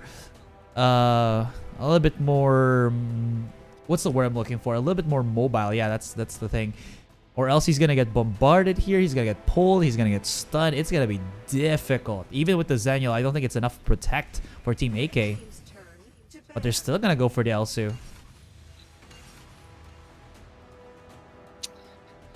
This is interesting. Team AK, they don't want to break their winning formula, and Team Flash are recognizing it. You know what? You're gonna do that? Let's do it again. Oh my gosh. Based on the bans though, Kriknak is not gonna be the case this time. Lindis is gone. Murad is gonna be gone as well. The question now is, what is the last ban going to be for Team Flash? Because if you look at the details right now, Team Flash have been owning on these set of heroes. Same goes for Team AK, but Team Flash has gotten the one up against them. So we'll have to wait and see until both drafts, both compositions are completed. So this is also Team Flash using a different player, I think. Gao? They do have a substitute, which is Ellie. In any case, bans, like you said. What are you going to be picking this time? They are looking for the kill in themselves. Oh my god. Team AK, they're not gonna, they're not gonna drop this draft. Looks like they're gonna go for it again. Oh, I don't know, man. I don't know. They need something to kind of balance it out. Crixie is still open here, and they don't have a mid laner just yet. And I would take the Crixie first, rather. Yeah, than for sure. I mean, you already know the Raz. I mean, take the Crixie. But then again, I guess it's fine because think of it. It's not like Team Flash are gonna take that Crixie anyway. They didn't ban it. And at the same time, okay, you have the Raz. That's completely fine. We could essentially just last pick the Crixie. This is our Quillen. Pick your poison.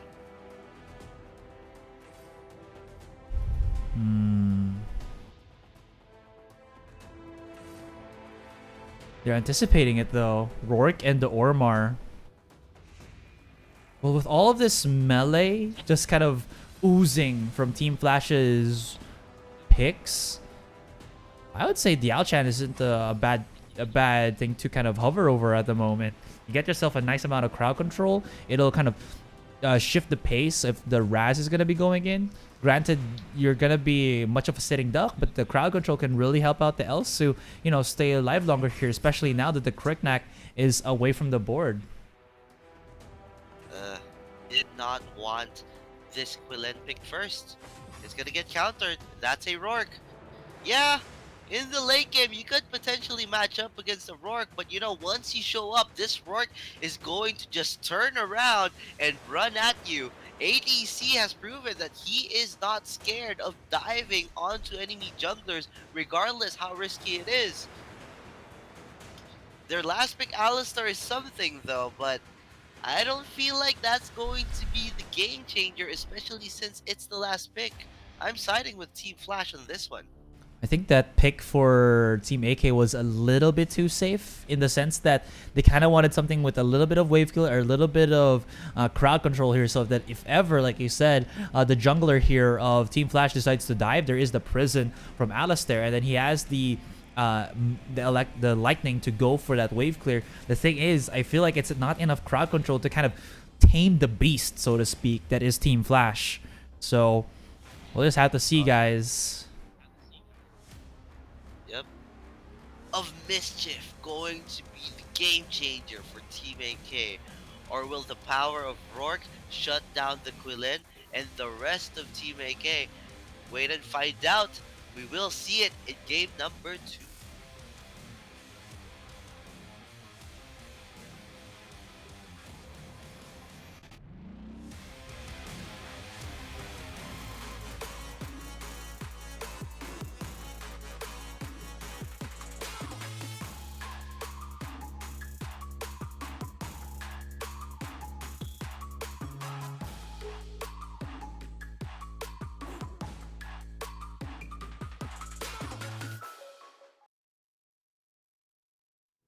Get ready.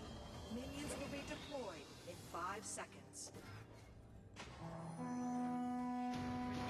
And we're back, guys. Here it is, game number 2. This is the final series before we go into the quarterfinals of the Group B quarterfinals. What is wrong with my speech right now? Go ahead, point it out. It's there, but still, this is the more important fact. Team Flash are up 1 point against Team AK. Steal? Oh, they got the steal. That's good. That's good. It's going to delay the Quillen. Very smart pick there from Team Flash. I mean, as much as you want, or as much as you can, delaying the Quillen is such a very good tool, because once he starts to come online, that's when it becomes mucho difficult. But that is the Omen. It's gonna take more than just 2 people with like a Zenial to, you know, force him out. It's not gonna happen. Lily, on the other hand, will be on to the bottom lane. Clears out the wave, hits out Koi. Look at that damage. This could actually be even a kill. The snipe though coming out almost, but not enough. This is where the group stage jitters are coming in. That Koi taking a lot of snipes to the face. Juicy. Now, I'm very curious why they wanted to pick this Alistair more so than the Crixie, more so than the Yao Chan. Maybe it's just more of a comfort pick or something.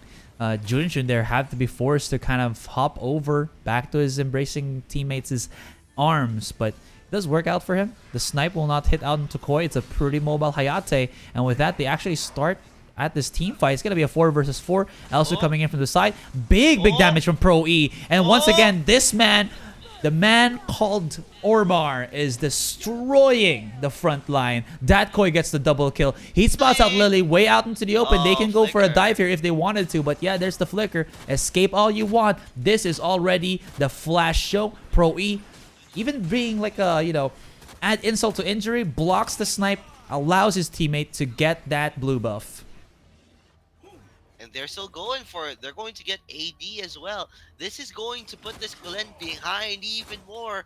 This Quillen is going to come to a point where this is a complete non-factor.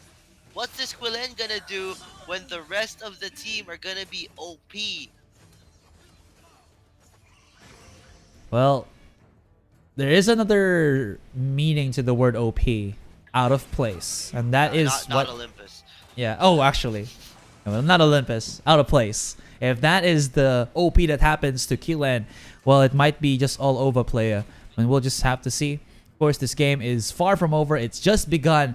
But you can already spot it out. Team Flash already in the driver's seat. Vroom, vroom. Well, you may say that, but hey, they got a pick onto the Omen. I just want to point that out. You know, that's something at least. Does help him.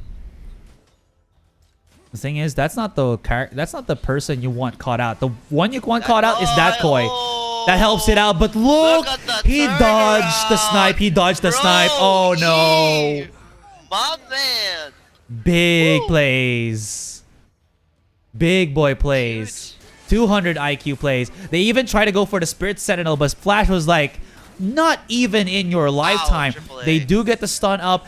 AAA with the micro. He knew. He relied on Junjun on dropping there. He got the knockup, flickered away, got the shield, and is still alive. But now they have to defend because ADC and the other members of FL will be able to break out this tower if they don't clear out the wave here.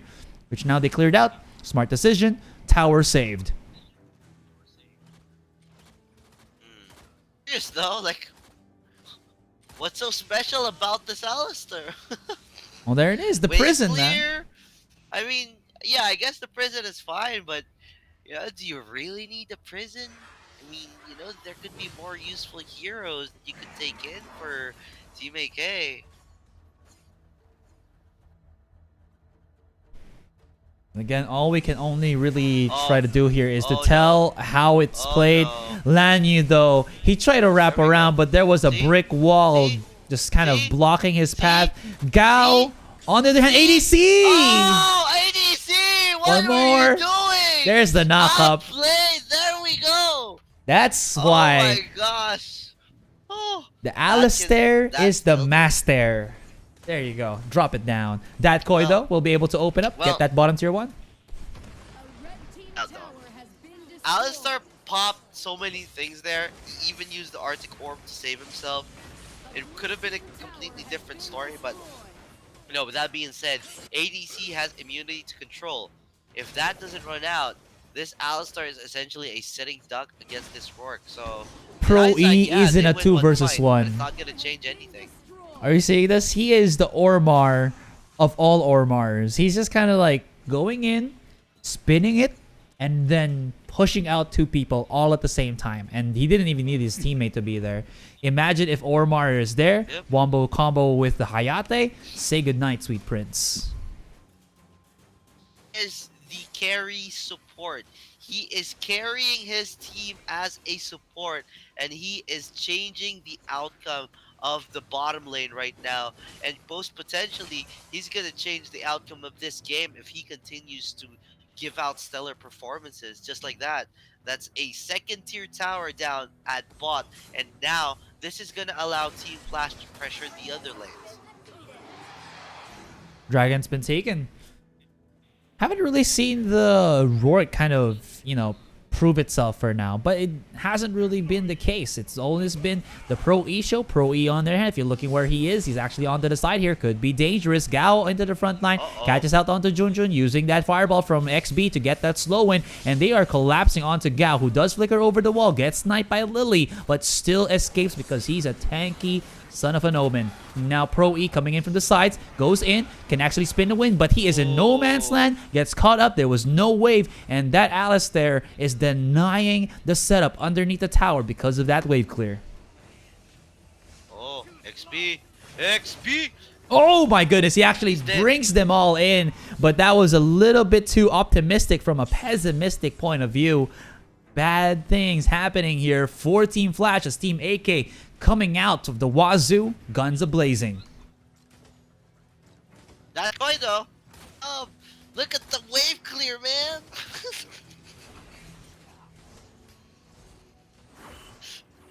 That is Junjun going home. Now it is time for Pro E to come back to shine. He bit off more than he could chew earlier, but here he That's comes. the spin. That's a dead on one. That's the spin you wanted to see. Pro Oh. E, Triple A actually went in. This is not good at all because he got pinned down, although he does have his mobility as that Yena. It's not really the end of the world, but what this does is that there's 2 members of Team Flash looking to go to the top lane, get that tier 1 tower destroyed. They do. There it is. Gets it in, and that is going to be ADC with the damage. XB just comes out, throws away at that fireball, hits the Elsu, and that's a 3 straight 3 kills here for Flash. The disrespect, man. Team Flash diving under the 2nd tier tower while the 1st tower is still up. That one, here's your Alistar, here's your game changer. Say goodbye. I don't care if there's a 1st tier tower. Team Flash are going to dive right into your face, and you are not going to do anything about it. This is it. Towers being destroyed left and right. They're looking to dive on AAA. Oh, beautiful stun there from Ormar. But it seems like, of course, Junjun coming in with the ultimate will stop the aggression here. Even clears out the wave, which will help keep this top tier 2 alive. But this opens up the entire map of Team AK. Darkslayer is up. Dragon is up. These are objectives that Flash can definitely get. And Team AK, all they can do is stand and watch. They're already going to try to secure the perimeter, but look at that, Nanwan. He was dropped really quick. AAA just couldn't do a thing. You see how hard that Raz can hit. XP is doing what he can to deal that kind of damage for his team, and it's creating a lot of good things for them. Now, all they need to do now is allow Pro E to secure the perimeter, and ADC can take this Dark Slayer. Just going at it by himself. Rourke is able to handle the Darkslayer by him at his own. This is just going to allow the other members of Flash to kind of go around the map and get other objectives, such as a couple of buffs and a couple of dragons. It's looking pretty well for them, and now they can actually use this to their advantage. Where are they going to be able to push? That's the question. As ADC does have a Drake in his pocket. Oh yeah, that is secured.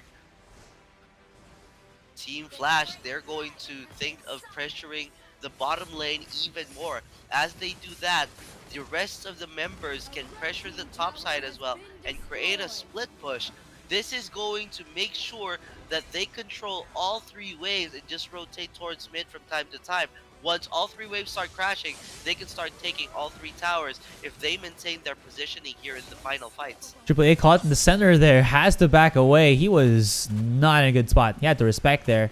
Oh, ADC. Oh, you disgust me. His damage is so strong right now. Lanyu. Oh, there's the dive in. Pro E is going to be able to absorb everything with the kitchen sink, and it follows up. Oh, no. No. Lily, Lanyu, Nanwan, what happened? They just absorbed everything. The AoE from Team Flash overflowing. Nexus is out. Or rather, Nexus is spotted. Now it's out. Game 2 to Team Flash.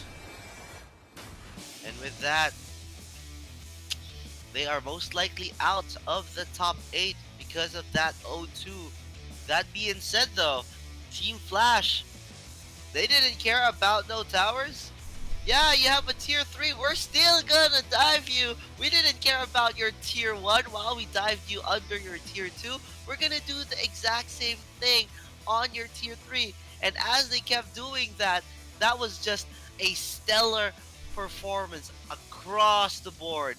Team Flash showed up and they showed everyone that you do not mess with these picks. These are the picks that you need to ban against them because they are securing their spot at the top 8. They're looking to win this all.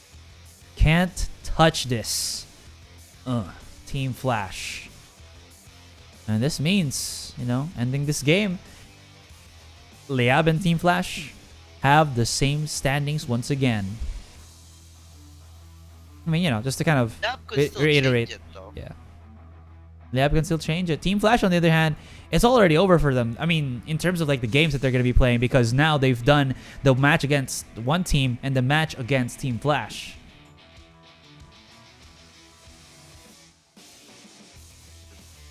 That was painful to watch. Team AK, time for you guys to bow out of the tournament. The only difference now is that Liyab Esports, they have one more series to go. If they can make a win happen for, you know, for one team esports, they could potentially, that would be a tiebreaker for the last spot, wouldn't it? It would be. If they win at least one game. Yeah, I think it would be.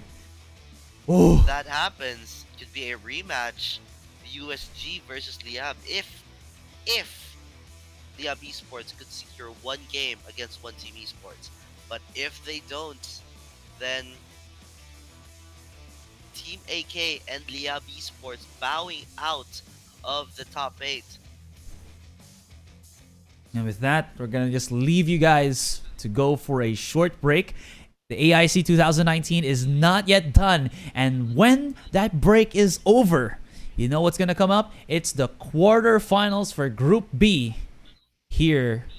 Rather, wait. Oh, actually, Semis? semifinals. I think it's Semifinals. the semis. Semifinals. What This am is I the talking semis about? And the finals. This is, oh my god, it's the 1v1s, guys. Oh It's time for you to be excited. no! It is time. We are gonna see some 1v1 action right after this break.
Water is the origin of all life.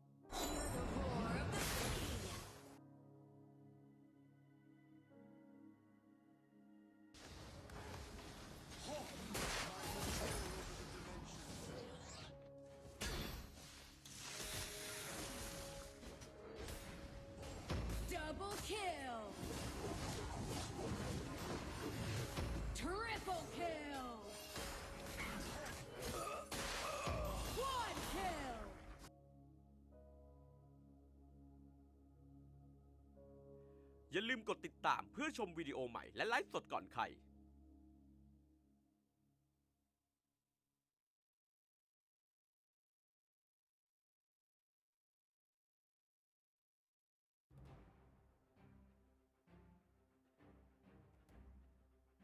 ินดีต้อนรับเข้าสู่ฮีโร่สปอตไลท์วันนี้เรามาพบกับเอลันดอร์ฮีโร่ประเภทแครี่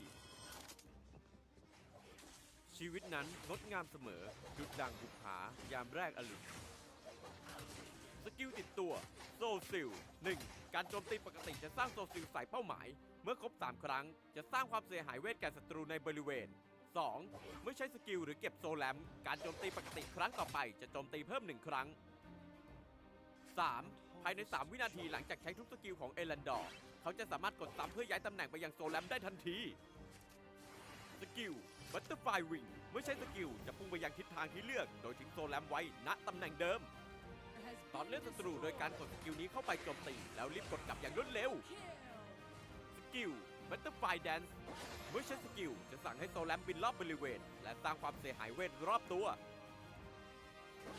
กดสกิลนี้ทิ้งไว้เพื่อใช้เป็นโอกาสหลบหนีศัตรูในยามคับขันอันติเมทสกิลมอฟเมื่อใช้สกิลจะส่งโซแลมพุ่งไปยังทิศที่เลือกสร้างความเสียหายเวทและผลักศัตรูทั้งหมดในระยะหลังจากนั้นโซแลมจะค่อยๆเคลื่อนที่อย่างช้าๆไปเรื่อยๆผลักศัตรูที่ประชิดตัวออกไปเพื่อให้เสียเวลาเข้าประชิดหรือจะใช้สกิลนี้หนีศัตรูเพื่อไปยังทิศตรงข้ามความสำคัญที่สุดสำหรับเอลันดอร์ก็คือความคล่องแคล่วแครี่คนนี้มีสกิลที่ถูกออกแบบมาเพื่อจุกโดยเฉพาะเขาสามารถไปทางซ้ายและไปทางขวาในเวลาที่แทบจะพร้อมเพรียงกันได้หากตัวผู้เล่นเข้าใจขั้นตอนในการใช้สกิลของเขามากดีพอในช่วงต้นเกมการทำดาเมจของเขายังค่อนข้างต่ำแต่เขาก็สามารถใช้บัตเตอร์ไฟวิงช่วยในการกดดันเลนได้โดยการยิงทีเผลอการเคลียร์คลิปของเขาจัดได้ว่าไม่แย่เพราะสกิลติดตัวของเขาสามารถสร้างความเสียหายเป็นบริเวณสำหรับการต่อสู้กับฮีโร่หากเป็นฮีโร่ยิงไกลด้วยกันแล้วเอลันดอร์อาจจะต้องใช้จังหวะยิงฟรีเพื่อสร้างความได้เปรียบในการแลก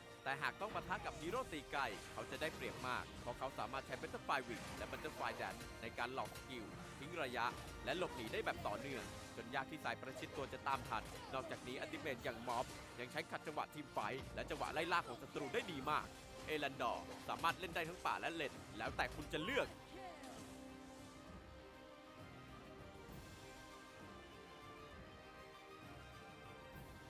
อย่าลืมกดติดตามเพื่อชมวิดีโอใหม่และไลฟ์สดก่อนใคร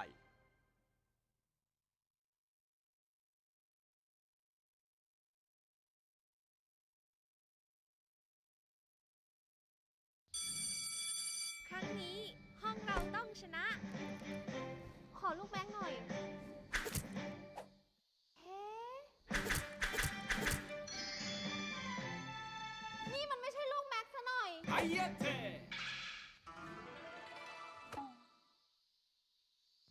ขอเงินตัดผมหน่อยสินะ100 เดียวเองขอร้องล่ะไม่งั้นฉันแย่แน่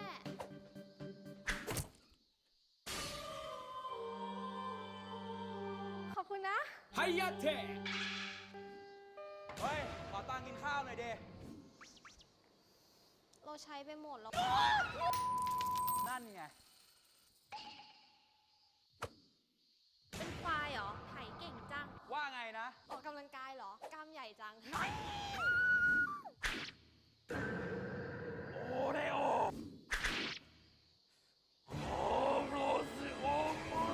เฮ้ยใครเตะวะไฮยะเทโอ้ยชิโซนะโดนจู่โจมแบบสายฟ้าแลบมาชมคนอื่นว่าน่ากินแบบนี้มัน คาราเกะขอให้เลี่ยนตายว าซาเบะมีของอร่อยไม่แบ่งเลยนะอะไรก็ไม่รู้เล่นเกมดีกว่าเฮ้ฮีโร่ตัวใหม่นี่นาชื่ออะไรกันนะไฮยะเทมีคาราเกะด้วย Let's kill this love.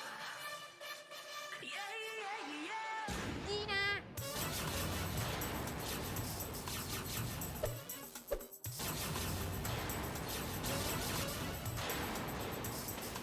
บอกอีกครั้งเลยว่าห้ามเต้น คนเต้นกินลำกินมันเอาตัวไม่รอด รอดสิ ยังไง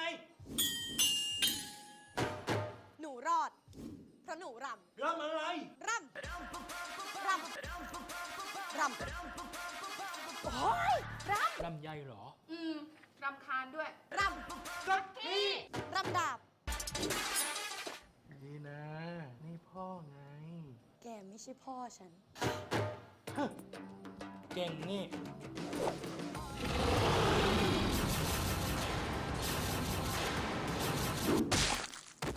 ใช่ ฉันเก่ง แม่ภูมิใจในตัวลูก แกก็ไม่ใช่แม่ฉัน ใช่แล้ว นี่พ่อเอง พ่อ ดีนะไฟเตอร์คนเก่งของพ่อ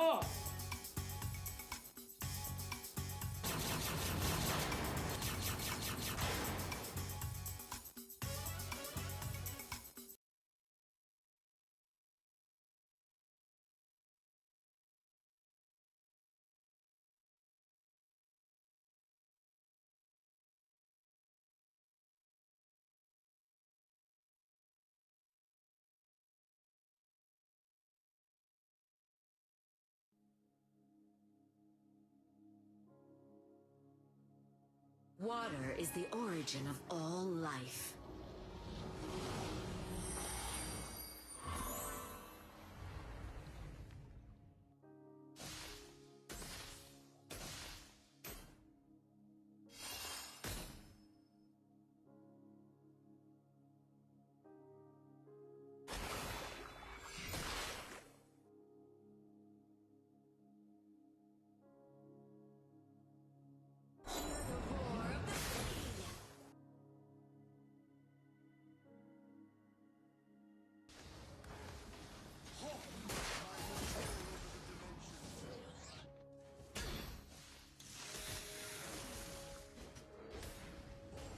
Double kill. Triple kill. Quad kill.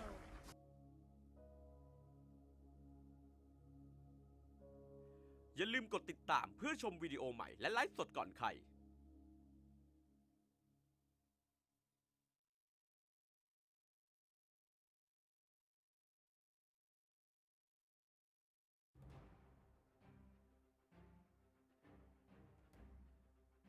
ยินดีต้อนรับเข้าสู่ฮีโร่สปอตไลท์วันนี้เรามาพบกับเอลันดอร์ฮีโร่ประเภทแครี่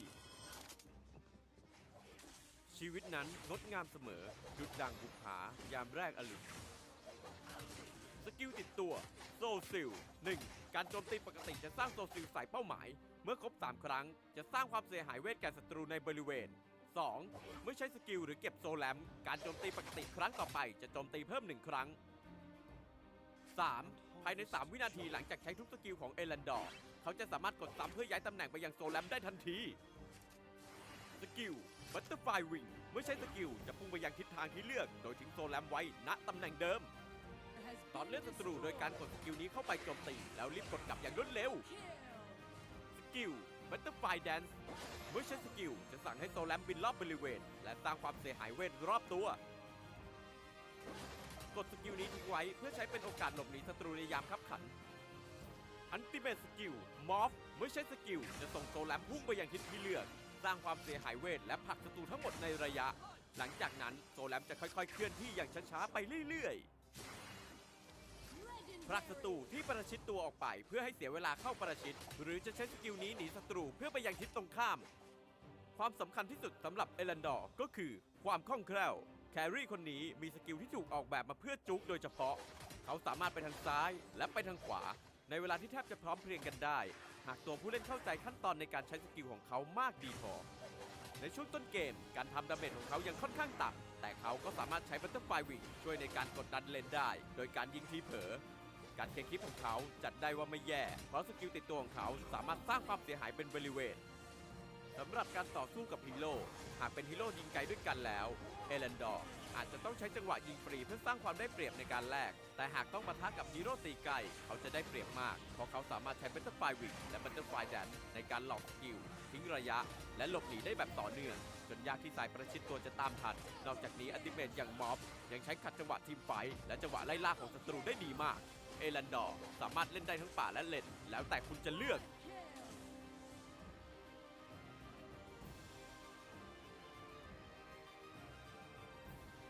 อย่าลืมกดติดตามเพื่อชมวิดีโอใหม่และไลฟ์สดก่อนใคร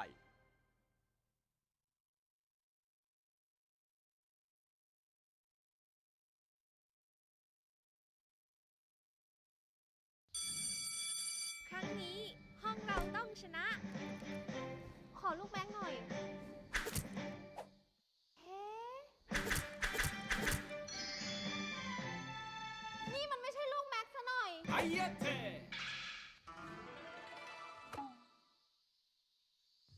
ขอเงินตัดผมหน่อยสินะ100 เดียวเอง ขอร้องล่ะ ไม่งั้นฉันแย่แน่ๆ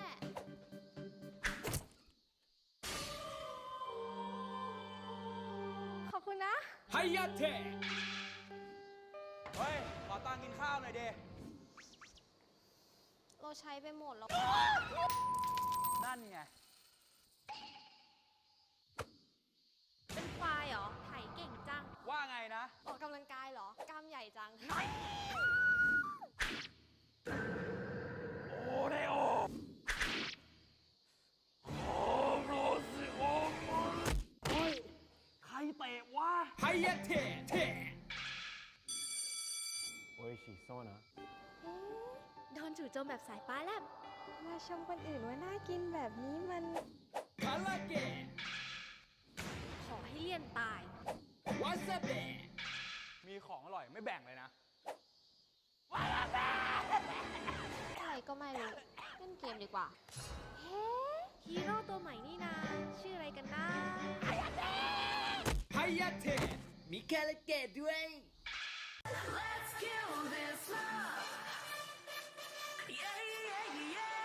ดีนะ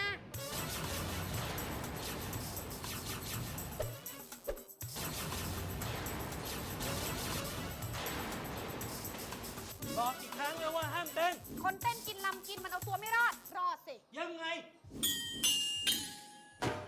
หนูรอด เพราะหนูรำ รำอะไร รำ รำ รำ โอ้ยรำ ลำไยเหรอ รำคาญด้วย รำสักทีรำดาบ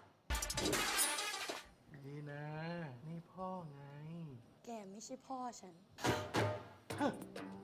เก่งนี่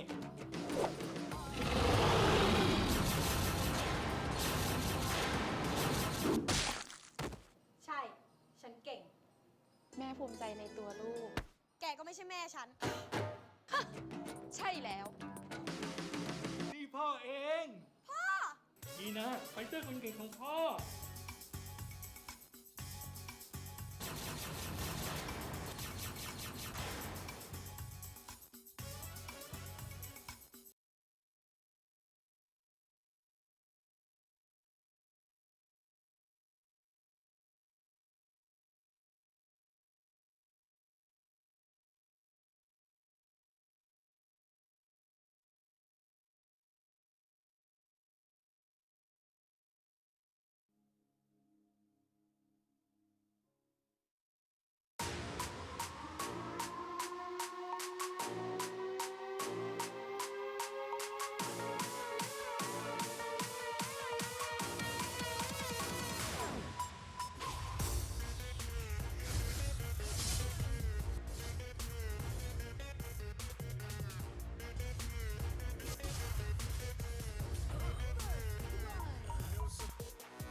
And we're back, guys, for the Arena of Valor International Championship 2019 1v1 show match semifinals. Now Tura up against Vex. Vex playing on the slightly, how do you say this? There's no word to go about it. Disgusting side. He loves to go for the all-out aggressive plays. He finds the best possible picks that you can. He even pushes you to play to his own game when he's the one who's picking the hero. And while Tura, he's mechanically gifted, but up against an evil mastermind just as Vex, what's gonna happen? We're in for a treat, boys and girls. This is gonna be a mirror match with a Florentino. Now that is gonna be something to look forward to, and I personally am really hyped to see that. You want to see the plays really happen, and you know what? What better way to do that than with this kind of matchup? Two very talented players showing up in the semifinals. Winner takes a lead in this best of three and could potentially head to the finals, where the winner could win 5,000 US dollars. Dollar bills, all up for grabs. If he can beat this, actually, wait, I didn't get the memo. Are we still doing a best of three or now best of five? I still think this is the best of three. I mean, personally, I'm with Tura here. I like how Tura has been performing, and goes to show he can handle things even under the toughest pressure. So he's never disappointed yet. Let's see how he fares in the 1v1s against Vex. True, but I just gotta say, man, Vex, again, like I keep saying, he's an evil mastermind. This guy is Jimmy Neutron, but if he's evil, but Tura, I was only just describing, and then I was like, oh my god, there we go! In the blink of an eye, man. Tura! Woo! That was way too fast. Tura takes the first one, and now we can wait for the draft of game number 2. Now to give you guys analysis there, Vex tried to dive in. He threw the flowers, got one of them, left 2 hanging because Tura canceled it to make sure he couldn't follow up with a full combo. And now Tura dives in with flowers of his own, does his own combo, and there we go. That's a clean wipe. Vex is off the map. First blood that quick. This man, Tura, is someone you need to take note of, guys. Never sleep on Tura because he can make these plays. And the plays has been done. I was just starting to kind of like get things riled up, and then it's like, okay, finishes it off, Tura. You guys, we're gonna just wait now because this is way too quick to get into a short break. Yep. Well, who are you thinking? Do you think this is you think it's gonna go to a best of 3? Is Vex gonna take another game, or is Tura gonna finish this off? I think Vex is gonna take a game. I think Vex can do it. All right, you don't. I think it's Vex gonna has proven happen. it in the past. He did. That is very true. Vex has lost the first game. He's done this before, but then he has managed to bounce back. But we'll have to wait and see. Tura is a different kind of beast. I don't expect Vex to win against Tura, but let's see if he could prove me wrong. Just wait, man. Vex will find a pick that is to his own advantage, and he'll play this game like Sun plays his opponents. Slow, methodical, up to the point that you will go insane. I'm already going insane just thinking about Sun right now. You already reminded me of how long Sun's games last. Oh my god. We're going to see Sun in the semifinals as well. He's going to be going up against Nunu. So that's another thing you guys need to look forward to. But before that, I just want to forget Sun because his games are just so dragging. I want to see some really good 1v1 action, and right now, we're seeing it with Tura and Vex. That was some really quick stuff. Hopefully, we can see the exact same type of pacing for game number 2. Yeah, but again, just to, you know, disclaimer here or something, we're not saying that we don't like Sun. We're just saying that Sun's methods and how he wins is it's not very 1v1y. If that's a word. About it. That's a sentence. Do you want to win the 1v1 tournament by out farming your opponents? Hey. I mean, come on. Okay. Where's the action? Where's the bloodshed? Hashtag whatever it takes, man. Whatever it takes. Oh my god.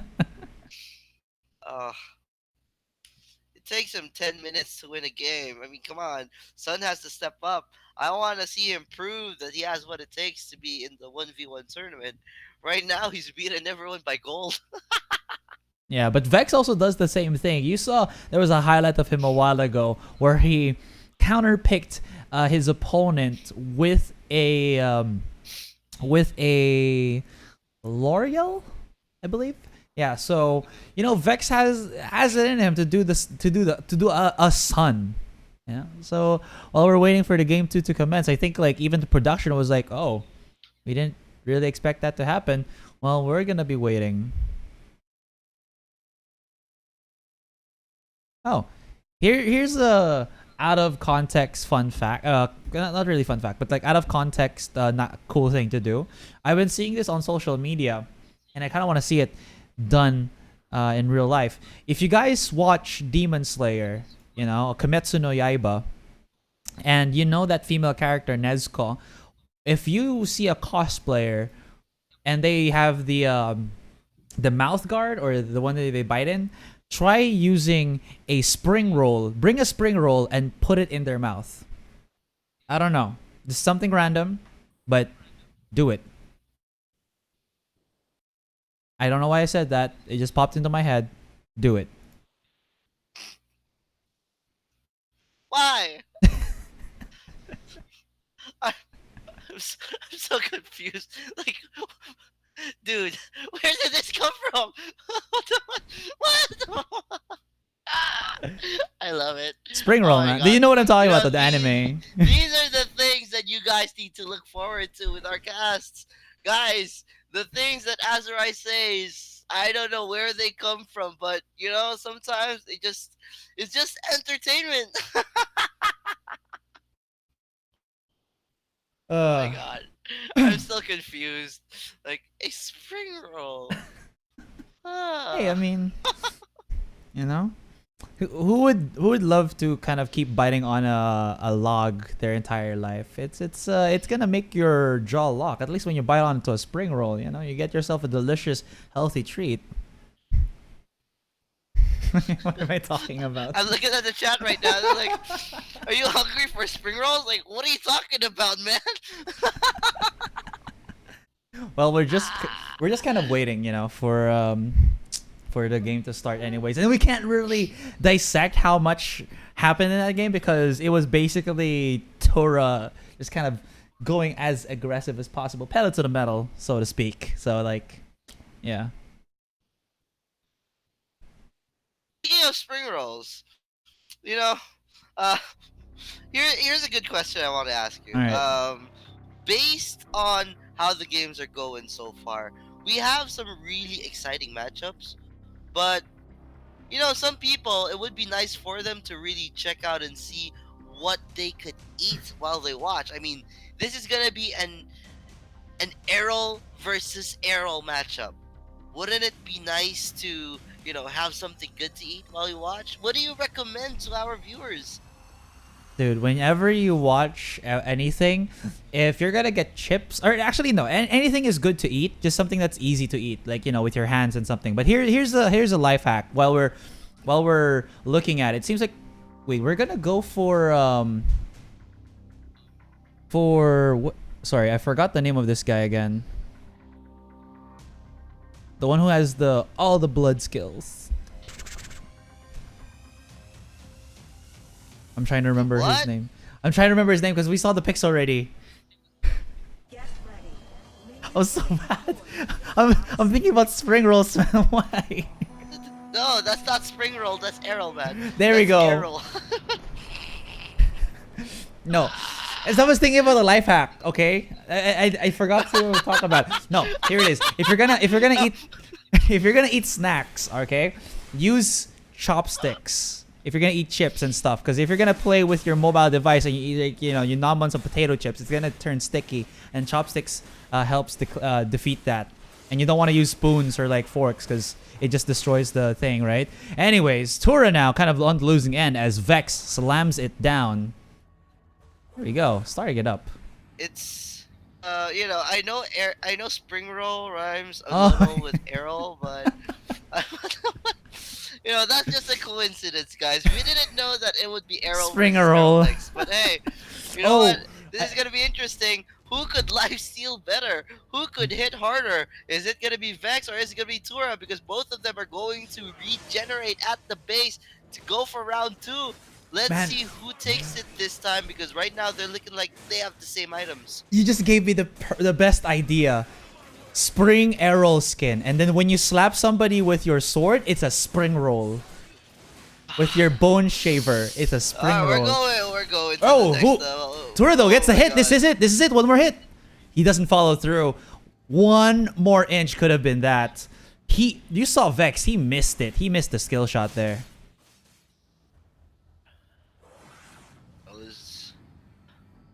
That was probably intentional.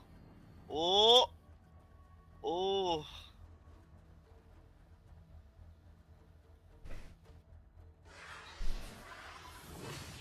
We're gonna be going back to lane.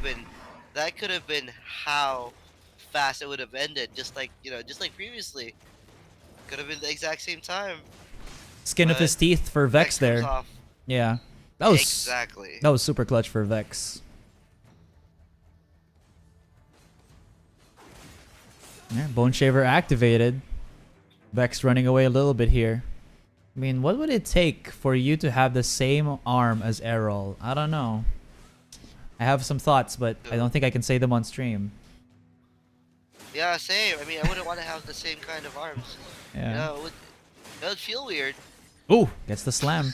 I mean, at least you don't skip right arm day. I don't know why he skipped left arm. It could have been cool if, Errol had like both of his arms. Now he can do like double Bone Shaver. But I guess he'll be too OP. Makes sense. Ooh. Follows it up. There's a good chunk of lifesteal here. I think we're going to see a much more slower pace game. I don't want to jinx it or anything, but after that Vex Great Escape, it seems like it's kind of been a little bit more balanced from both of these guys, because they have some sort of sustainability here. Activates the ultimate, drops it down, but Tura does have his own, so Vex gotta be careful. There we go. He's going for it. Action now. Come on, punch each other, hit him, make him fight. Underneath the tower. Errol is keeping himself with the ultimate. That's the thing. I like how he's doing this. Vex does have the HP advantage, but again, in this type of mirror matchup, you just have to think hardest who has more skills off cooldown. And by I mean off cooldown, more skills that you can use immediately.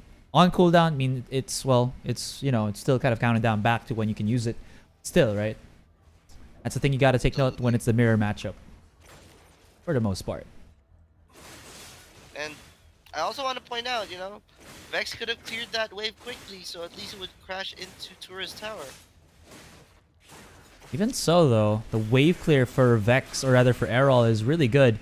Now, Vex activating his ultimate once again, but the thing is, you're the first one to the party, you're going to be the one who actually loses, as Tura was able to dodge out that knockup. Nice dodge! With that one. That was way too quick for him. That's way too good.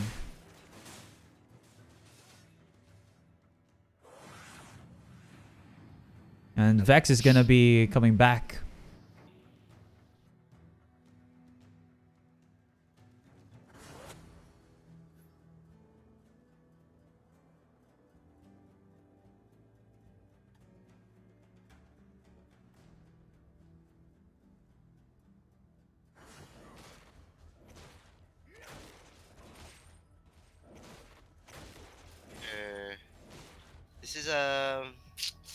This is pretty iffy. I mean, no one's showing any signs of budging just yet.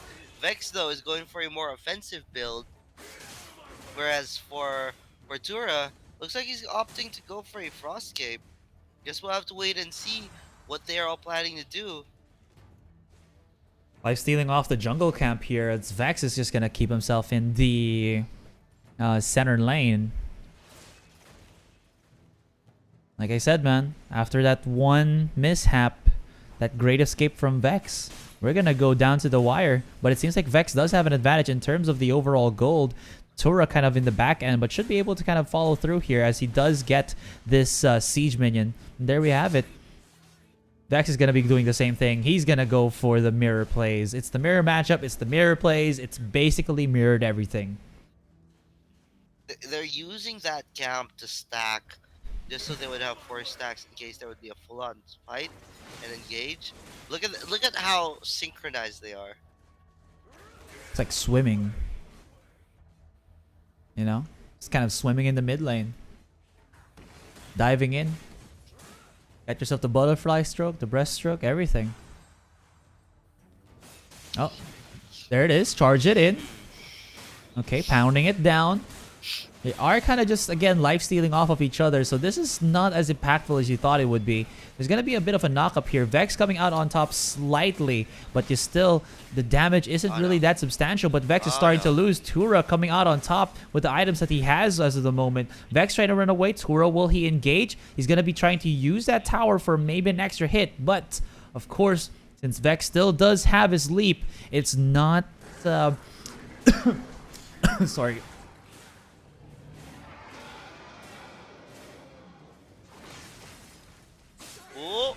Alright, so based on what's happening right now, I just want to point out, boys and girls, Tura is using a Mail of Pain. When we say Mail of Pain, you guys know what that means. This is going to be damage returned to Vex. So the lifesteal, yeah, it's going to serve some importance, but then if a big chunk of the damage is going to be returned, then that lifesteal is essentially being reduced in a way. Now, at the same time, Vex is going for a more offensive build in the Muramasa. So if you think about it, lesser cooldown, more ways for him to engage, it's faster for his skills to come up. But if you're playing on the defensive end like Tura, you could trade more compared to Vex, given that the damage isn't enough to really sustain Vex in the lane. Still though, we're... Okay, after all of that kerfuffle, we're still only 2 minutes from this game already being concluded. There's a slight level advantage for Vex here.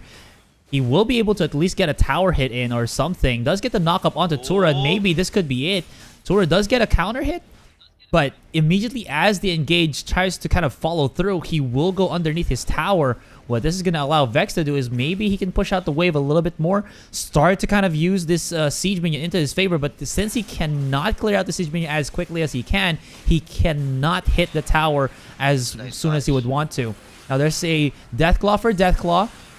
Dodge. He's going to try to disable the siege turret here, as the siege turret was going to try to hit that tower. And it seems like Vex will be knocked up once again. Tura coming out slightly on top. But in terms of the gold, we still don't know who has the overall advantage. That's the problem there with Vex's build. You're more offensive, but you're easier to take down. You're gonna be losing the trades 50 eventually minutes. If these fights last for longer. 50 minutes onto the clock. Who is going to be able to win this, though? Vex is actually on the back end already in terms of the gold. He can only go for this wave and the one after this. So maybe it's going to be the same thing what we saw before, wherein they just smack it once, then they'll win it. They'll smack the wave once here and then go wrap around to the center of the tier 1 and tier 2 and then try to get the last hit there. Or is it just going to be the full-on team fight? It seems like it's not. They're going to try to wrap around. Tura? Is he going to go for it? Vex will try to do so. He's going to use a Deathclaw. Smart from Vex. Vex is smart. Oh, Vex. Tura still has it, though. Vex. Tura still has the advantage. 2. 1. No, Vex got it. There was a slight time where Tura had it, but then there was one creep that went to Vex's side. That's how he got the advantage. We're going to game 3.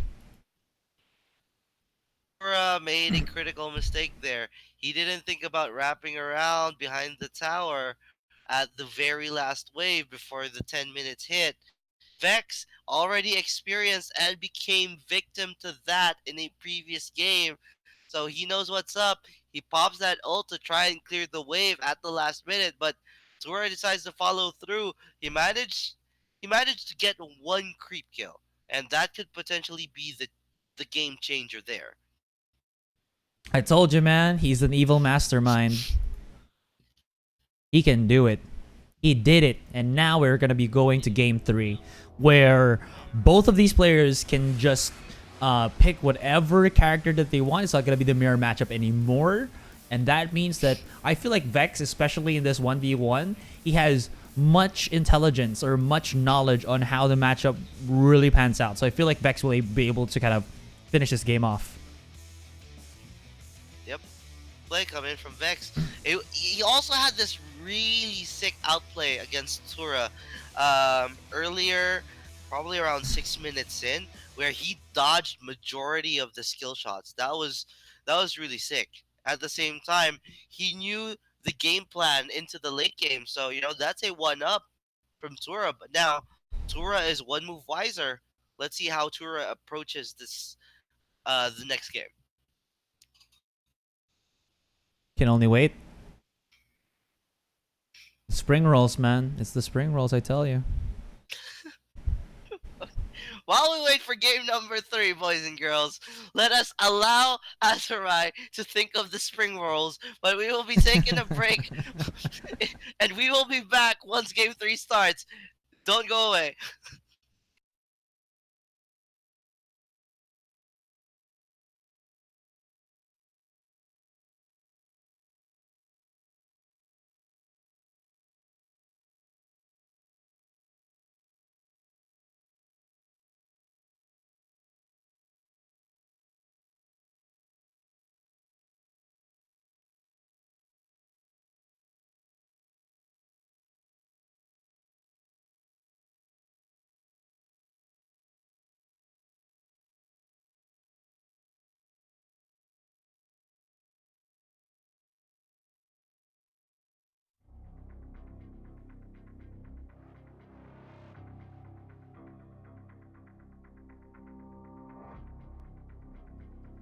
And we're back. What's gonna be the decision here? Vex. Vex. He was looking at the L'Oreal, but of course, since Tura's still here, he's gotta decide what it's gonna be. Tura, though, thinking that Florentino did something well for him on game 1, why not just bring it back for game 3? I don't like the Fennec though. I mean, it's still a Florentino. A Fennec is nice, but I liked the Yena over the Fennec.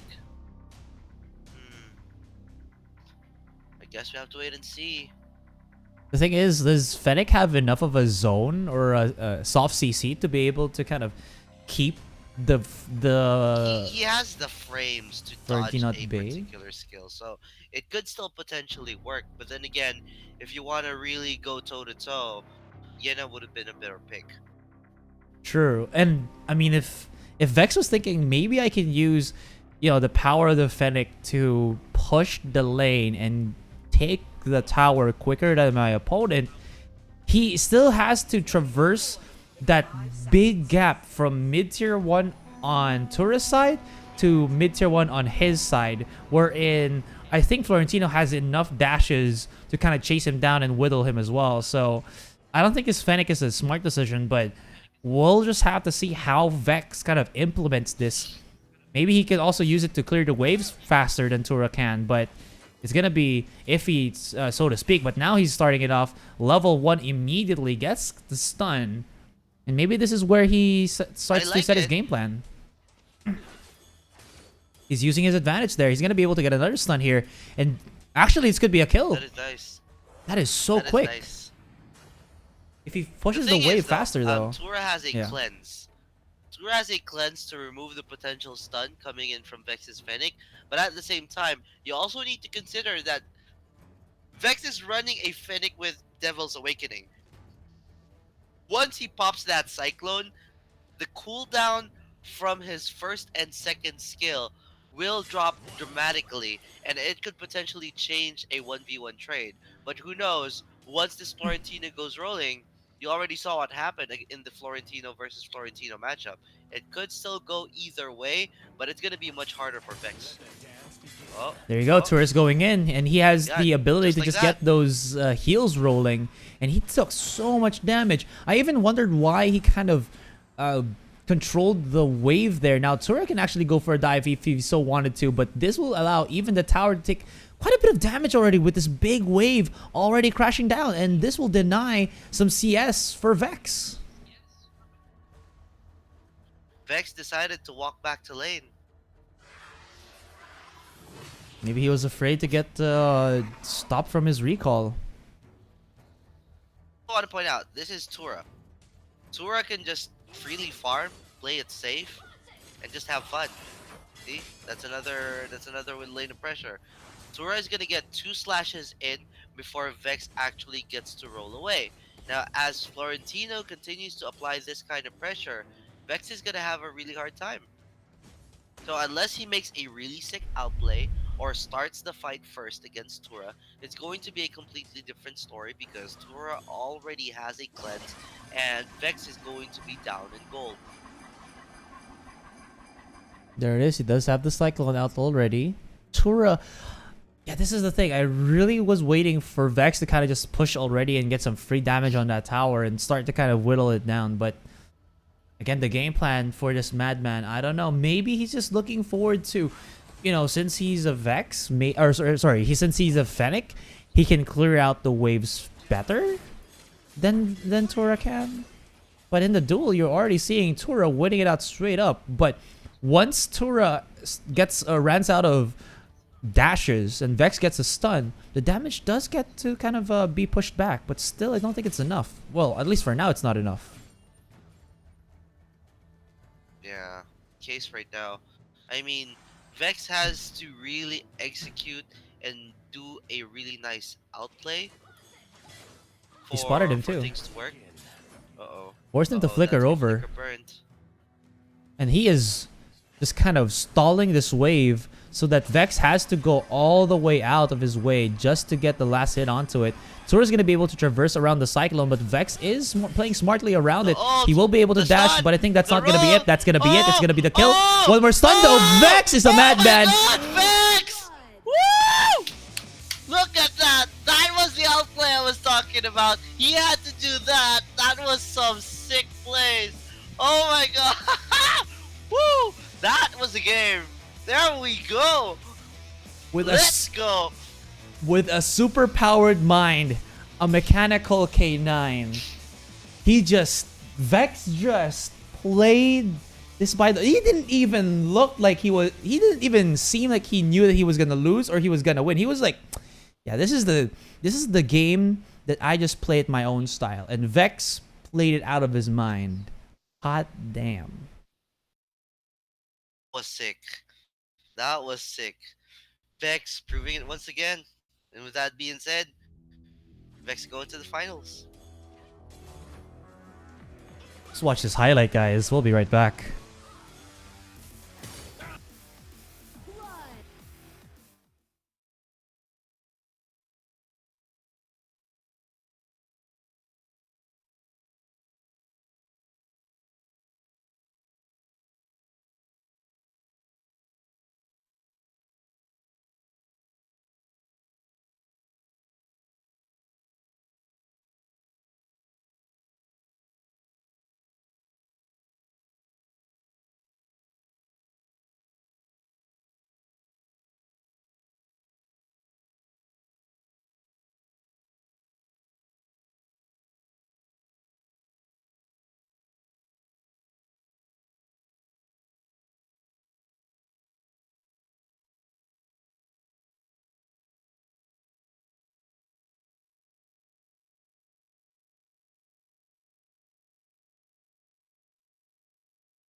It's the Sun, but no, it's not the Sun. It's Sun and Nunu. Here we go. Raz 1v1. Alright. This is it. Is Sun gonna play the farm game on Raz? Or is it gonna be Nunu making his plays happen yet again? Now, Nunu has been poker face the whole tournament, and he would wipe his opponents off the map in, I don't know, less than 3 minutes or so. You know, Nunu's been a god so far in this tournament, but he's facing Sun in the semis. Let's see what happens in this first game. Raz versus Raz. Whoever wins this one will face Vex in the grand finals. And think about this one. Vex has already saved himself up, or he's already secured the $3,000. And if he wins, he gets the $5,000. So, you know, win or lose, he has already kind of won. In that sense, at least. Yep. This is gonna be over once 2 level 2 hits.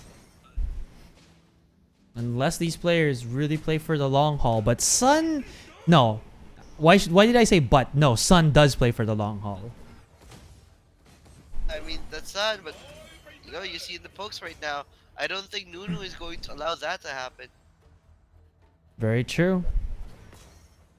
I like Nunu's skin. It's kind of more like a Muay Thai. Actually, no, both of them are Muay Thai, but it seems like Nunu is more with the kicks as well, compared to like Sun here, who has the default Raz skin. Nunu has been connecting a good chunk of like these his uppercuts and stuff. Sun though is spotting him out, does throw out the fireball, but it seems like he's winning the trade for at least now. Oof, there it is. So in terms of gold right now, it's pretty much just a matter of who's clearing the way first. No one's really got an edge yet. As the game drags on, that's where we would see a more significant difference in the gold.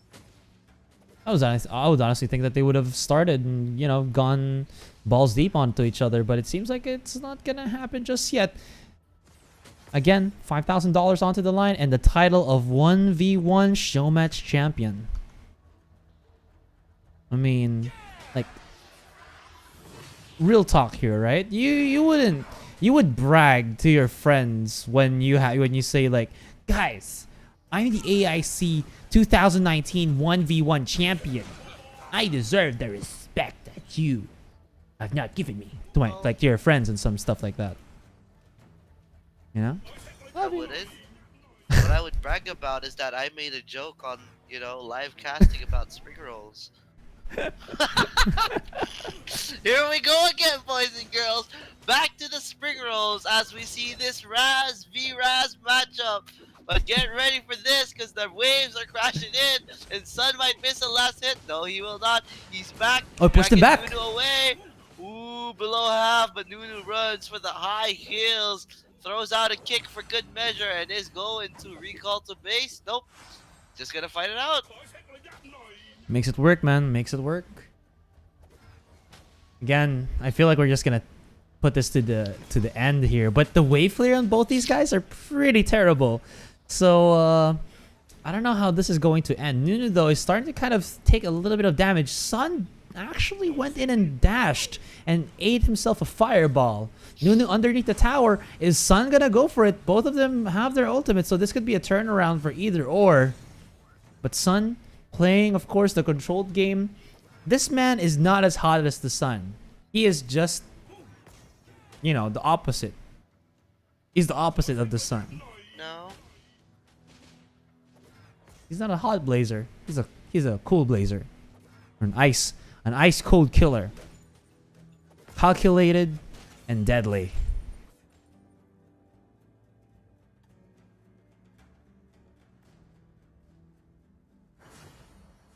Chase here onto the brushes just a little bit, kind of, going a little bit commando here. Sun coming back onto the lane. There's going to be the throw out from Nunu. For a couple of seconds, it's going to be Sun with his fireball. Goes right in. Synchronized. There it is. Synchronized swimming, man. Well, if you've heard of that, you've also heard about synchronized razzing. There it is. One hit for one hit? No. Seems like Sun comes out slightly on top. Push it out. Oh, Give it to me. Dodge it. Perfectly done by Sun. He's trying to find an opening here, but Sun is kind of like just moving through the cracks and getting these uppercuts onto Nunu. Nunu, though, he's got the advantage. A little bit slight here. He brings Sun in, but it seems like he just ate a bit of that skill shot. Ouch.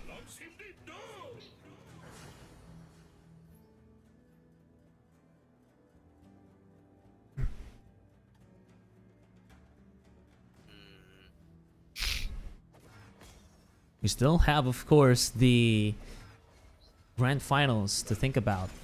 5 more minutes before we end this first game. There it is. Sun's going in. Just a slight. Yeah, we're just gonna have to wait for until like we get like about 8 minutes into the clock, and that's when we'll see these two guys go for it. Well, right now Nunu's in the lead. That's a wave cleared, and there's a significant goal lead on Nunu. So if this goes down to the wire, Nunu's gonna take this. Slams it out. Is playing more aggressively now. Sun is actually up in terms of HP, but he is down in terms of the CS. I like how Nunu is wrapping around here onto the brush so that he can try to get the last hit on that siege minion, but Sun is trying to go and kind of body block him. But now this is 2 siege minions into the lane, so this is lane equilibrium wise. This is gonna go in favor of Nunu, but he's actually losing in levels. He's losing in HP. He's got to be careful. Sun missing his skill shots though. That's the thing. Being too how do I say this? Conservative. Being too stubborn. He should have gone home. And he's losing an even bigger advantage than he already had, and it's getting even worse. It's actually now slightly better for him. He's actually now in the lead because there's 2 Sid minions that pushed up to his lane. That one that Sun was blocking still survived after that one wave, which means that Nunu is now back into the lead. Yeah, he kind of just went for that stubborn route, but in the end, it kind of worked out. He just had to survive the fireballs being thrown out by Sun. And like again, look at that, 100 gold lead right off the bat. If he can keep this alive for the next 3 minutes, then well, Nunu should win. I don't know though. I mean, it's still Nunu. They can still make some really strange plays as it comes down to the wire. Right now, it's 100 gold. I think Nunu should recognize this. Yeah, true. Whoever pulls the trigger here loses. That's the thing. Like, it's supposed to be whoever pulls the trigger first wins, but in this scenario, I think whoever pulls the trigger first will lose, because I don't think there's enough damage between a Raz versus Raz to actually get an immediate burst down. So it's more of like you just have to outwit and outlast your opponent, which Nunu is doing pretty well. He has a 100 gold lead right now. If he can keep the CS stable between the two of them, he should just win straight up. That's the thing. 2 more minutes onto the clock. He gets it. Look at that. The fireball's last hit is just keeping both of them 2 minutes. Very close to each other. Last 2 minutes. Dodges forever there. Not sure why Nunu wanted to do that. He's actually now going to push the wave onto the side of Sun, and now Sun can freeze it underneath his tower and make Nunu make some mistakes on the last hit department, which could be bad for Nunu. That's the thing.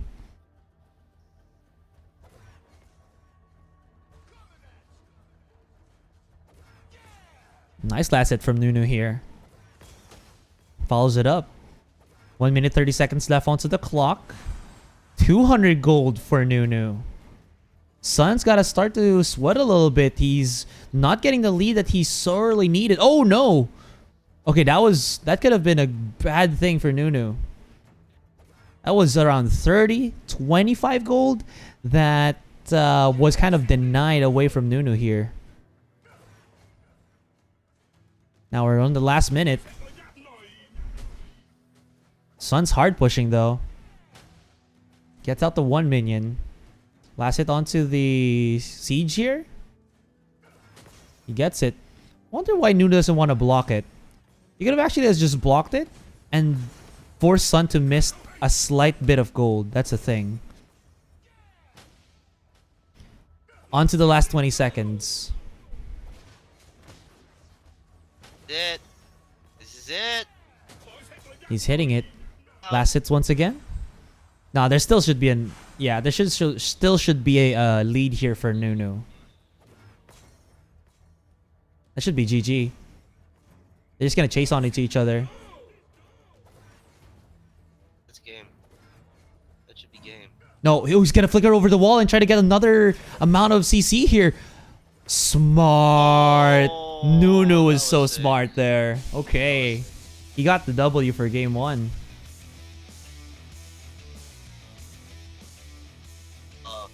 As predicted, we are going to see a full 10-minute game in these 1v1s because Sun is playing. But now game 1 will be taken by Nunu. As we watch the highlights, let's wait and see, what good plays came up. And of course, some time for you guys to take a break as we wait for the draft game number 2.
And it's gonna be the Zenial 1v1. We're in for the long haul.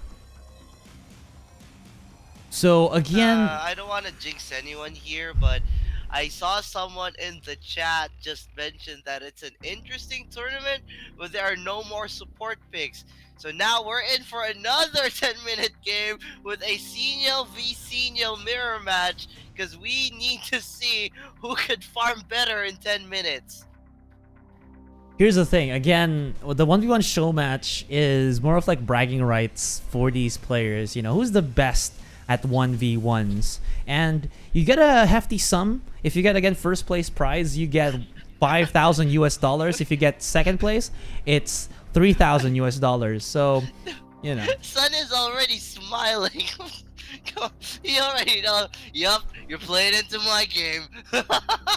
I'm a farm all day. But I mean, Nunu's pretty capable at doing the same thing. This isn't gonna be a game of kills. This is gonna be a game of like up to 9 minutes. Then what happens in that crucial 1 minute time? So, you know, we're just gonna wait slightly here. Might as well just kind of just, you know, rise up a little bit, rest, stretch. You know, stretch with like how these guys are stretching themselves. Get yourself some coffee, hot cocoa. It's a pretty cool night. So, yeah. Where if we see any kills happen in a senior versus senior matchup, I would be so happy. If we get like a magic damage Senior, that could be something. Nuno's actually winning though. Check that out. Sun is building full support. Nunu on the other hand looks like he's going the full AP route. We'll have to wait and see. This will give Nuno a little bit more of a kick with his prowess, but Sun is regenerating pretty well as well. There it is, activates a shield. It's gonna be the counter shield from Nunu. It pops first, good damage, knock up as well. Sun's starting to lose this just a little bit, but I don't think he's gonna die, of course, because it's a Zenial versus Zenial game. Slap me now. Slap them now, rather.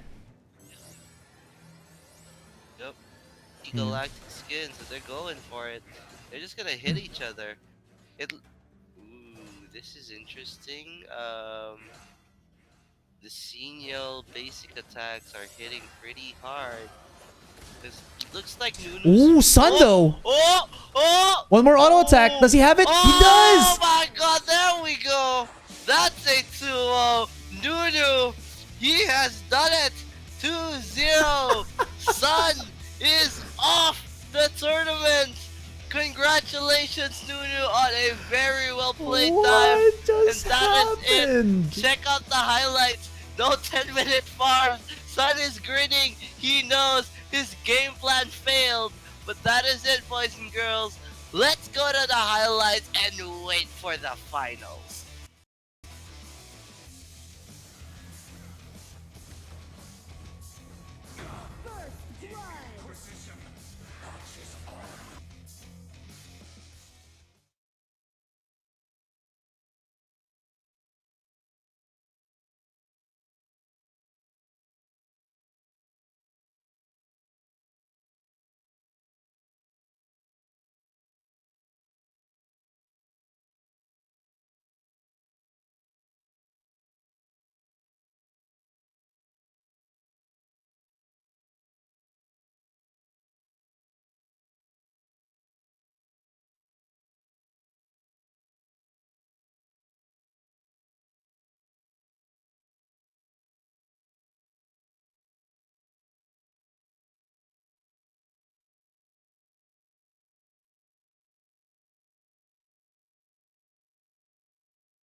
All right, guys, we're back. Here it is, the grand finals for the 1v1 show match tournament. Nunu from Buriram United Esports up against Vex from Nova Esports. And it seems like we're gonna go for a Zenka.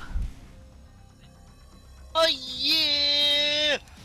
Time for some Azenka fun! Who is going to be ghosted in this game number 1? We'll have to wait and see. But I'm hyped up for this because I don't see these two farming. This is gonna be a fast one, which is at least gonna be a treat for our viewers. This is gonna be more of a skill-based matchup. You know, whoever has the better micro, has again the better understanding of that 1 versus 1, will definitely have the upper hand in this 1 versus 1.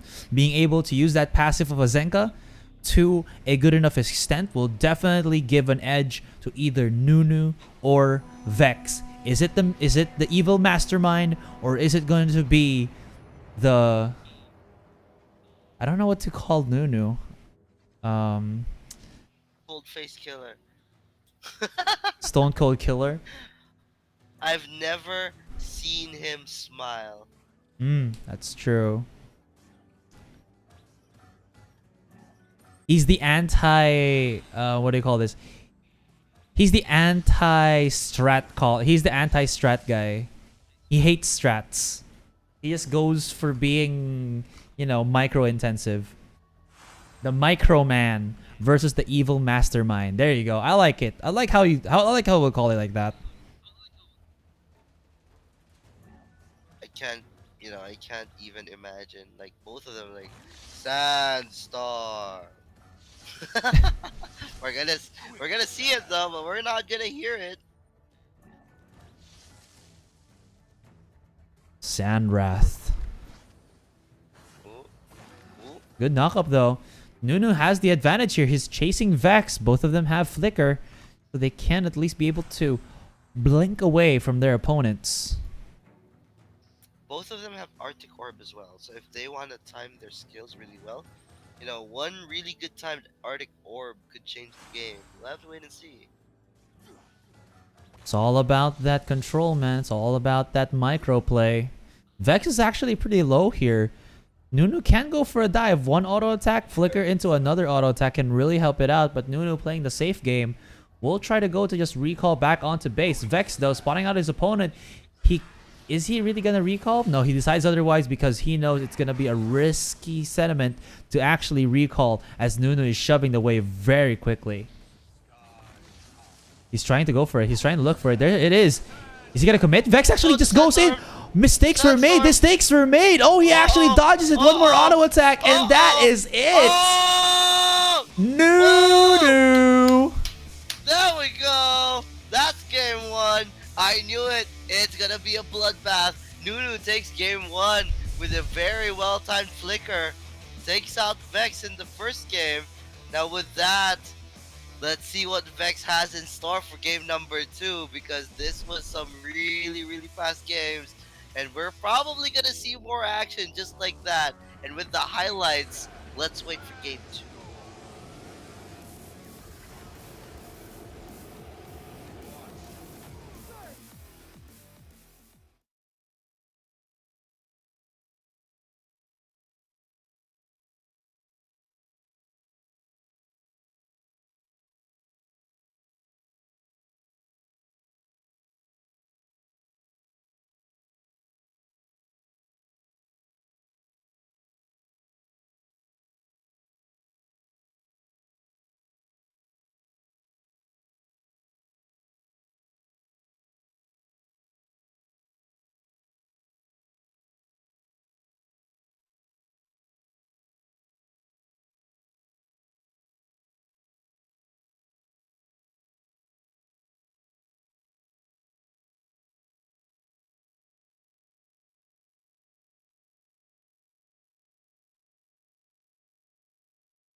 Razzmatazz, pizzazz, some jazz. Here it is, the Raz 1v1. And yeah, my name is Asarai. With me now is Isaac Plays. This is the 1v1 finals. Let's get it on. And Vex is still not pleased. Let's see what plays are gonna come up here in game 2 now that Nunu is going to be on one of his signature heroes. So, you know, with Vex and Nunu playing, it's a 1v1. You're not gonna expect Vex to get some heroes that he likes, except for that, you know, that one Nakroth and the Murad that one time as well. But yeah, it's gonna be Raz versus Raz right now, and I'm kind of favoring Nunu for this because Nunu plays mid. Yeah, he has the more experience when you look at it. And he just, I don't know, man. He's got the galaxy brains. He's got the ability to see something even before they happen. This man is a predictor. But we'll see. Raz definitely one of a really good 1v1 type of hero. So it will push the limits of both these players to see who will win and make it out to the top. Close right now.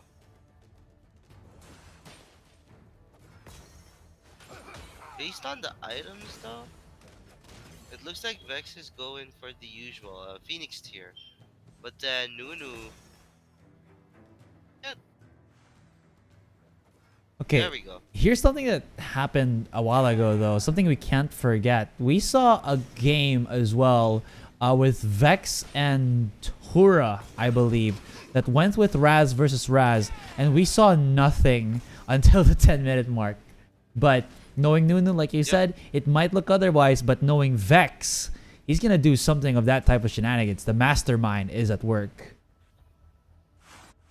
Oh, I'm hoping for, you know, some really good outplays here. I guess they're just waiting for the level 4s to actually make things work, but we'll have to wait and see.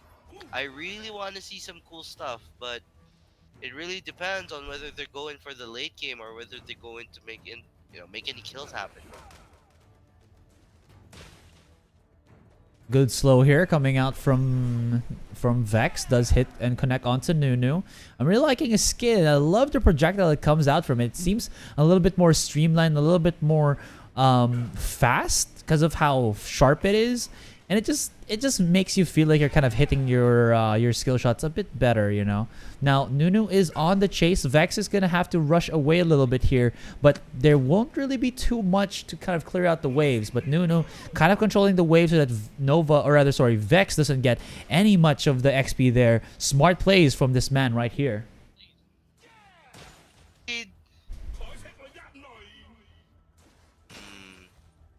I feel like after this wave is clear, Nunu will still be in the lead. This is pretty iffy. Vex needs to make a move. Ooh, Nunu though, underneath the tower. This could be bad. He's chasing it. Oh, the flicker! The flicker! Oh, that was so close. Vex, my man. He tried it. He's trying to make this even. He's going for plays. You don't really see Vex do that every day. It's gonna go 10 minutes. Yeah. This is also what happened. Slight deja vu there. This was... Oh, now I remember. It was the... Sorry, the Errol play. The Errol 1v1 with Vex and Tura. And you know how that panned out. It was like Vex, one hit almost, and then we spent the entire rest of like 6 minutes waiting for the 10-minute mark. And Vex still won. So like, pretty smart. Pretty smart. Let's see. Looking pretty good right now, but you see the taunts are coming in. It's whoever gets hit by that knockup, and it could be a really sick follow-up. Immediately started by Vex here, though. Vex got caught, but he immediately pops his ult to avoid any follow-ups from Nunu. He's gonna look for a flicker for now, and then maybe start something. Gonna be able to regenerate too after not taking a couple of hits. So it works pretty well for both of the players here. In terms of the gold, I haven't really seen who got the lead. No, it could actually just be pretty overall. What was that? They basically synchronized hit each other, buffering their ultimates right after the uppercut, and then they just kind of crossed in between. This is something out of an anime, you know, when both protagonist and antagonist hit each other with their fist, and then there's like a spark coming through. This is the Raz versus Raz matchup, guys. God damn. Yes. Oh boy. I want to see more of this. Like, go on, punch each other. Fight! Do something! Yeah! Ooh. Okay. 1-0! Vex hits Nunu with the fireball! Anything else? No? Yeah, they're just gonna clear the waves. Looks like this is gonna go to the 10-minute mark. Ooh, 2 siege minions? Yes, please. Yes, please, and thank you.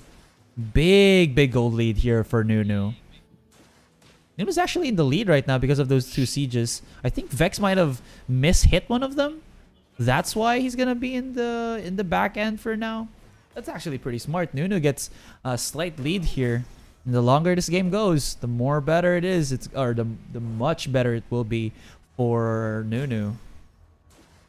That's the chance earlier. Gonna punch it. Pushes it back at least for now.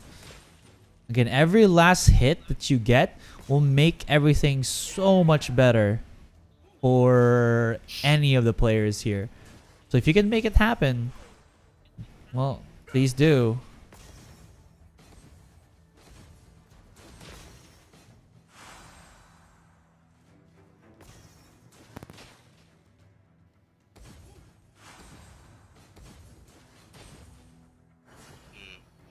This is really calm.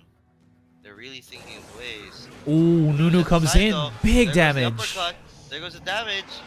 Oh. Uses the push to get out of there.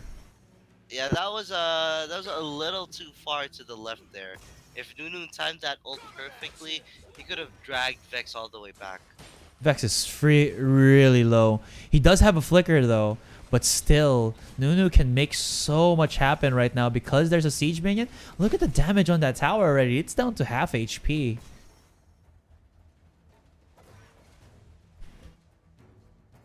Vex is so low. He's like 1 hit. Oh. He can. He's still staying. He's waiting. He's gonna go for it. Still staying. I think in like 3, 2, 1. Oh, he could actually have gone for it. There it is. Oh, there we go.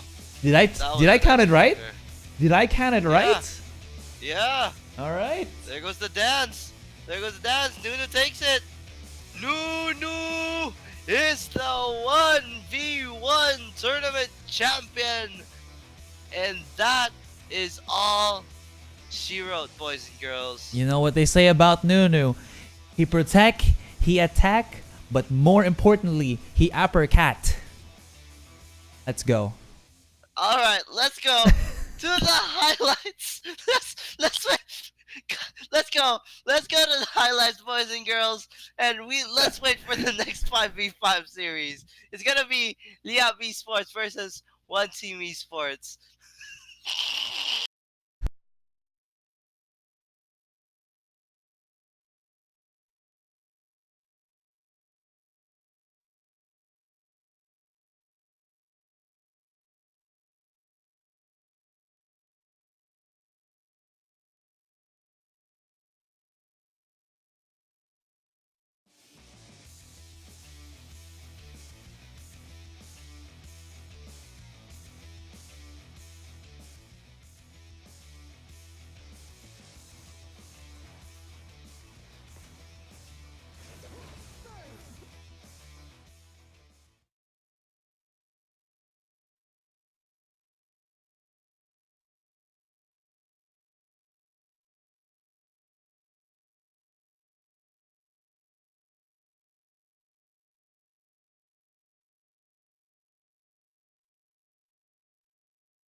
ต้อนรับเข้าสู่ฮีโร่สปอตไลท์วันนี้เรามาพบกับเอลันดอร์ฮีโร่ประเภทแครี่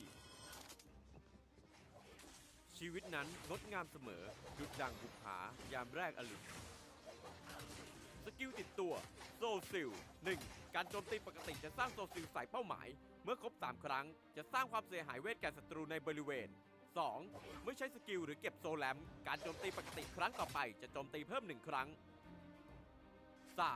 ภายใน3 วินาทีหลังจากใช้ทุกสกิลของเอลันดอร์เขาจะสามารถกดซ้ำเพื่อย้ายตำแหน่งไปยังโซแลมได้ทันทีสกิลบัตเตอร์ไฟวิงเมื่อใช้สกิลจะพุ่งไปยังทิศทางที่เลือกโดยทิ้งโซแลมไว้ณตำแหน่งเดิมต่อเนื่องศัตรูโดยการกดสกิลนี้เข้าไปโจมตีแล้วรีบกดกลับอย่างรวดเร็วสกิลบัตเตอร์ไฟแดนซ์เมื่อใช้สกิลจะสั่งให้โซแลมบินรอบบริเวณและสร้างความเสียหายเวทรอบตัวกดสกิลนี้ทิ้งไว้เพื่อใช้เป็นโอกาสหลบหนีศัตรูในยามคับขันอัลติเมทสกิลมอฟเมื่อใช้สกิลจะส่งโซแลมพุ่งไปยังทิศที่เลือกสร้างความเสียหายเวทและผลักศัตรูทั้งหมดในระยะหลังจากนั้นโซแลมจะค่อยๆเคลื่อนที่อย่างช้าๆไปเรื่อยๆผลักศัตรูที่ประชิดตัวออกไปเพื่อให้เสียเวลาเข้าประชิดหรือจะใช้สกิลนี้หนีศัตรูเพื่อไปยังทิศตรงข้ามความสำคัญที่สุดสำหรับเอลันดอร์ก็คือความคล่องแคล่วแครี่คนนี้มีสกิลที่ถูกออกแบบมาเพื่อจุกโดยเฉพาะเขาสามารถไปทางซ้ายและไปทางขวาในเวลาที่แทบจะพร้อมเพรียงกันได้หากตัวผู้เล่นเข้าใจขั้นตอนในการใช้สกิลของเขามากดีพอในช่วงต้นเกมการทำดาเมจของเขายังค่อนข้างต่ำแต่เขาก็สามารถใช้บัตเตอร์ไฟวิงช่วยในการกดดันเลนได้โดยการยิงทีเผลอการเคลียร์คลิปของเขาจัดได้ว่าไม่แย่เพราะสกิลติดตัวของเขาสามารถสร้างความเสียหายเป็นบริเวณสำหรับการต่อสู้กับฮีโร่หากเป็นฮีโร่ยิงไกลด้วยกันแล้วเอลันดอร์อาจจะต้องใช้จังหวะยิงฟรีเพื่อสร้างความได้เปรียบในการแลก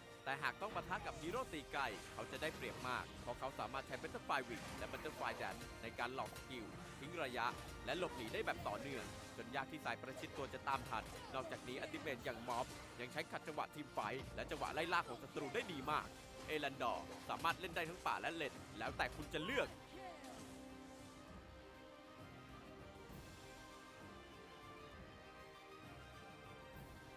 อย่าลืมกดติดตามเพื่อชมวิดีโอใหม่และไลฟ์สดก่อนใคร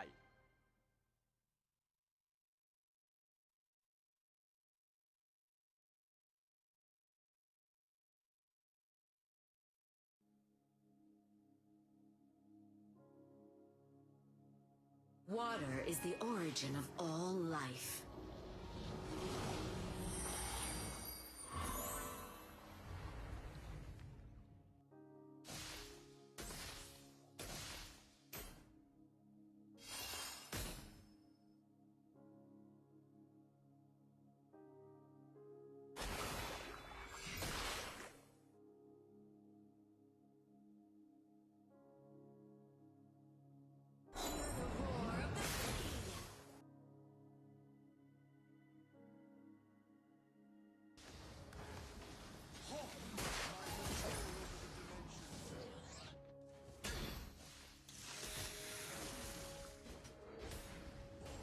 Double kill!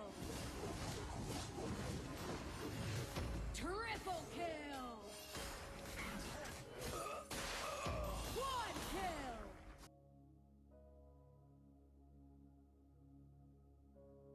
อย่าลืมกดติดตามเพื่อชมวิดีโอใหม่และไลฟ์สดก่อนใคร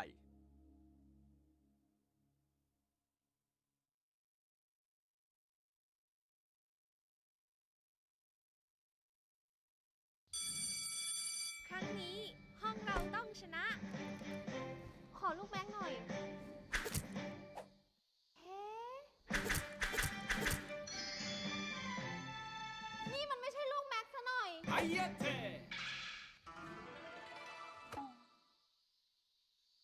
ขอเงินตัดผมหน่อยสินะ100 เดียวเอง ขอร้องล่ะ ไม่งั้นฉันแย่แน่ๆ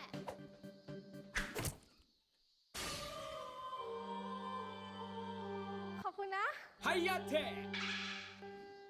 เฮ้ย ขอตังค์กินข้าวหน่อยเด เราใช้ไปหมดแล้ว นั่นไง เป็นควายเหรอ ไถเก่งจัง ว่าไงนะ ออกกำลังกายเหรอ กล้ามใหญ่จัง โอเรโอ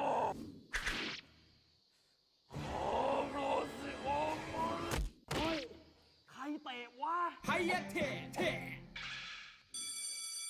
โออิชิโซนะ โดนจู่โจมแบบสายฟ้าแลบมาชมคนอื่นว่าน่ากินแบบนี้มัน คาราเกะ ขอให้เลี่ยนตาย วาซาเบะ มีของอร่อยไม่แบ่งเลยนะ อะไรก็ไม่รู้ เล่นเกมดีกว่า เฮ้ฮีโร่ตัวใหม่นี่นา ชื่ออะไรกันนะ ไฮยะเทมีคาราเกะด้วย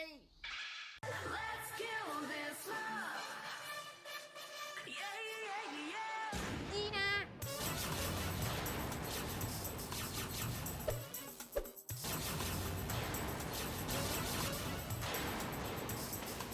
บอกอีกครั้งแล้วว่าห้ามเต้น คนเต้นกินลำกินมันเอาตัวไม่รอด รอดสิ ยังไง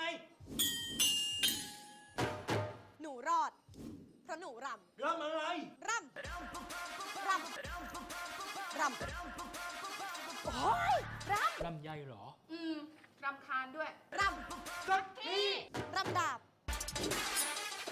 ดีนะ นี่พ่อไง แกไม่ใช่พ่อฉัน เก่งนี่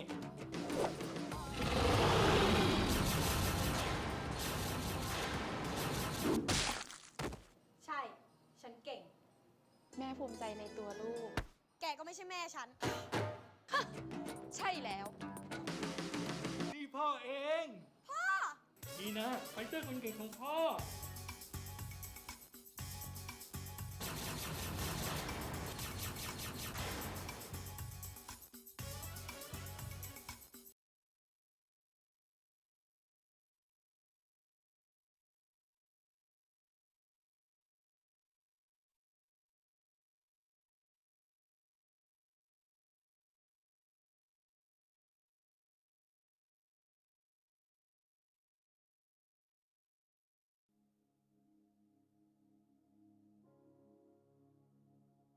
Water is the origin of all life.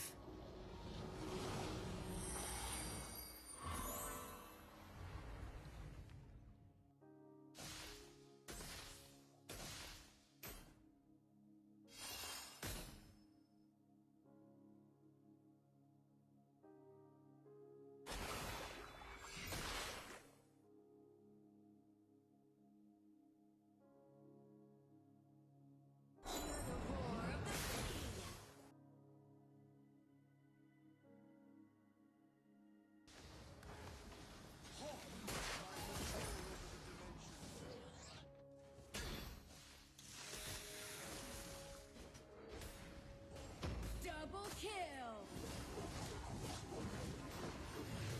Triple kill! Quad kill!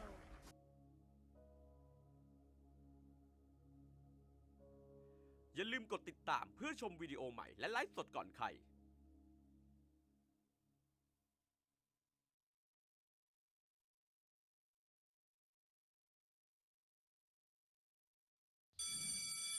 ครั้งนี้ห้องเราต้องชนะ ขอลูกแบงค์หน่อย เฮ้ นี่มันไม่ใช่ลูกแม็กซ์ซะหน่อย ไฮยะเท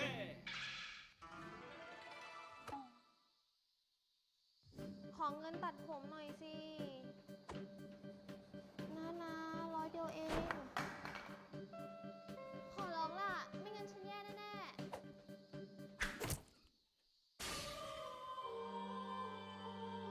ขอบคุณนะ ไฮยะเท เฮ้ย ขอตังค์กินข้าวหน่อยเด เราใช้ไปหมดแล้ว นั่นไง เป็นควายเหรอ ไถเก่งจัง ว่าไงนะ ออกกำลังกายเหรอ กล้ามใหญ่จัง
And this is it, guys. Liyab Esports' last game for the group stage. In Isaac's words, this is the make or break game for Liyab. One team, a definite team that will block their way, the gatekeepers for the Filipino squadron. What's it gonna be? One team's domination or Liyab's retribution? Let's find out. We go into the draft. One Team Esports are going to ban out the Florentino and the Darcy. We're gonna keep things standard here. Let's see if Liyab Esports are going to decide and ban out the Zip. As this goes on, they still could ban out the Krizix, but we'll have to wait and see. They probably would want to ban out the Hayate though, because Tura's Hayate is a completely different story, but instead, they're going to ban out the Lindis. So now it's an open Krizix and potentially Tura's Hayate on the board. You know, this is pretty scary. Omen is also up here. If they get the Hayate, at least 1717 is going to get his hero of choice. Miggy can also go for the Kriknak if he would have wanted to. It's also pretty good if they get these particular heroes because they're taking that away from one team who does get the pick on Krizix. Now, this one team squad is the team that is pretty favorable when they use the Krizix. Isaac did say before that some teams are not able to utilize it as well, but I think that one team are the ones to be able to make that work if they go for the Krizix.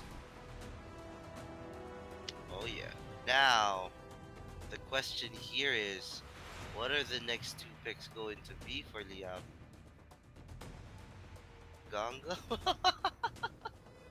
Ganga? Huh. Are they serious here? I don't think so. It's just a hover over. It's not even a lock-in. Possibly. There we go. That'll be the smarter way to do it. Yena and Benz will Hayate. be on his Hayate. That is good. That's good. I like that. 1717 gets the Yena.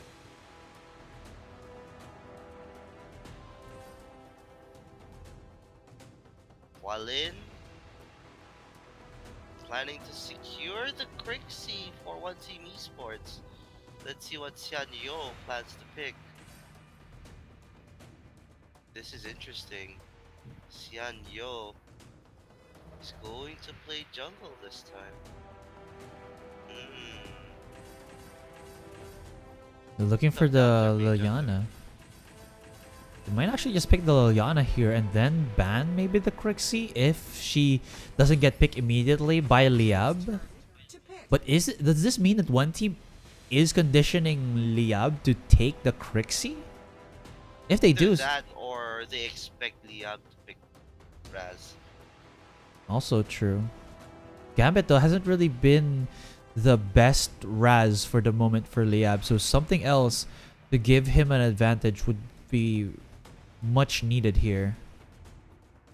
They decide to not yet think about it first and just go for the Thane for Rubik's. I think that's a smart decision. They just found themselves a little bit of an anti-fight mechanic here. If there's something like, let's say, an Ormar or an in-your-face hero, maybe a Killen or something into that regard, a Thane would definitely help out in kind of just pushing them back.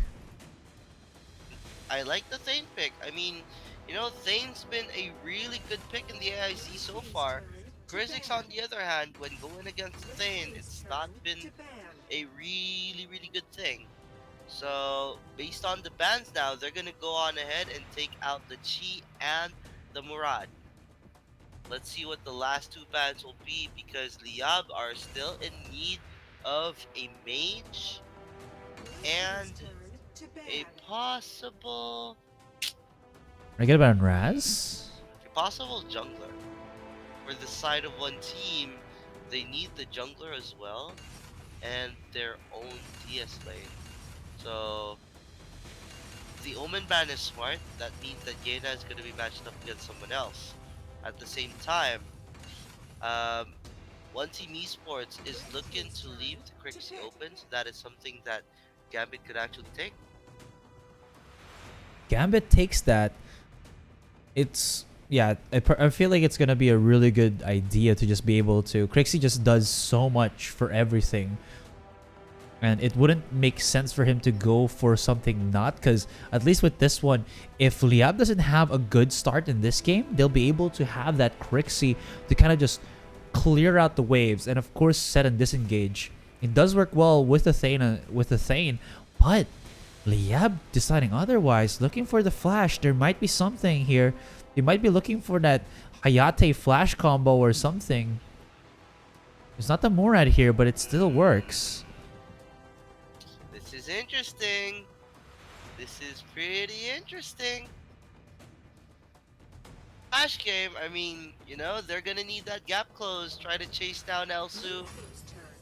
Probably dodge out the Krizzix, but they're going to dodge everything completely, and you know what? Let's just pick the Rourke. So that leaves some options here for One Team Esports. They are going to need someone with really high burst to remove the Rourke's shield. So Miggy on the Rourke could play really well into the Liyab Esports lineup right now. I like that. Ryoma is out. You want a little bit of a fighting presence?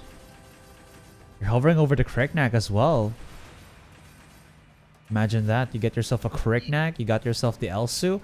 This is another team or another comp that's gonna be looking to snipe the backline. And we've seen Ben so many times be just basically a swallower of bullets. Let's Possible. I mean, could work. Lubu. Yes, it's fine. It could work. Wow. It could work. Kriknak with a Liliana and an Elsu, the follow-up damage could potentially burst down Rourke. When we saw the Rourke Kriknak matchup before, it didn't work well because they didn't have enough damage to get rid of the ult from the Rourke. So this case it could be completely different. There's enough damage to get rid of that ult and potentially knock down the Rourke, but instead looks like they're gonna last pick the Flash. So this could be a good Flash game. I mean, you know, one good timing with the Flash's ult, and that could pretty much change the game. We'll have to wait and see. But going into the overall draft here, I'm favoring Liyab game 1. There's a big potential for outplay. They have a contingency plan late game. They essentially countered the Krizzix, so all they need to do now is execute. Let's wait and see as we wait for game number 1 to start. Let's go on ahead and watch and check out the teams playing for.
seconds.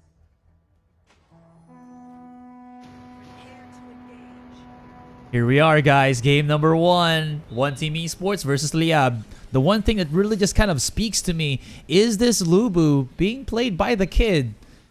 Now, you typically kind of want to see a Omen, but Lubu does have his own kind of merits. He's a very fast character. Once you hit level 1, level 2 or level 3, you kind of start to kind of smash away at your opponent.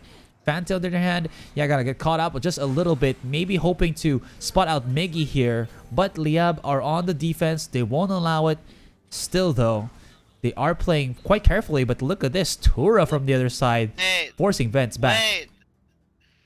Wait, Gambit is on Hayate. Benz is playing the Flash. This is the other way around. They're using Flash on the sideline. This is interesting. I mean, Flash pressuring Elsu could be pretty sick.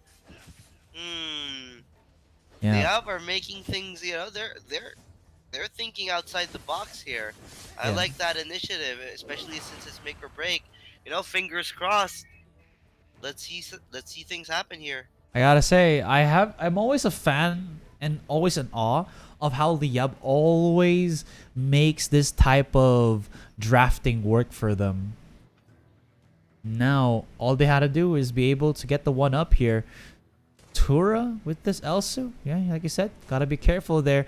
I'm also kind of curious how this Swalin, or rather this Liliana and Hayate matchup will work. Look at that though, Ben's taking quite a bit of damage. Thankfully enough, he does have a shield. Protection is popped though, so that's not gonna be popping for the next couple of seconds. Run, Wally, run. Esports are gonna go for the AD. Uncontested. 2 minutes on the dot. Looks like they scouted Liyab. Liyab don't really start the AD in the 2-minute mark, so they took advantage of that fact. A little bit too slow to get for the comeback here, but still, of course, not overcommitting is also a strategy here for Liyab for now. Once this work starts to get level 5 onwards, this is where we're gonna see maybe a little bit more action. Rubik's on the other hand gonna rotate around. Tura is playing around here with his opponent. He's playing with his food, and it seems like Tura making a great mistake. Use his skills. Yeah, he should be down. Kunai Blitz. No way! Oh my god! Mistakes were made. Wow. That essentially looked so bad. That's three heroes Benz going went back. onto that lane. Benz went back, man. Well, first blood is something you never want to give an Elsu.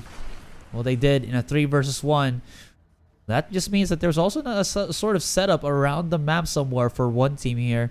Liliana could go onto this top rush where Rubik's and his friend Miggy are waiting. That could be bad. And what's worse is that Tura is in control of his lane. Yep. It's gonna be a Hayate, so this is Tura's Elsu. They're gonna be trying to make a dive onto Bents here, but they're not gonna catch a thing. So they were going to steal the small camp instead. And right now, Liyab have yet to make any other moves after that that really bad gank onto Tura. So, Ooh, get it. they're gonna make a steal. Alright, that's a good steal. They take the red buff away. Liana's out of position, but she's a fast one. She'll gonna be able to escape from that. Tura once again, okay, has to go all the way around, but perfect conditioning there. And while all of this was happening, look at onto the other side. Kid as well as Xianyo breaking away at the tower. Rotation a little bit faster than that of Liyab, but they are diving Tura for that initiation onto the top lane. It seems like Rubik was able to absorb the damage from the tower, and Bent will live to fight for another day. Now this is blows being exchanged, but no towers will be taken yet by Liyab. To take this, they want to at least try to make a trade. Top tower is already gone, but they are not going to get that tower. So instead, they're gonna settle for the AD. It should be fine. Fanta, oh, he's getting caught. They're gonna fight. Almost got caught there. Dragon is already up once again. Miggy's starting it off, but one team knows what's up. There's gonna be a snipe that could actually hit. Big damage could be done. Shanyo actually does it. Ben's coming in here. Will be able to get away, but almost gets shot by the snipe of Tura. With that, they back away, and it seems like they're going to be pushing for this tower here. Rubix is onto the side, but Shanyo will try to go for it. Snipe doesn't connect, though. Shanyo could be in a bad spot, but actually still gets away. Gamut joins it onto the fight, and nobody dies. But seems like Tura is so on point. He is finding every single target, and Shanyo, he's waiting. They're waiting for Gambit to look into the brush here, peek into his depths, and even maybe see his death. There's 4 people. He has to back away. He used his ultimate, just get on out of there. They had to respect him, but with that, the tower has been traded. Tear him off, and they get 2 towers already. So they have the dragon advantage. They have 2 towers as well. So this is the thing. You don't need to make kills. You just need to fend them off enough to make sure that you could get an objective uncontested. Smart plays coming in from One Team Esports right now.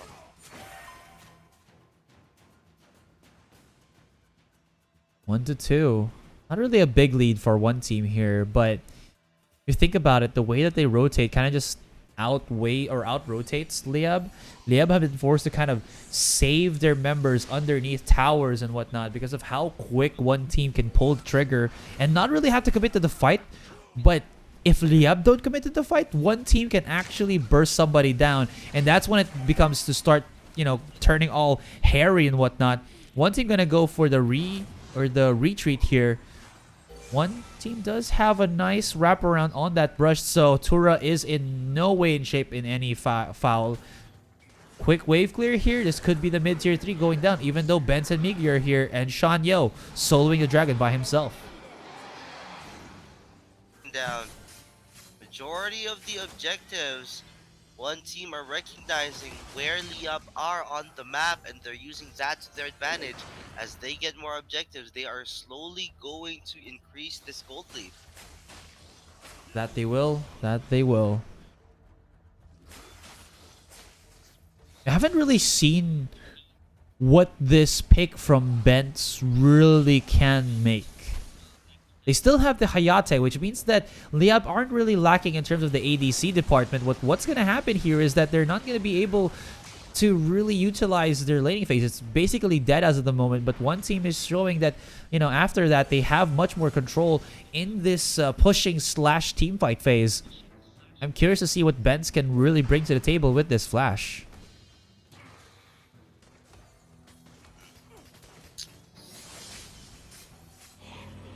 Scary. I mean, it's a possibility, but right now, like I said, one team, they are really using the fact that Liyab are showing on the map, and because of that, they can easily get the Dark Slayer uncontested. Now Miggy goes in all alone. Oh, there goes the fight. Ben's gonna pop that ult. Tura knows where he is. One more. There's the snipe. Oh. He got knocked out. 1-7-1-7 though. In a 1 versus 1, Yena will be able to chase onto Kid, but he is being an int, man. He's inting, following up to his opponent. The snipe could actually have hit 1-7-1-7 there, but the range or maybe the duration was not enough from the Elsu. But while that was happening, mid-tier 1 is exposed. Shanyo is coming in from the side, and there you go. All tier 1s are already broken down. You know, courtesy of One Team Esports. Big outplay. 1-7-1-7 nearly got the kill. Well, they get it now, but earlier, Fanta with a very clutch pull onto that Yena just to make sure that the Lubu gets away. He will die now though, but still. Liyab aren't out of the woods yet. They could still potentially... Ooh, nice steal on that blue buff. They could still potentially come back from this game.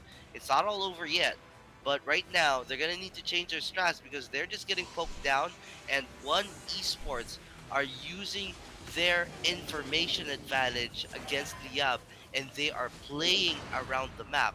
As they continue doing that, they get more objectives over Liyab, who have yet to take any critical objectives. Another dragon. There it is. They're getting the dragon, man. Oof, this is not gonna bode well for for Liyab here. They're slowly slipping grip. Tura, though, in a really tight situation. If they commit to this, this could be really huge. Look at the damage, though, from Tura. Gambit has to respect. But still, they got the ADC, and that is perfect. Rubik's escaping from the other side, will flicker over, but it seems like one team esports is on the prowl. They're on the chase. They spot him out. Shanyo spots out Gambit. There's the carry, 1717, trying to move around with the Yena, but it seems like Yena is going to be a Nona, as that is going to be once another kill for one team. They do get 2 on the side of one team, but 4 have been expended. Triple kill for Shanyo as well. And that full dead. And you can see the pressure coming in from one team esports as they make kills happen. Oh, Flash just dies. They get 2 towers, and now as Liyab spawns back in, it's 9-5. You can see the gold lead slowly increasing. It's about to reach that 10k mark. It's not looking good for Liyab. They still have a second tier tower up top, but everything else is in shatters. Liyab there. I mean, the man's name is Elsa. You have to know when to let it go. They didn't, and it seems like one team were there to go for the punish. And speaking of punishes, Liyab aren't done just yet. The action still continues, but here comes the Lubu coming in. Gets a couple of knockups here and there. Rubik's had to expend his life. He had to push them back, or else that could have been a much graver mistake from Liyab. With that, the Dark Slayer is already up. Open for business. Take me as I am. Bam! There it is. Get the Dark Slayer yet again.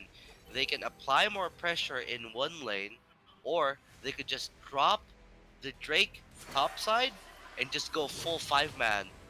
Because I don't think Liyab could contest all 5 of them together pushing one lane. They're gonna have a hard time, especially since their lineup is not built to handle these pokes. What can they do to be able to deal with these pokes?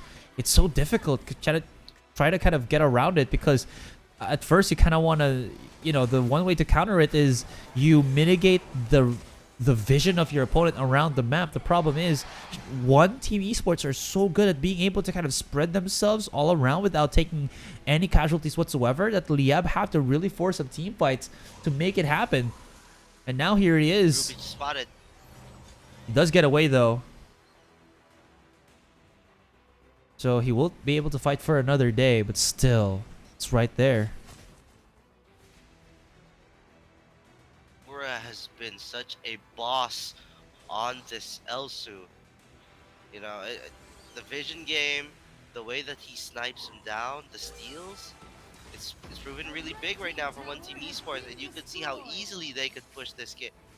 It's going to be really difficult for them. They need to go for a 50-50, but Fanta is around to re-engage, and while this is happening, you could already see Kid trying to split push, so Liyab need to be attentive on all points of their base right now, but the Dragon is slowly whittling down their towers.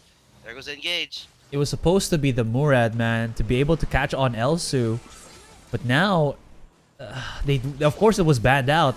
He had to go for the flash, but Gambit hasn't really stepped up to the fight just yet.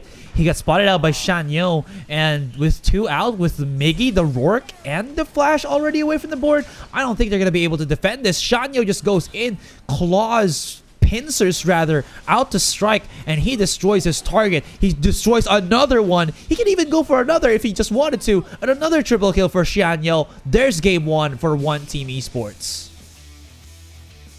Esports recognizing the weakness of Liyab, they are showing on the map, giving information for them to think of what to do next. As this goes on, one team esports are just going to play that to their advantage.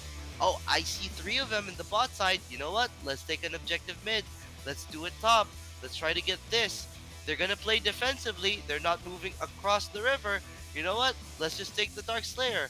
As they continue to do this, one team esports could easily dismantle Liyab's formation. It worked a little bit at the start, but there were some instances there where Liyab kind of overcommitted to the fight, and one team were just very quick to go for the punish, especially when you have that Kriknak it makes life easier when you want to try to get that aggression to your opponents. And now you can see it already, 10-0-2 for Shan Yo. He has almost all the kills in his team.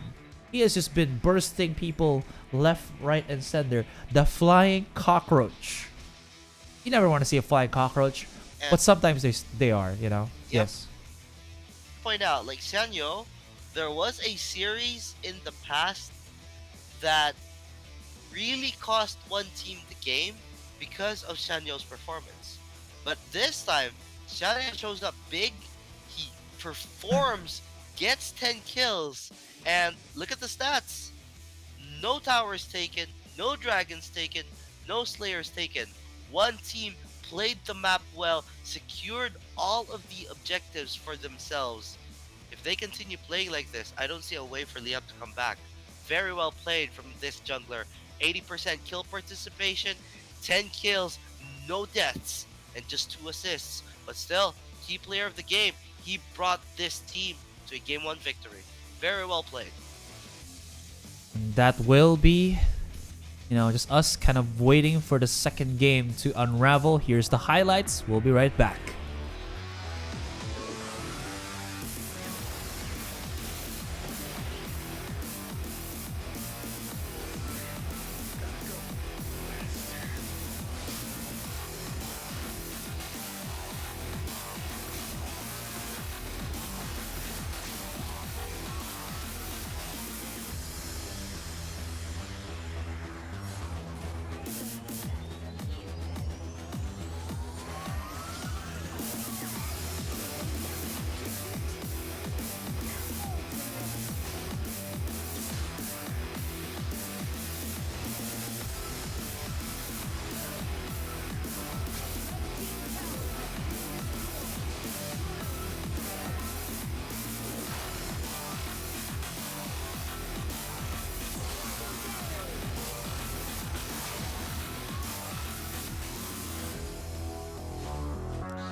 And we're back, guys. Yeah, Sports is in trouble here. One team is just kind of showing how to make the drafting work, how to play around your opponent.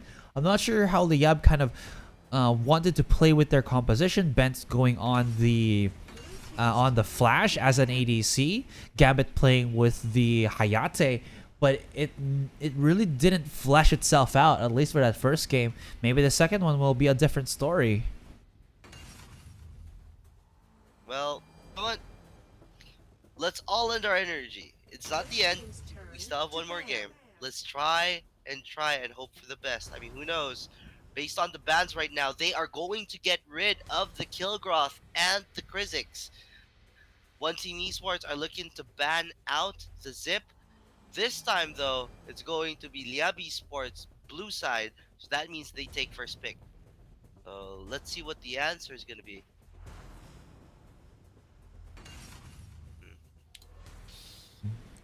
Smart that they ban out the Krizix. Florentino. Yeah. Smart that they ban out the Krizix here so that Fanta can't get it anymore. Could be the omen for 1717. Just stick to their guns. They made so much happen with that match against Team AK with a more quote-unquote meta composition. So maybe This is an open Darcy. This is an open Lindis. This is an open Hayate. They're gonna go with the Lindis. also a smart decision. But of course, with that, One Team Esports. Darcy Hayate is definitely possible. Get yourself a double whammy. Yeah. Oh god.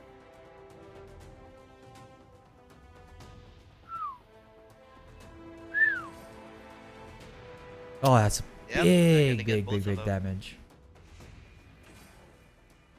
They actually rotate to the Yena.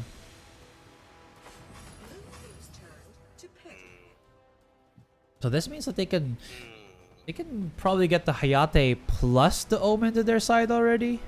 You know, no more nonsense. Or Hayate Krizix.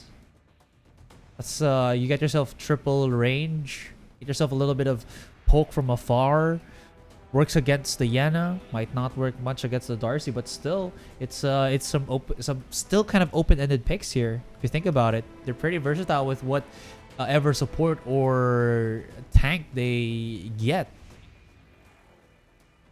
I think they could do something here. It's a Darcy, so you see a Darcy, you pick a Nakroth. They should do that. Based on what's happening, they're gonna go with a Verez and an Elsu. Red team's turn. Huh. Interesting. I don't know what they're thinking, but yeah, that's pretty nice. Then again, though, One Team Esports, they get 3 power picks: Yena, Darcy, Hayate. If Liyab Esports can win against these 3 power picks from one team, I am going to go wild. Like, honestly, I mean, Liyab Esports, they have come a long way, but this is a very, very tough draft right now. How they're going to play around this draft from One Team Esports, they need to be very careful with their last 2 picks.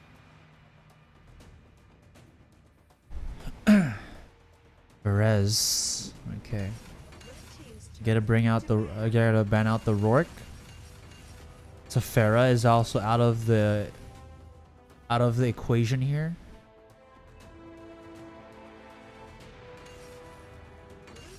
Seems like, you know, one team are just playing pretty chill here. That's a smart ban from One Team Esports. They're going to get rid of the Verez-Sefera combo.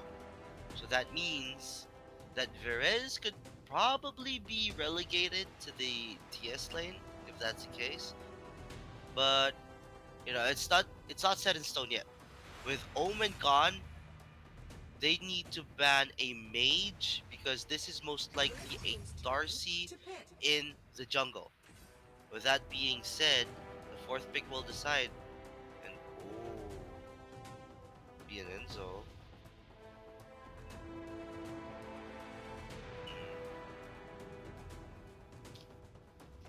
Support? I don't know what's going into the heads of one team. Again, this is just kind of like the epitome of counter picking. You basically just look at everything and anything. I don't think it's gonna be Enzo though. Whereas you're gonna need something to kind of shove back Liyab. Murad is still up though. As well. You can probably get that. Oh no, never mind. Since they already do have the Darcy as well as the Lindis. Go with the big bad lumber. That'll work. Elsa's range can still get hit by the Earth Splitter for lumber. He can line it up. Lumber, to cosplay as the blue buff. But now, this is the make or break.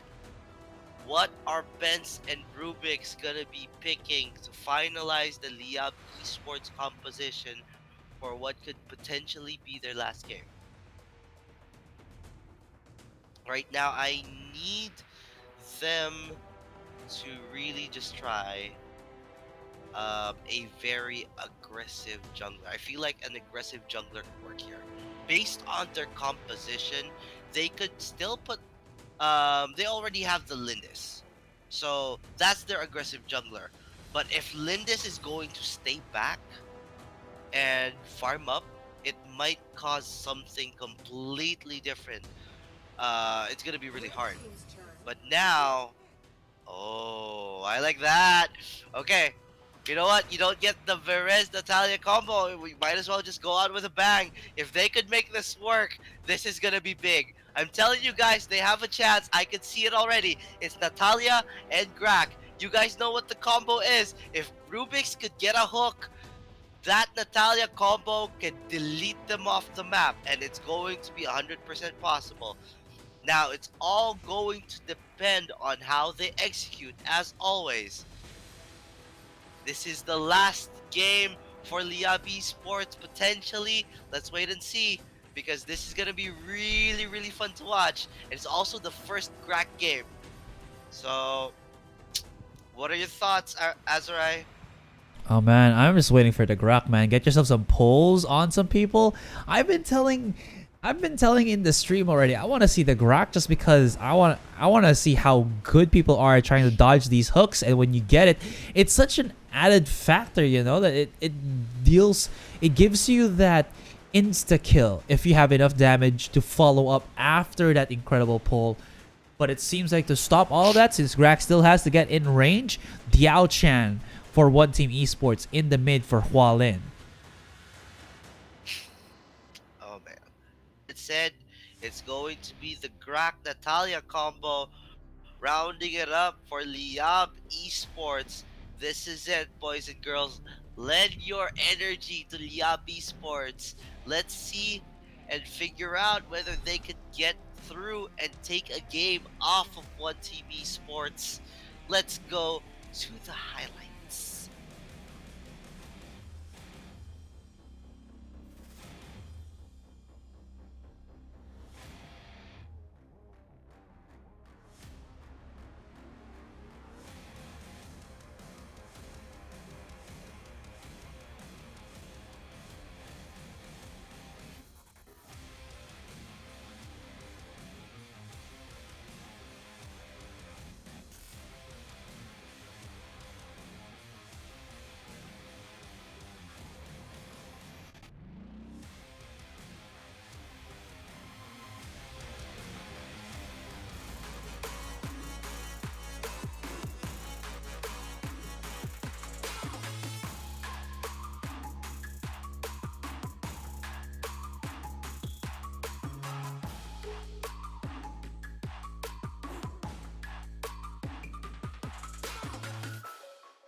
Get ready. Minions will be deployed in 5 seconds. Prepare to engage. Here we are, guys. Game number 2. Second to the last series of the night. Liyab. There is... I don't know if you can say a chance for them to get into the playoffs, but definitely if they can get one off of One Esports, they can still shift the tide maybe to their favor. There's a Grok for Layup's side. They can use the hooks here aggressively, and they can even use the Diao Chan to kind of combo with her icicles, you know, just to be able to kind of sink people down. They have team fight, they have pick off. This is a well-rounded composition for Liyab Esports. I want to see this this Grak Natalia combo. I mean, you know, you want to win for the memes. You play the Grak, and I absolutely love this idea. I hope that it could work. I mean, you know, fingers crossed. Benz is on his Elsu right now. Gambit is playing his Natalia 1717 on one of his best heroes. You know, You couldn't ask for more right now, so let's all hope for the best. But right now, One Team Esports looking pretty good so far, but Liyab have already stolen a small camp away from the Darcy. So, that's going something. Does at least start something off here for Liyab. Dragons should be up in about 20 seconds. Miggy does have his level 4 as well as Xianyao, so maybe we'll start seeing something. And speaking of seeing something, there is the mix already onto Rubik's. He has no way to escape that one. And the Diaochan kind of just keeps him in check. He's not going to be able to get that one. And the Frost does at least stop this very immobile hero.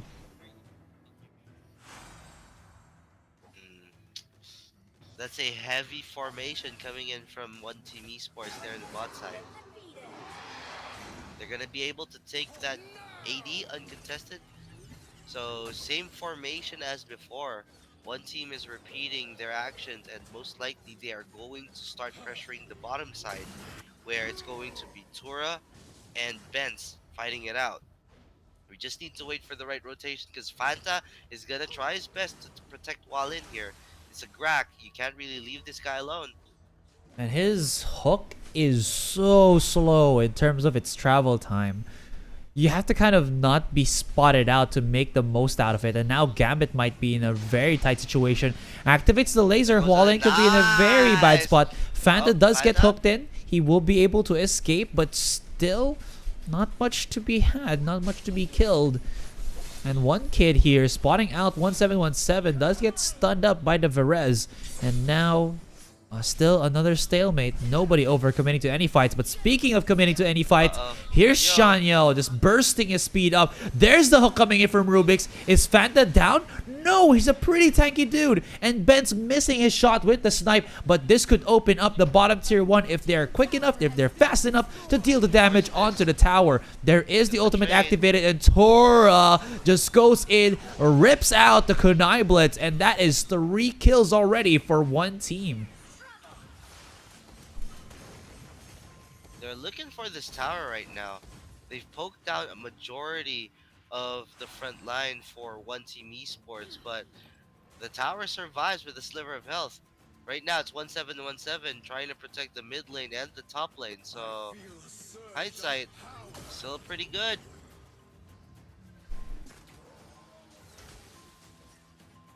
Seemed like an interesting fight there to force a hook underneath the tower.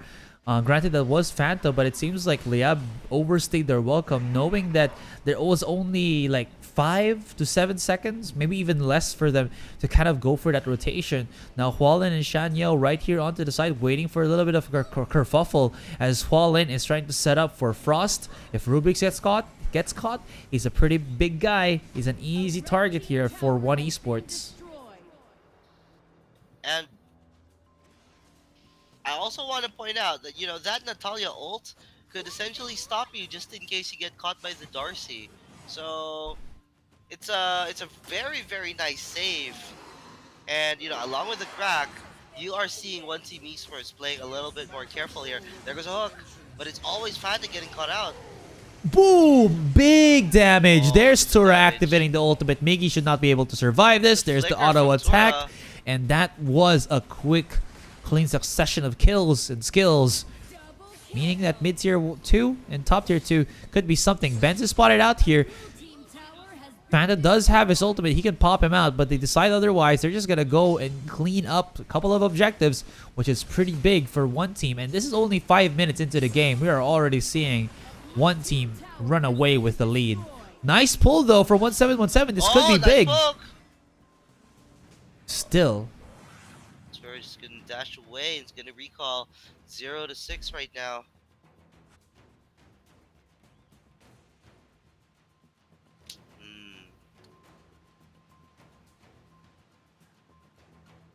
The blue buff.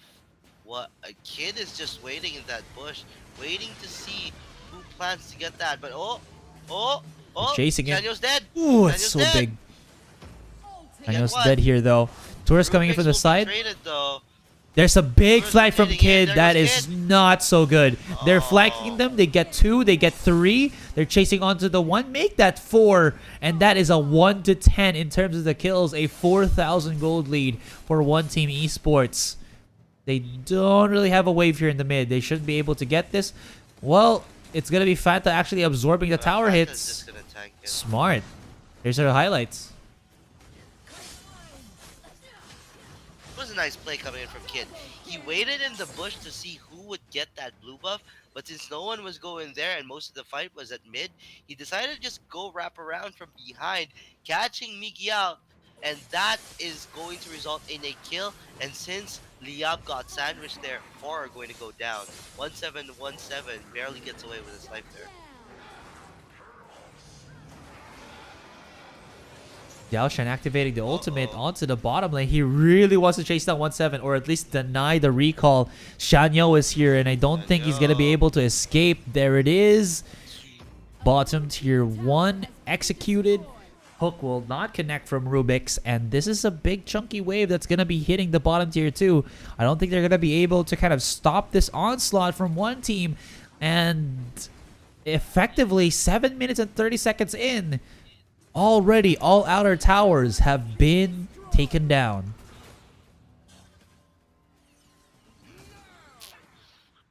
Seven minutes and 40 seconds in, they are down by 5,000 gold. They have taken one tower though, but right now One Team Esports are looking at the Dark Slayer and they are planning to get their push advantage going. This is where they would drop the Drake one side, allow a push to happen in another side as they control the creep waves. As all 3 creep waves crash in, they could potentially pressure all 3 and split up Liyab, making a weaker formation happen, and they could potentially get that really good engage to end the game. Yeah. This could be a GG push coming in. True, effectively closing this game out, and this early on, when you don't even have proper amounts of farm, proper amounts of loot, this type of lead is it isn't big. It's monumental. It's gigantic, enormous per se. This is not gonna look good. You can see it already. There's a Drake onto the bottom lane, while other members of one team are kind of just playing around this specific area. They can choose to just kind of slightly push the mid. They have Yena on the top, and one team here are forcing a fight onto the jungle to kind of see if Liyab are curious if they want to go.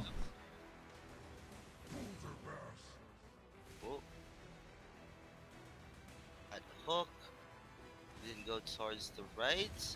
Now it's Ben's job to clear this wave before he makes it. Hook. Poke down Shanyo instead. Hook will be on cooldown. From 2 lanes. It's not going to connect here. Look at the range on this Drake once again. So easy to just get so much last hit. I think it's going to not be able to get that tower. Yeah, that's going to be the case. But still, the pressure is coming in from all lanes here. As now 1-7. 1-7 does not survive. Well, his HP is now 0-0-0-0. Here we come. Tura onto the mid. This is going to be a 5 versus 4. Huge Earth player to come out from Fanta. Just to kind of force them away, zone them out in order for one team to break at that tower. And now looking at it, last top tier 3 to remain. They could actually have gone for the Nexus if they wanted to, but One Team Esports are being a thorough team. They want to make sure that there's nothing else that Liyab can hide under or beneath or behind, and this is Nexus already exposed, and this is it. One team knocking on the door. They're just gonna wait for a Dark Slayer and then come back to finish the job. Esports, that they could have ended it there. I'm surprised they went back, you know. They probably respect the comeback potential.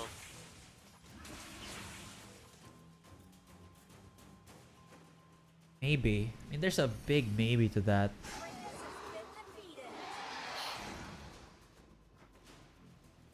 They could make a sick play here. Maybe they could rush down bottom lane, or they could probably hope for a mid push. He tries to go for something like that. They're really committing onto Rubik's here. He is not a very mobile dude, but Fanta still does not follow it up properly with his team. Hua Lin is very low in terms of the HP, so he has to recall back and you know, regenerate, but because all the inhibitors, or sorry, all the towers are already destroyed, it's gonna be easy for him to just kind of refresh himself. There's not really gonna be any weird spots. I'm not sure what happened with that. He kind of just set it up, and Fanta should go down, but he's still alive. Rubik's went in thinking that he could get the last hit, and now he actually gives up his life. 35 seconds on the clock. That is a big margin. Now that Hua Lin is marching in from the mid lane, this is gonna be a 4 versus 5, and I don't think Liyab have enough firepower to keep this one alive. Make that a 3v5. They do get the shutdown of the Shanyo, but I mean, come on, this is not the best of cases here. Tura just goes in, activates the ultimate, and the Kunai Blitz just basically blitzing through everybody, and that is game. You can see already Bent's clapping his hands. It was GG, and that's it. One team esports 2-0 in this series of 2.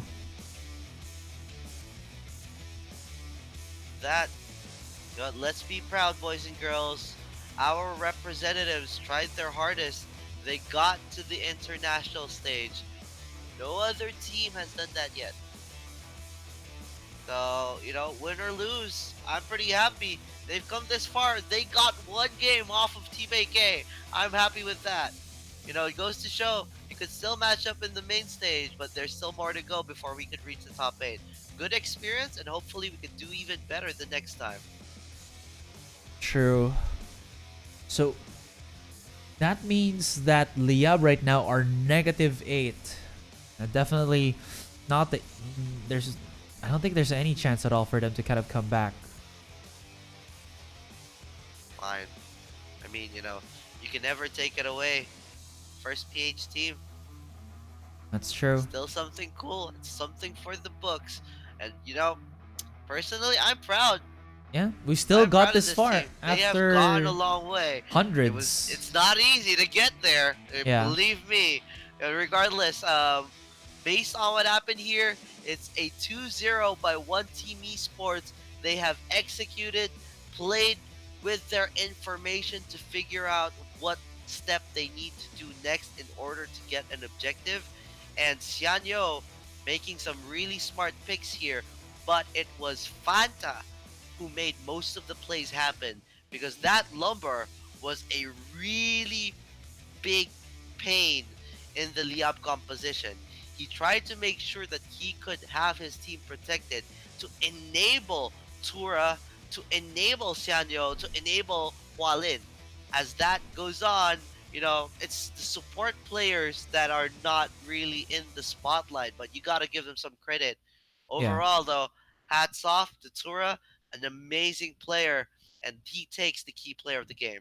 And with that, we're gonna be just going into a break for our final game of the day. It's gonna be another doozy. Team Flash versus Buriram United Esports. At least the teams who know that they're not gonna be able to make it into the playoffs, they have another thing to look forward to. I'm not gonna say what it is, but I know that the viewers know what it's up. It's gonna be all of us here from the Asia region. In any case, guys, we're gonna be back after a quick break here once again for the Arena Valor International Championship 2019, presented by Tencent Games, Garena, True Online, and True Icon Hall. My name is Asarai. This man with me is Isaac. We'll be back in a jiffy.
origin of all life.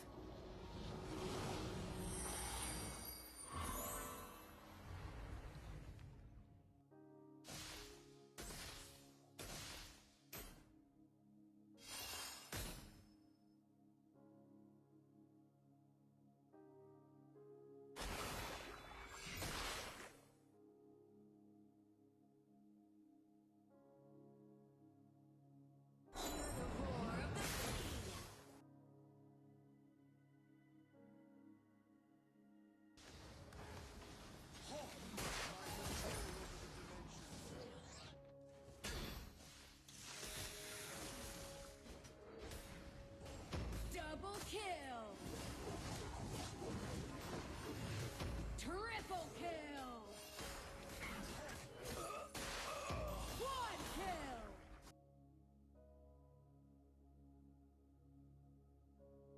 อย่าลืมกดติดตามเพื่อชมวิดีโอใหม่และไลฟ์สดก่อนใคร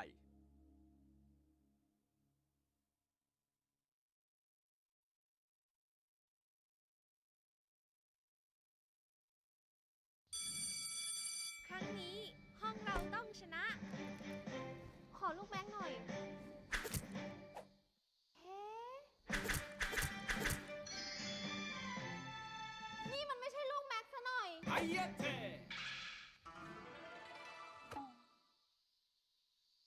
ขอเงินตัดผมหน่อยสินะ100 เดียวเอง ขอร้องล่ะ ไม่งั้นฉันแย่แน่ๆ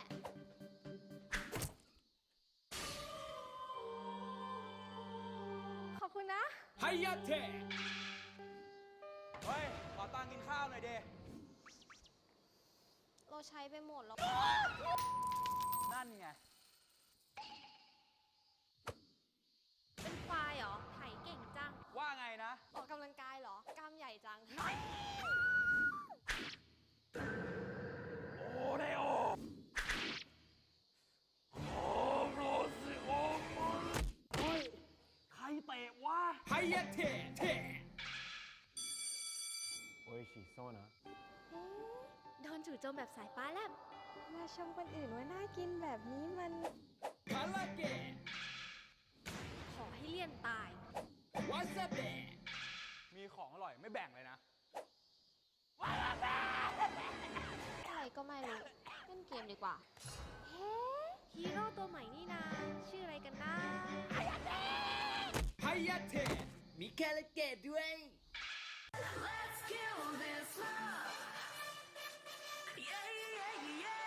ดีนะ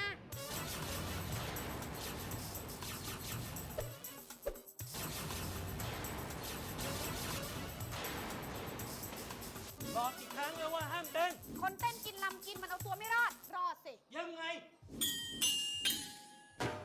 หนูรอด เพราะหนูรำ รำอะไร รำ รำ รำ โอ้ยรำ ลำไยเหรอ รำคาญด้วย รำก็กี้รำดาบ ดีนะ นี่พ่อไง แกไม่ใช่พ่อฉัน เก่งนี่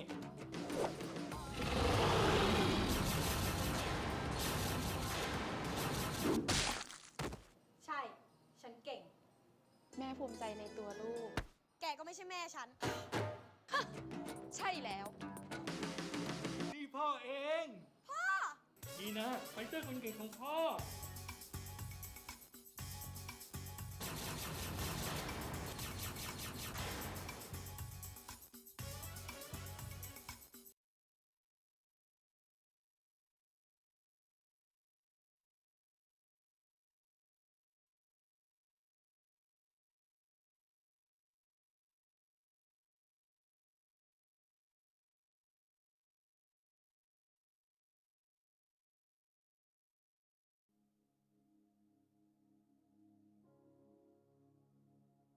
Water is the origin of all life.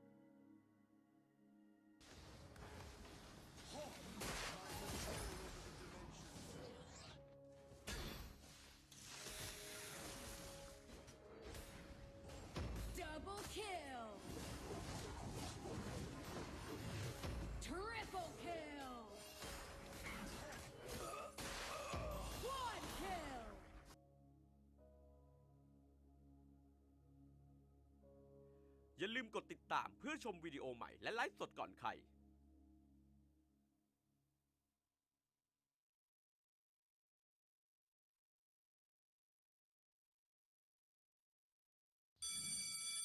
ครั้งนี้ห้องเราต้องชนะ ขอลูกแบงค์หน่อย เฮ้ นี่มันไม่ใช่ลูกแม็กซ์ซะหน่อย ไอยะเท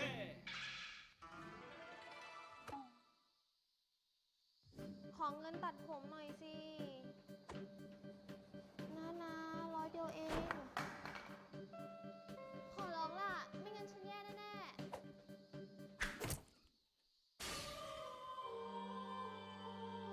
ขอบคุณนะ ไอยะเท เฮ้ย ขอตังค์กินข้าวหน่อยเด เราใช้ไปหมดแล้ว นั่นไง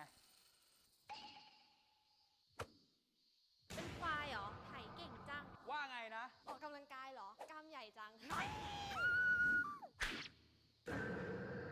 โอเรโอโรสิโอมันเฮ้ย ใครเตะวะ ไอยะเทเท โอชิโซนะ โดนจู่โจมแบบสายฟ้าแลบ มาชมคนอื่นว่าน่ากินแบบนี้มัน คาราเกะ ขอให้เลี่ยนตาย วาซาเบะ มีของอร่อยไม่แบ่งเลยนะ อะไรก็ไม่รู้ เล่นเกมดีกว่า เฮ้ ฮีโร่ตัวใหม่นี่นา ชื่ออะไรกันนะ ไอยะเท มีคาราเกะด้วย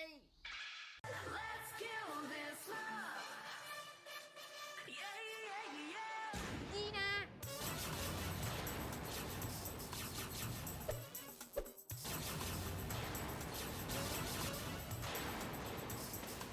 บอกอีกครั้งแล้วว่าห้ามเต้น คนเต้นกินลำกินมันเอาตัวไม่รอด รอดสิ ยังไง หนูรอด เพราะหนูรำ รำอะไร รำ รำ รำ โอ้ยรำ ลำไยเหรอ รำคาญด้วย รำสักทีรำดาบ ดีนะ นี่พ่อไง แกไม่ใช่พ่อฉัน เก่งนี่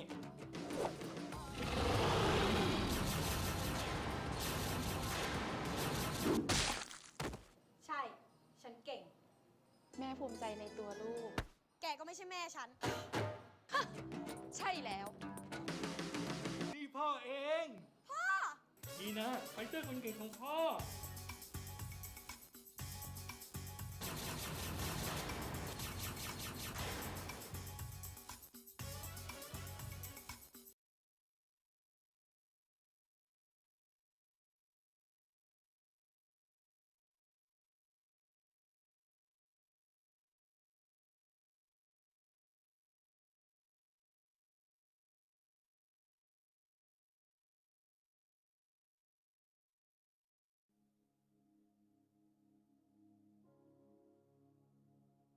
Water is the origin of all life.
True Gigatech Fiber เน็ตบ้าน 1,000 เมกมาพร้อม True Gigatech Fiber Router เร็วแรงทั่วบ้านเพียง 799 บาท พร้อมดูฟรี True Premier League กว่า 100 แมตช์ตลอดฤดูกาลจัดเต็มกับความสุขที่ได้มากกว่า สมัครวันนี้ คลิก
Hey, what's up, everyone? We're now back for the Arena of Valor International Championship 2019. The final set of the day, it's Buriram United Esports versus Team Flash. My name is Asterai. With me is Isaac.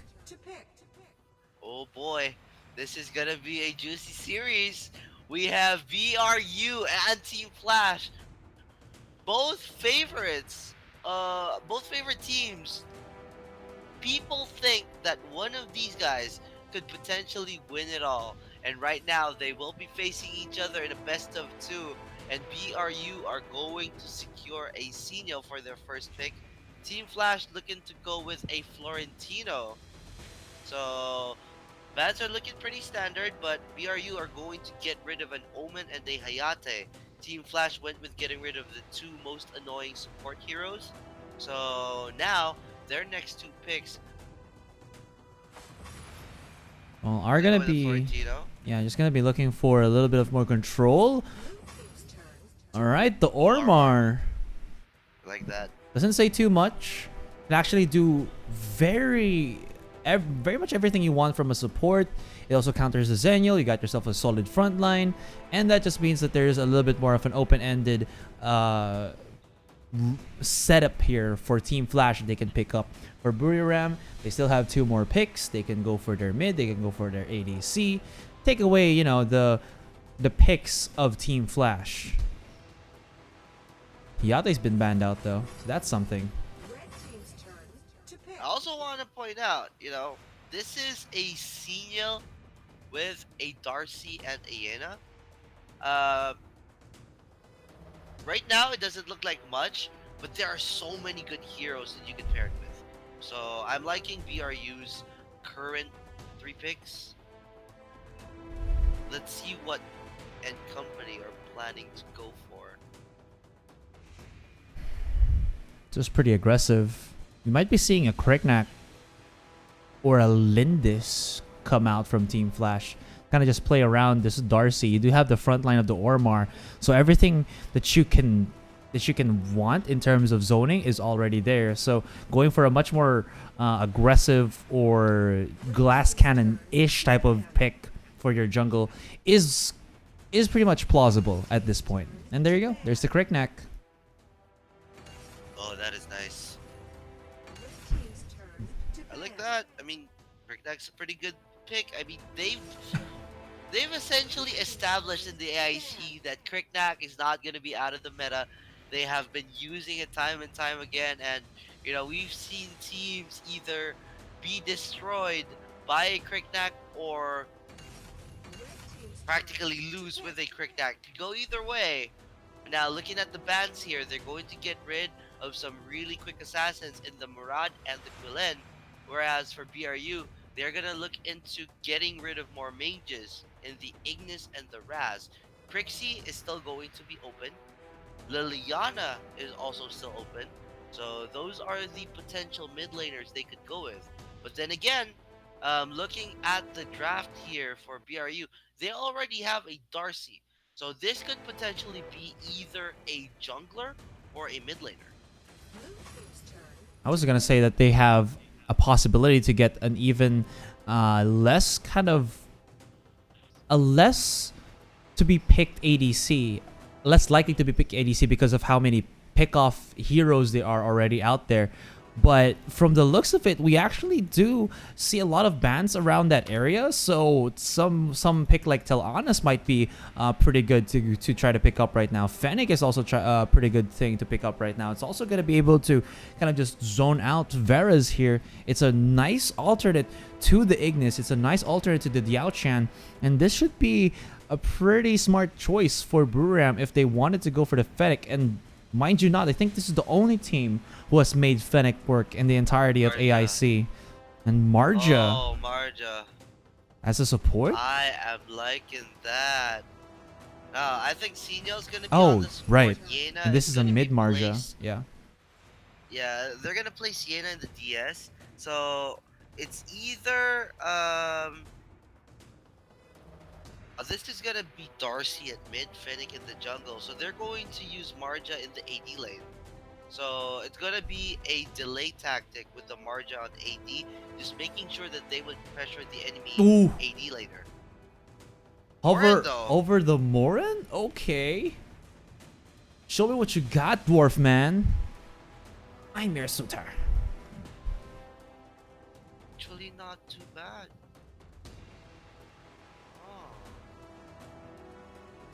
I mean, Darcy's skills could play very well into a Morin ult.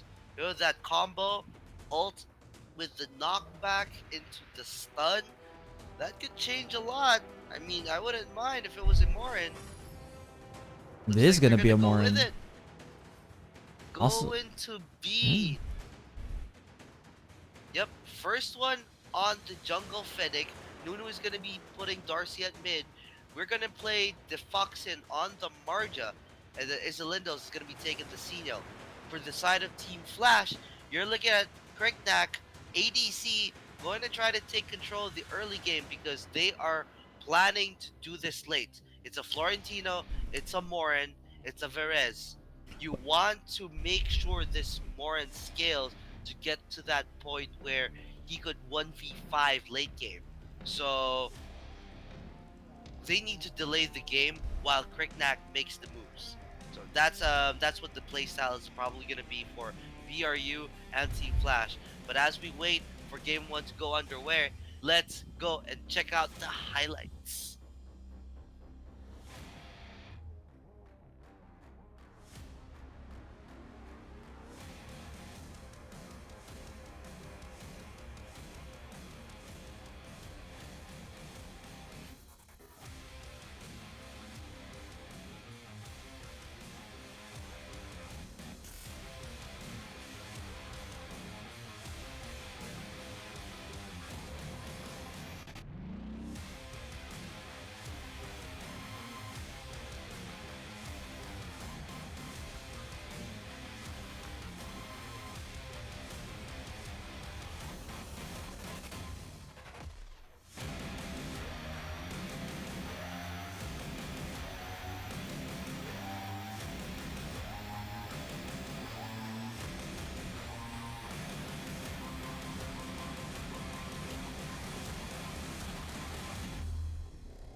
Here we are, guys. Game numero uno.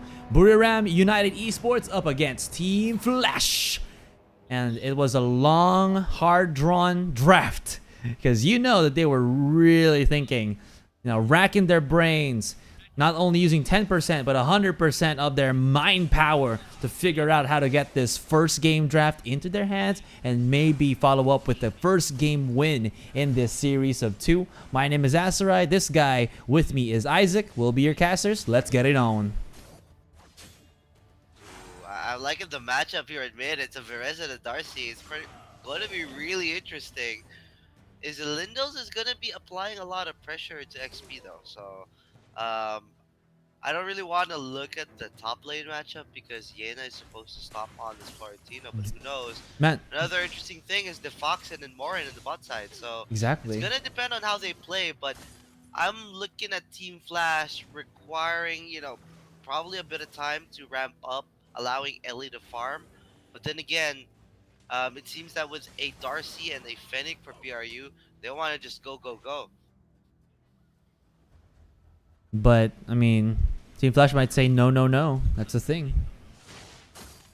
ADC coming from the side, eats a little bit of an AoE. Okay, has to back off. There's like 4 people from BRU already situated here in the mid. Also, you gotta take note, if you've been watching the entirety of this group stage, AIC has been, kind of that team that tries to go for the calm, collected manner of playstyle here. And they're really not the ones to try to finish the game as quickly as possible. But maybe going up against Team Flash, who is historically known to be a very offensive team, they might have to change their mind. But now there's going to be Pro E diving in right in front of Isalindos. But Isalindos still has his escape tool, gets on out of there, and is going to be fine. Going into the bottom lane, looking at it, Ellie is actually winning the match against Defoxen. And this is kind of weird, having a carry Marja. I don't think it works that way, especially against a heavy hitter such as Ellie. Fine, Marja in the AD lane, she's gonna be really annoying in the late game, so it's not gonna be that big of a deal, but she just really needs to try as much as possible to delay the Morin. That's what's important right now on the Marja's part. If they can continue this pace, it's gonna be good for Team Flash because they're not really being pressured by BRU right now. They're definitely not. Dragon actually went into the hands of Team Flash here, and they're already showing how quick they are on this rotation. Now, they are setting up Darcy to go to the bottom lane. Ellie might be in a bad spot. There comes Pro E. He does spawn out Defoxen, but here comes Nunu. As he gets the CC? No, there's the movement speed boost for Ellie. Real easy to just maneuver around these casting time skills. If you don't have an insta-stun, you're not, for the most part, not going to be able to catch out on Ellie. So be careful what you wish for, or be careful how you kind of match around them. You got to predict. Predict as hard as you can. Oh, yeah. Pro E is at the other side. They could practically wrap around. Then again, Marja probably read that. They're going to go for Defoxen instead. Ellie still farming. He's going to be fine here. There's Isalindos though. But ADC comes in out of the fray. Isalindos again has to try to run away here. Now he doesn't have any escape tools. Pro E tries to go underneath the tower, but still cannot be able to do that. Defoxen, being on this Marja, able to absorb quite a bit of damage. Of course, he will be able to keep Isalindos alive. But you do see how aggressive Team Flash is in trying to look for these angles. Now there he comes. Pro E underneath the tower. XB will be coming in soon. This is a 3 versus 1. I don't think Defoxen can actually get away from this. But immediately as I say that, here comes Isalindos, goes in, drops him up above, and denies it right off the bat. Looking pretty smart, pretty sleek. XB, spotted out by Defoxen, has to go all the way back away from the tower to be able to get away from this. But Defoxen might stop his recall or clear out this wave, so he has to stick to the tower first. But while that was happening, check out where the other members of BRU are. Breaks the mid-tier 1, and their rotation a bit faster than Team Flash. If you look at what happened there, they really committed on getting Defoxen so they can get the bottom tier tower. But Defoxen played it smart, cleared the wave as quickly as possible before she could be contested. And once she was being hit, you saw Isalindos very clutch with that ult to save that Marja and drag them back. While this was all happening, BRU got that information, decided to push mid instead. Pro E is so low, he can't really escape it. The barrage of attacks coming out from the Fennec was a bit too much for him to handle. And now we get first blood. Now we get a little bit of a tilt shift. And this is not the BRU that we saw before. And that's not saying it's a bad thing. It's more of like, this is BRU on a whole different spectrum of aggression. They're not just controlling the lane, they're controlling their opponents. And they're getting the kills, they're getting the advantages and whatnot, what have you. They could even be setting up another gank into the bottom lane. Ellie's pretty low. You see the pressure. The mid lane is already gone. They essentially need to get one side lane tower, and this is going to allow them to seep through the enemy jungle and position for invades and slowly choke out the opposing jungler. They're gonna push them out here. First one could be in a really tight corner. Seems like Isalindos joins in onto the fray. No harm, no foul. Not even sure who actually got the buff for that part. But Dragon will be their next objective. Ellie here will be able to force that out. Defox really wanted to get this bot tier 1, but it's not going to happen. Nice amount of pop for Isalindos, but this is a Verez, pretty tanky duelist. It's not going to work out for him. But like I said, 20 seconds, and there's the Dragon.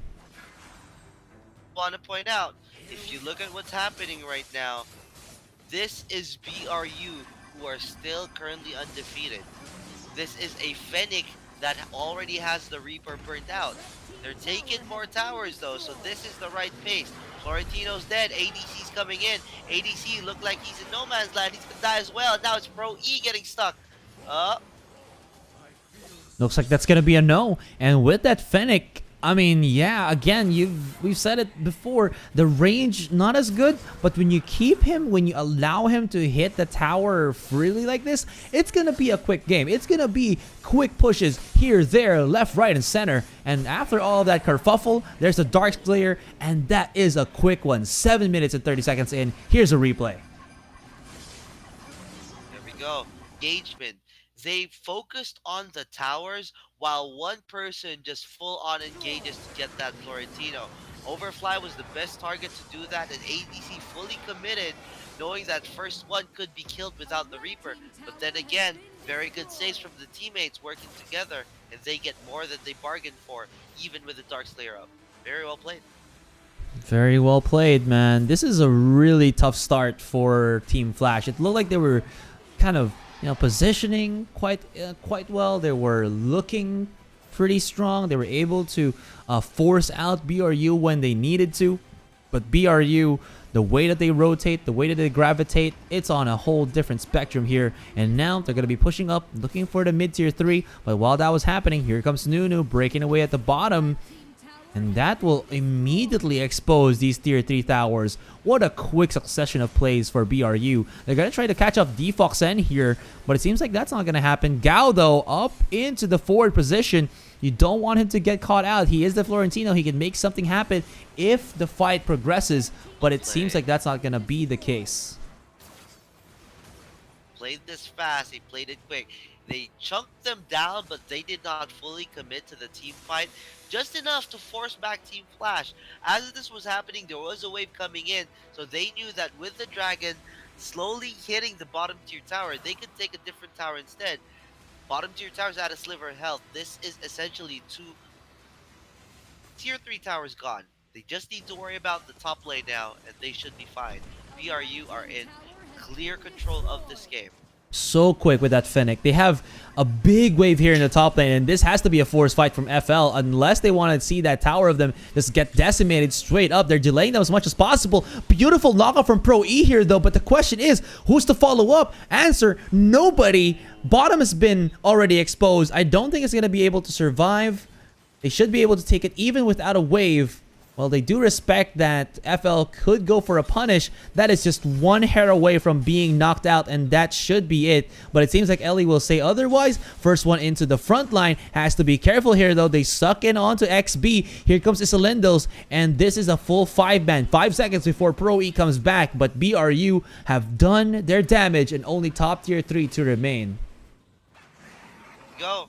Get what you came for. Time for you to get out. As the Dark Slayer spawns, they can get both objectives as they lock Team Flash inside their base. As they continue to do this, they will clear all of the camps, so the net worth is going to remain in BRU's favor. They will grow harder, they will scale faster, and this is potentially the GG push once they get the second Slayer.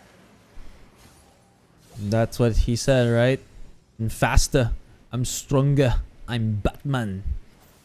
And this is how BRU are just saying it onto Team Flash's face. They're the faster team. They're the stronger team. And here we go. Second Dark Slayer of the game. Last tier 3 tower onto the top lane. First one onto the front lines. Pro E spotted out. He cannot escape. The slow is too much. And that is immediately a 4 versus 5 in the blink of an eye. BRU demonstrating exactly why they are still undefeated in the group stage. They're separating, they're split pushing, they're using every bit of advantage that they have. No. Okay, that's not even what we're up in. And Gao goes in. He thought it was a 1 versus 1, became a 1 versus 2, and in the blink of an eye, a 1v3. And this is it. 11 minutes, 30 seconds into the game. That Nexus is already primed and juicy. Pick it like a fruit, drop it like it's hot. That's gonna be game number 1. It's BRU for the win. They recognize the importance of Team Flash's late game. They made sure not to get to that point. BRU with a stellar performance. They pressured the Morin once they got their momentum going. After that, they take objective after objective. The failed fight in the bot lane where they try to get the bottom tower along with the Foxen, Isilindels with the clutch save there, that essentially turned the game completely around from dead even, and Team Flash, they never recovered from there. Very well played, BRU. Just went wrong at the very start. BRU never really faltered. Even though Flash was incredibly aggressive, it still seemed like it didn't result into kills, it didn't result into towers, and at the end of it, BRU never really shuddered to think, at the thought of it. Anyways, we'll be right back after a quick break. And when we get back, it's the draft for game 2. Let's see if it's going to be a 1-1 or a 2-0.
Final game of the day. Here we are, game number 2 between Buriram United Esports and Team Flash.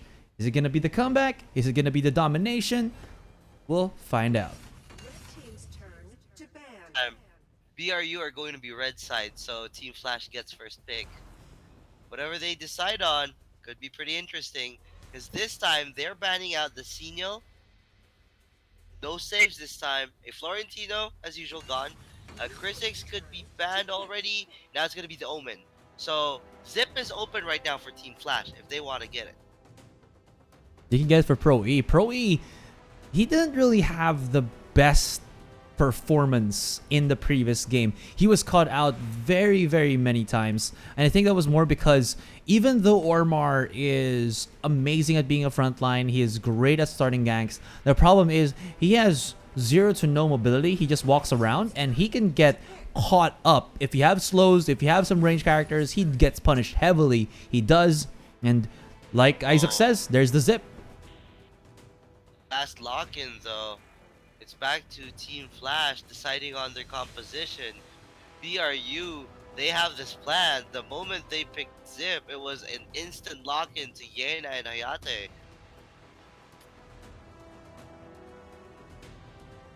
They're looking for something else. Team Flash, I wouldn't say they had the typical ADC, and I don't know if Ellie was ready to kind of use that particular hero, you know, the Moren.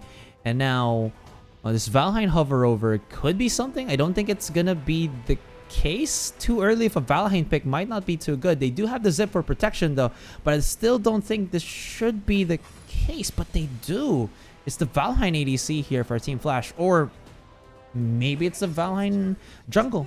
We still have to check out. A Valheim specifically to counter the Hayate. So usual case is that when you play against a Hayate, you want to counter the guy in the laning phase and play aggressive. The best hero to pick that would be the Valheim. So you're gonna go with the Valheim in the side lane to contest this Hayate. Darcy's gonna be picked up by BRU. Verez is gonna be picked up by Team Flash. So with a Zip and a Verez running around, Verez could potentially play more aggressively and Zip for the save. The potential lockdown they have with these 3 heroes is already pretty good. So right now I'm favoring the Team Flash composition.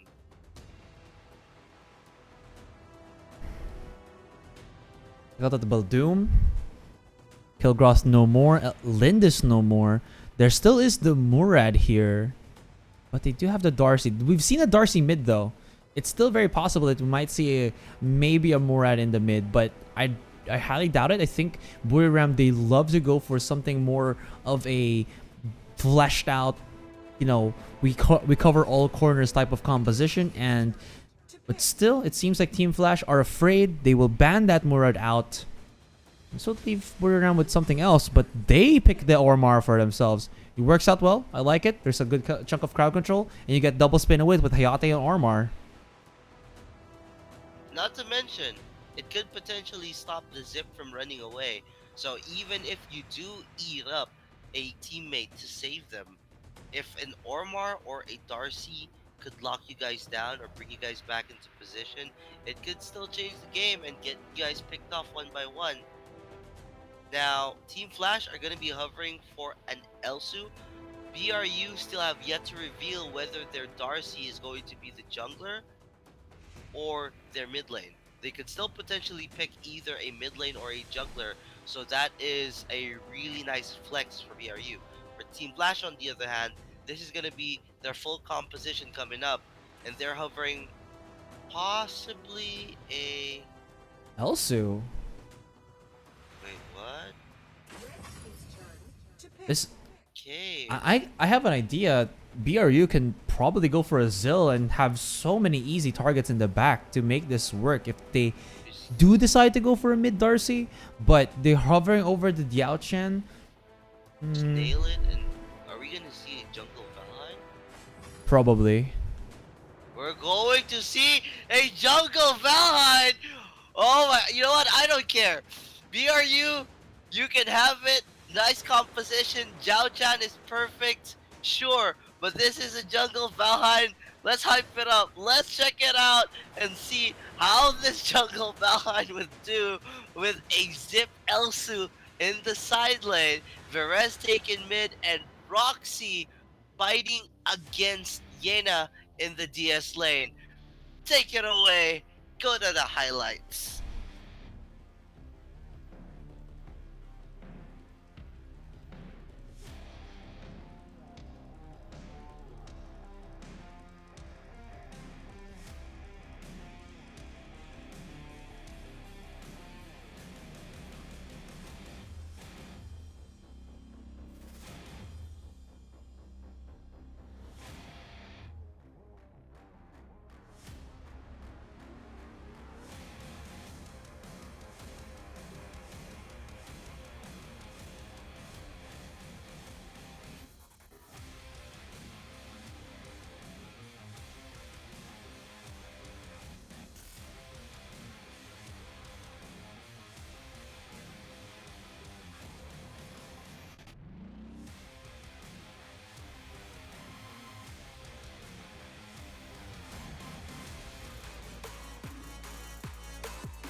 Get ready. Minions will be deployed in 5 seconds. Here it is, the final game of the day. This is the last day as well for Group B. And we'll have to see how this pans out because Flash have put out a jungle Valheim. This is no kidding. This is a jungle Valheim. Let's see. Let's see how it goes. Let's see how it pans out. I don't know. This is not enough crowd control for me, for Team Flash. Or not enough good front line for them. They're gonna get bullied out heavily. Well, you know what? Let's hype it up. Jungle Valheim. Let's see if it works. The great thing about it, though, is that this is a Valheim pick. So once he gets into that late game, he's going to be incredibly strong. The problem is the pathing for him to get into that late game is where it becomes a little bit tricky. He kind of falters in before you start hitting maybe around 15 minutes, level 15. I don't know when the Valheim truly finds his stride, but it's definitely past or after everybody gets their proper items. That's the thing here. So this is going to be either a long drawn out game, or if BRU catches up to the plans of FL, it's going to be a quick game. It's the two of the polar opposites. It's either it's super fast or it's super long. Isolindo's on the Ormar. They're looking to play this fast. You're not looking for a short game. If you're playing on Team Flash right now, you're playing a jungle Valheim. They're gonna try to make aggressive stances. Pro E sucking up all his team, brings them out, gonna be okay. But BRU trying to go for a chase. This might be something heavy, but nah, they just show themselves up into the mid. This does open up some angles onto the side lanes. It's gonna be Summer up against the Elsu though.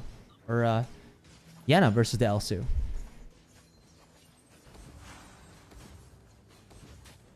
As well to see that the Valheim,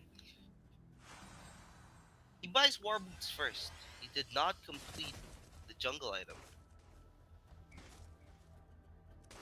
Ooh. Maybe he's just gonna clear out the jungle as much as possible and then just keep on farming till it's all right. The thing is, BRU. Looks like it's AP Valheim. Oh. You're seeing that book. Still though, look at the pressure. Summer's being chased down. Now, this is where it's actually possible. They could go for that really aggressive fight because Pro E could save anyone even if they're under tower. That skill 2 could really change the game for Team Flash. At the same time, you don't have to complete this the skill 2 animation. You could stop it short and just give a quick shield for your team. Dragon taken here.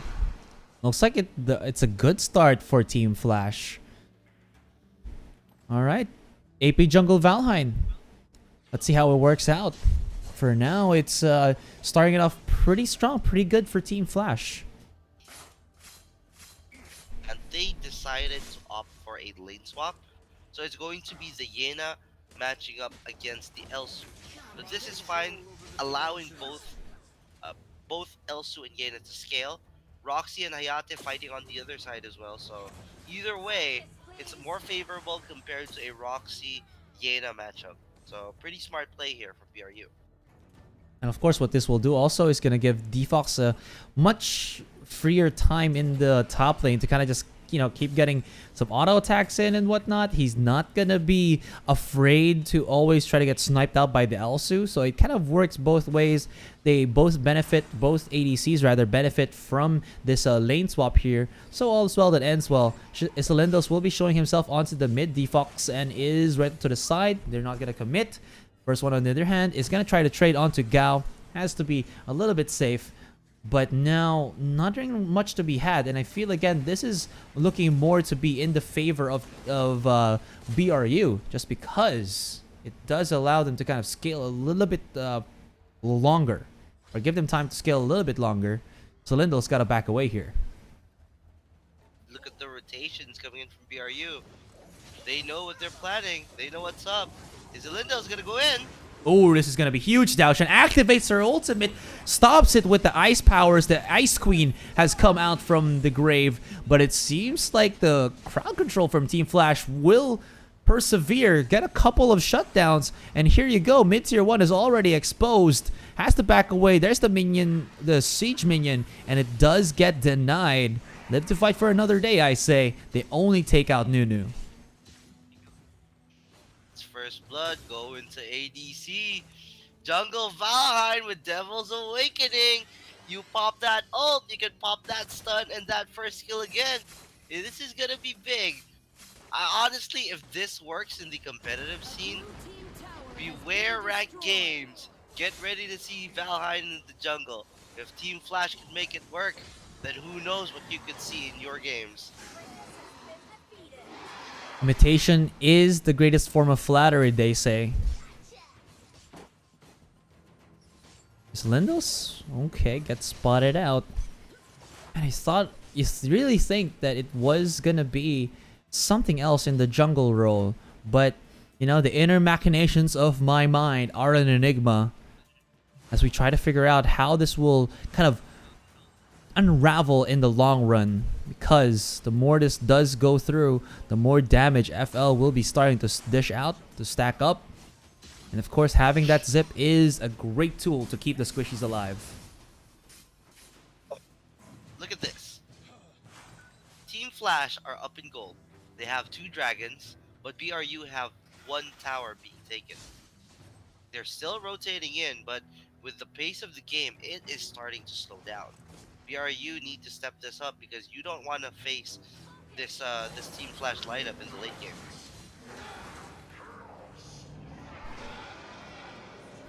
Nobody has gone yet really to kind of make a move here, and it kind of makes sense, you know. I believe the higher points that you get, or the higher your placement are in the group stage, the better your seeding will be. And I don't think, you know, Team Flash wants to kind of exert themselves as much, even though there is kind of like less than a week for a break, and that's a good chunk of time. They kind of want to use that to be able to prioritize, or at least plan fighting against other teams that might not be as difficult, because the finals is going to be the hardest thing that they ever have to do. But we'll just see. First one here, trying to wrap around, activates the ultimate, pops right out. Defox and as well as Salindos onto the brush here. Could be stopped in terms of their recall, but looks like that's going to be a no. 15 seconds on the clock. Nunu spots out the shenanigans, and they know at least the brunt of the Team Flash force is around the dragon side. BRU again reading the plays coming in from Team Flash. They popped the ult on the Darcy to get away and just immediately recalled that push. They didn't walk back to their jungle where they would have expected Team Flash to go in for a gank or a flank pick them off one by one. So right now it's BRU playing smarter. Pro E could be dove upon here, but of course he does still have the roll with the zip. They spot out XB, but not enough to follow up. So without that, Moran kind of, dealing or hitting up a lot more of his hits, and the Lindis, it seems like it's still going to be more of a little bit of an advantage. And speaking a bit of advantage, there's the suck-in from the Varese and the finalizing blow from this... Whoa, from this Valheim, and it's looking to start up. The damage is surreal. 3-0 right now. We are 9 minutes into this game. ADC on this jungle Valheim, and it's currently working for them. They're up in gold, and they're playing it really good. If they can play this longer like this, it's going to help them out. Now, the next target is to go for these towers and break through to them. But the wave clear from Buriram is nigh unstoppable. So they have to shut down the members of Buriram before they make anything happen at all. Still, a path to that is being able to get their third tower of the game, much needed for Team Flash to recover. Yeah, so Dragons for Team Flash. They have the kill advantage as well. Ellie's gonna take that kill on the bottom side, but they've yet to make any pushes. So 2 towers are already down for Team Flash. They need to start making pushes happen. They'll try to do so. They actually pinned down Nunu, which is a great start here for Buriram. Nobody to get a punish, and here we go. Tier 2 in the bottom lane, already exposed, because having Vera's there will be the... in the forefront. She's going to be able to melt those towers down so quickly. Isalindos is in a bad spot, and maybe with this Valheim, they could get themselves a tier 3. The damage is incredibly powerful, painful for the Valheim, and it seems like you said it, man, AP Valheim is a thing. Why didn't we see this in the 1v1? Because they were prepping us to see this in the 5v5 in the group stage. Oh my gosh. This AP Valheim right now, Loki's curse, gets the swoopy mask for the magic penetration, and then a boomstick. He's going full AP here. This is looking really good because this Valheim, we questioned it. We thought it was funny. We thought it was for the memes. But right now, this Valheim is 4-0. They have taken the second tier tower, nearly taken the tier 3 tower there at bot, and now they're looking at the Darkslayer.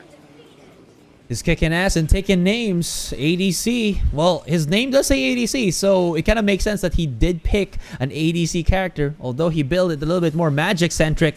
Oh no, XB gets spotted out, but because of the safety that the Ziff brings to the table, it seems like this menu, this Varese, is not on the menu for BRU.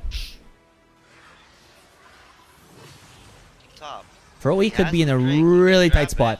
Had to roll out.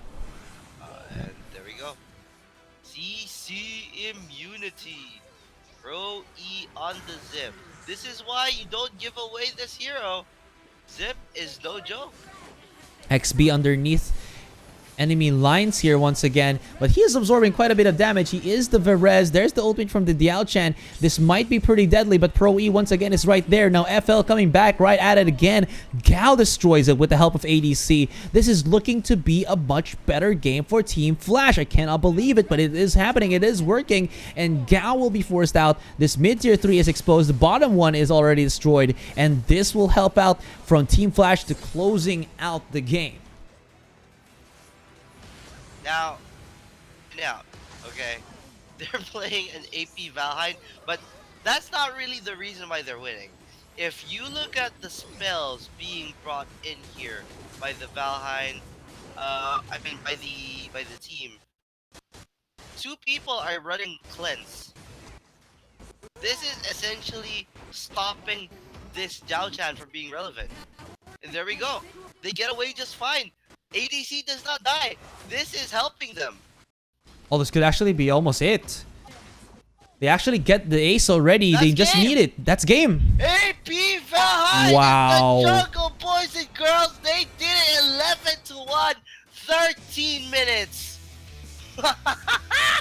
Woo! Get ready for your casual games. We're gonna see a lot of pain.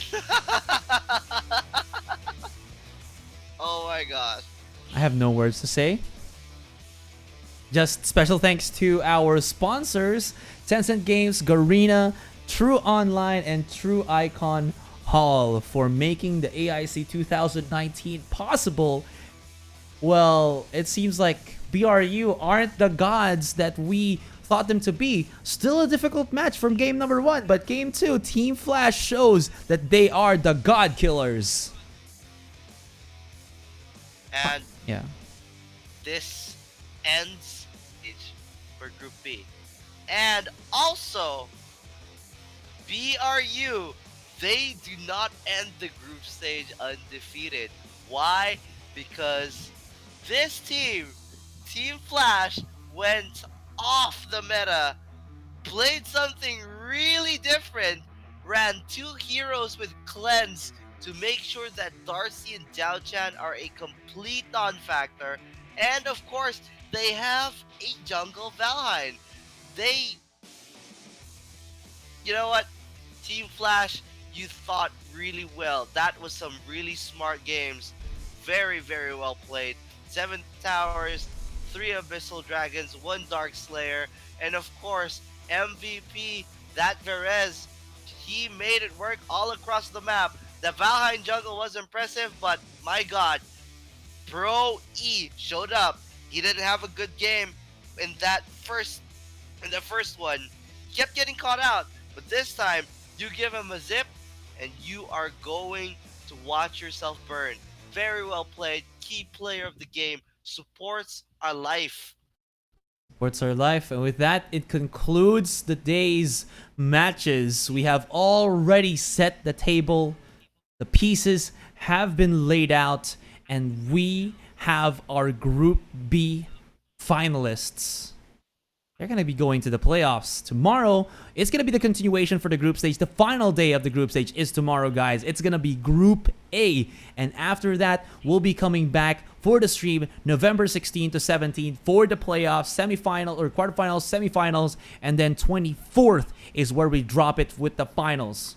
So, without further ado, this has been the Arena Valor International Championship 2019 presented to you by Tencent Games, Garena, True Online, True Icon Hall. My name is Asarai. This with me is Isaac Plays. We'll leave you to it, guys. Just check out the overlays or the signage here to see what games we'll be having.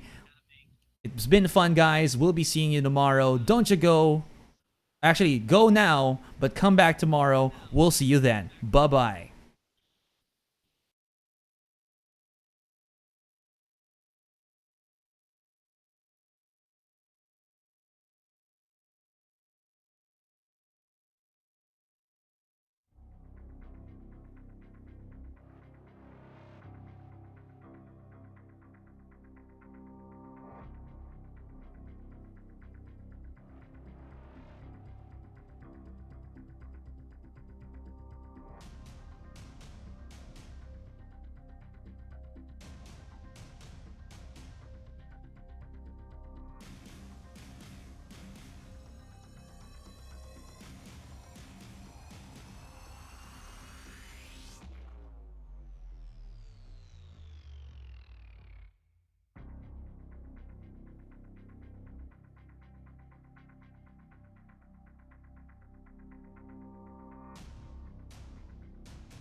บุรีรัมย์ยูไนเต็ดเป็นสโมสรอันดับหนึ่งของไทย และเราจะทำให้อาวีในไทยกลับมายิ่งใหญ่อีกครั้งหนึ่งในเวทีระดับโลก ยินดีต้อนรับทุกทีมเข้าสู่ประเทศไทยครับ ไม่เข้ามาก็ไม่เป็นไรงั้นขอเข้าไปเองเพื่อให้ได้ยิงไกลๆแล้วเหลือทีคนเดียวเท่านั้นจะหมดหรือเปล่ามีเต๋าอีก1 คนครับแต่ว่าตรงนี้เหลือตั้ง4 คนทีเดียวครับไม่น่าไหวตรงนี้ GCS부터 RPL까지 그리고 국제대회인 AIC와 AWC까지 짝 선수와 저는 수많은 경기를 함께했습니다. 저희는 원년 챔피언이고 이번에 새로운 OP팀으로 돌아온 만큼 그 영광을 다시 한번 누리고 싶습니다. Một năm trước tại AIC 2018, dấu ấn chúng tôi để lại chỉ là một đội tuyển non trẻ. Thì nay chúng tôi đến để khẳng định lại vị thế, để có một chỗ đứng rõ ràng trên bản đồ liên quân thế giới. 在 GCS 夏季赛初，没人看好 HKA 能拿下冠军，但在这2个月的比赛里，我们不服输的决心以及努力不懈的精神，让团练上帝不只是团练上帝，我们也证明了自己的实力，拿下 GCS 冠军宝座。而这股精神，我们也将持续延烧下去，横扫2019 AIC 国际赛。哇，又是一个！这个刚好可以怎么可以看到？恭喜 HK！